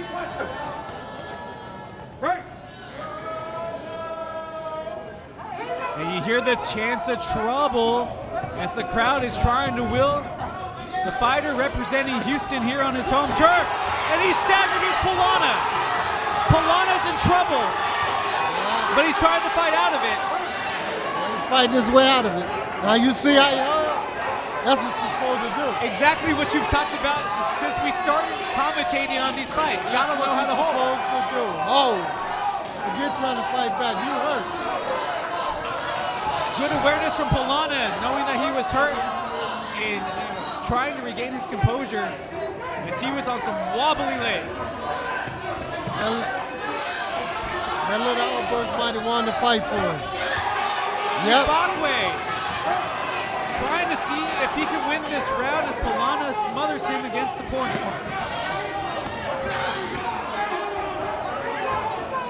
Who wants it more?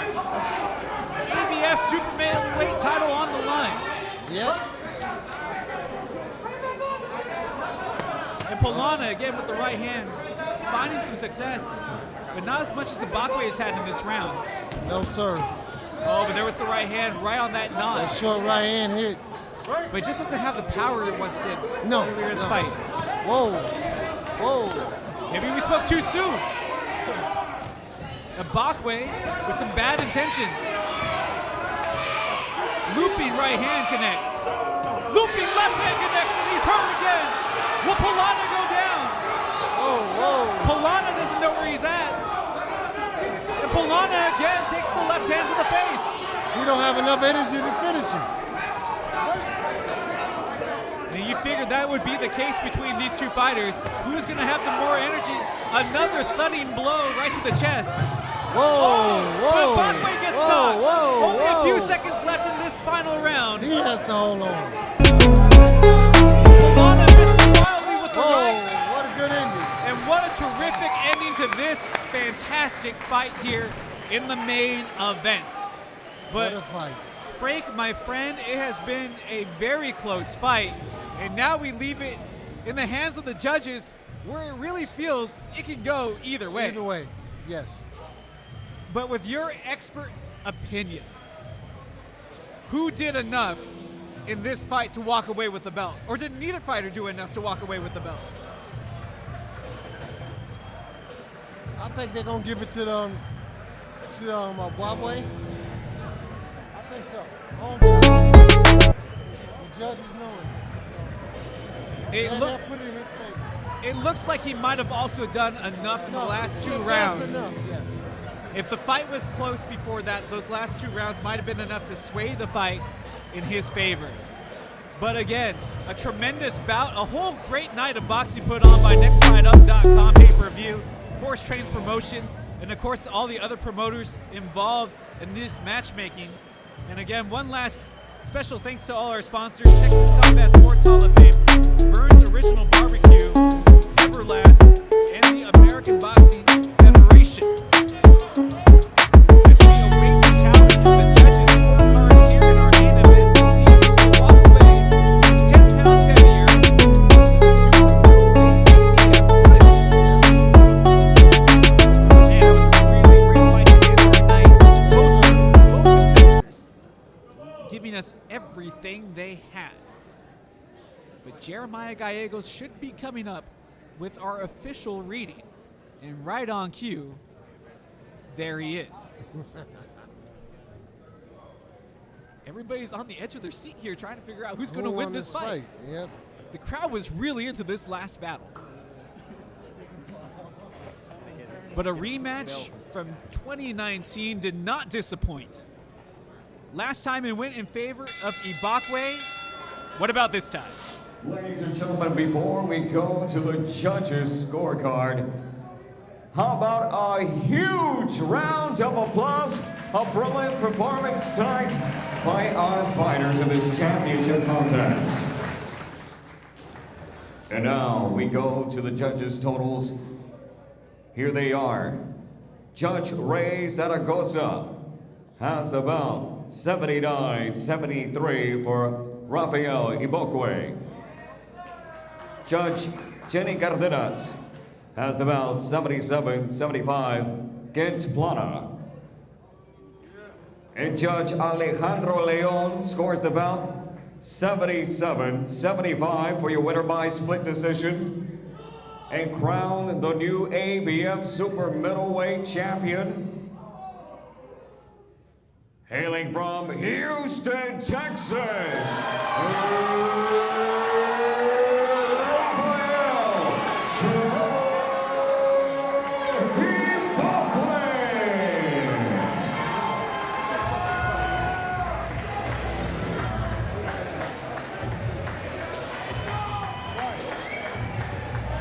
This time, he gets to add to his title collection with the ABF Super Middleweight title. But what a fantastic fight. I mean, both those fighters just left everything out in the ring, but you can see Polani, he's still, and I don't blame him, he's still in disbelief that he lost that fight. Right. Because he did win He one didn't get judge's the scorecard. decision. He's upset. I really thought that we might have had a draw, but Ibakwe rightfully celebrating his victory here by knockout or by decision. A win's a win. Well, I don't know what's going on. I'm just trying to keep my eyes open. I know it's been a long night.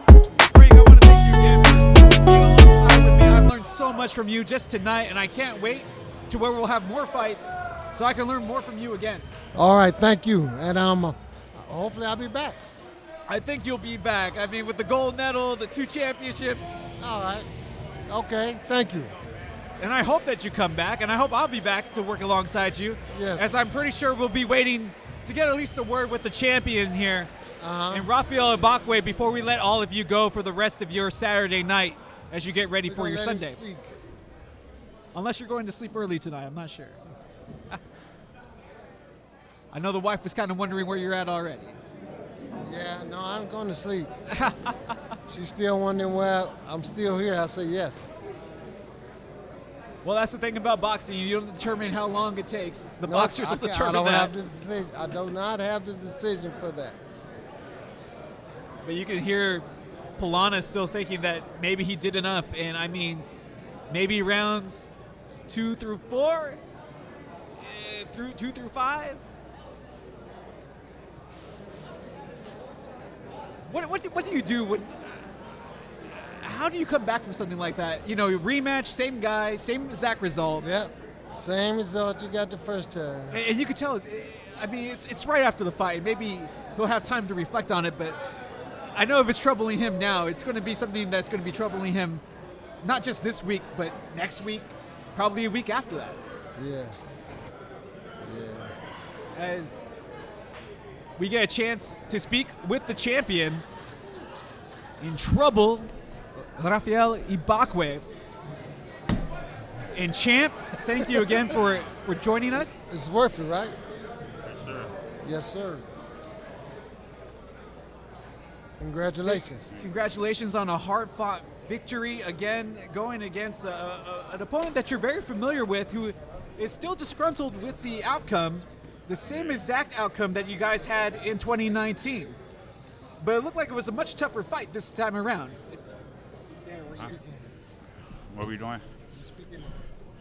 Man, yeah, it was a tougher fight. I haven't fought since March 7th, but we came away with the win.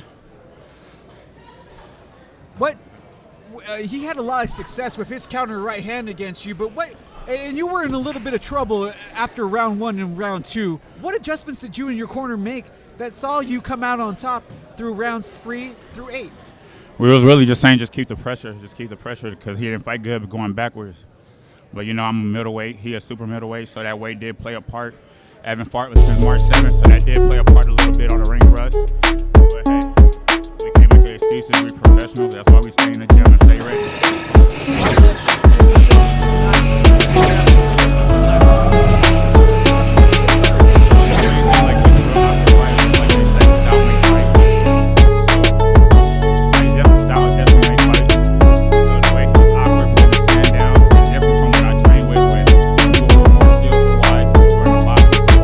All right, now he's fighting with his hands down, throwing shots from all different angles, not setting it up. So it was just different than I'm used to.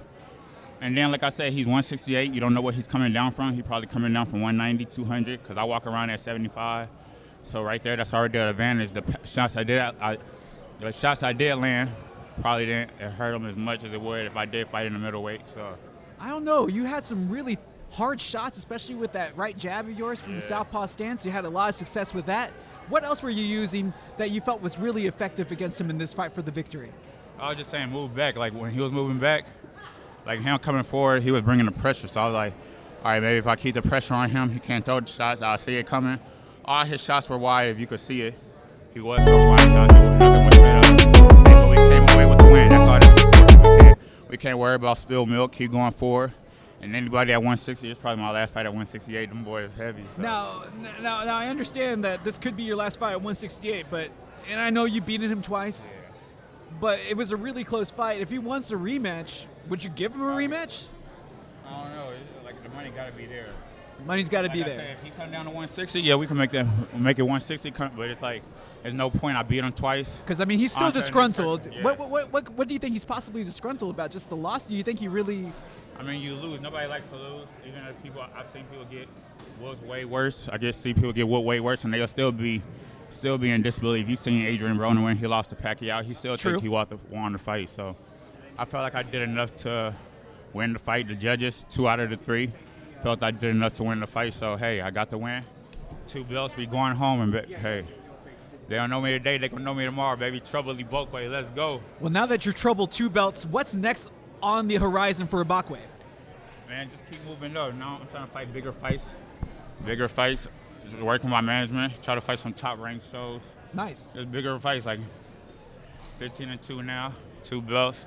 Hey, so you know when you got them losses, everybody in this game, boxing political. Everybody's scared to fight the undefeated guy. So with these 2 losses, maybe I could, hey, this guy, get my shot and make it a good shot. Well, you definitely done enough to earn everybody's respect here tonight. You come away with the gold, so now you have about 20 pounds to lug around. Man, let's go.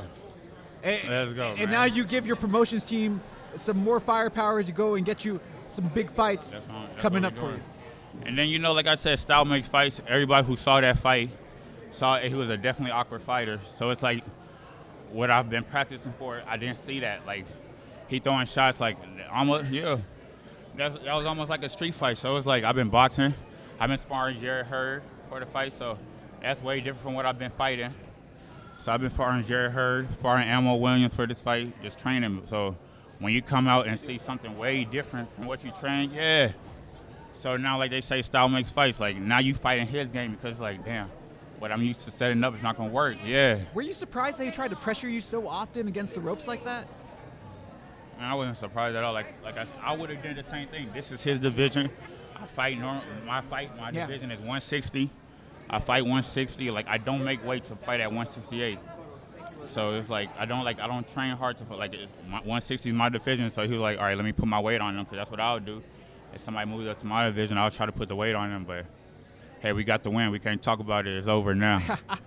Well, hey, man, you deserve all the celebration. Again, thank you so much for joining us. Hey, one time for Houston, one time for Nigeria, baby. We out. Let's go. The champion, Trouble, Rafael Ibokwe. Thank you again for joining us. Congratulations on your victory again, champ. Thank you. Well, folks, that's going to do it for us here tonight from the Arabia Shrine Center in Houston, Texas. A fantastic night at the fights once again as Rafael Ibakwe takes the title in our main event of the evening. Frank Tate. As they say, next fight up. Next fight up. And Frank, it was such a pleasure to work with you. Thank you so much again for imparting all your historic boxing knowledge and your analysis of the fight game with us and sharing that with us tonight. Thank you very much, and it's a pleasure. I'm glad to be here. You know, I've just been in the house, so this is my first time out. So Well, hopefully we'll have it again. It will be next fight up that time. next fight up again. Well, that will do it for us once again. For Frank Tate, the former Olympian and two-time champion, I'm Justin Simmons. This has been Next Fight Up pay-per-view boxing, and we hope to see you again real soon.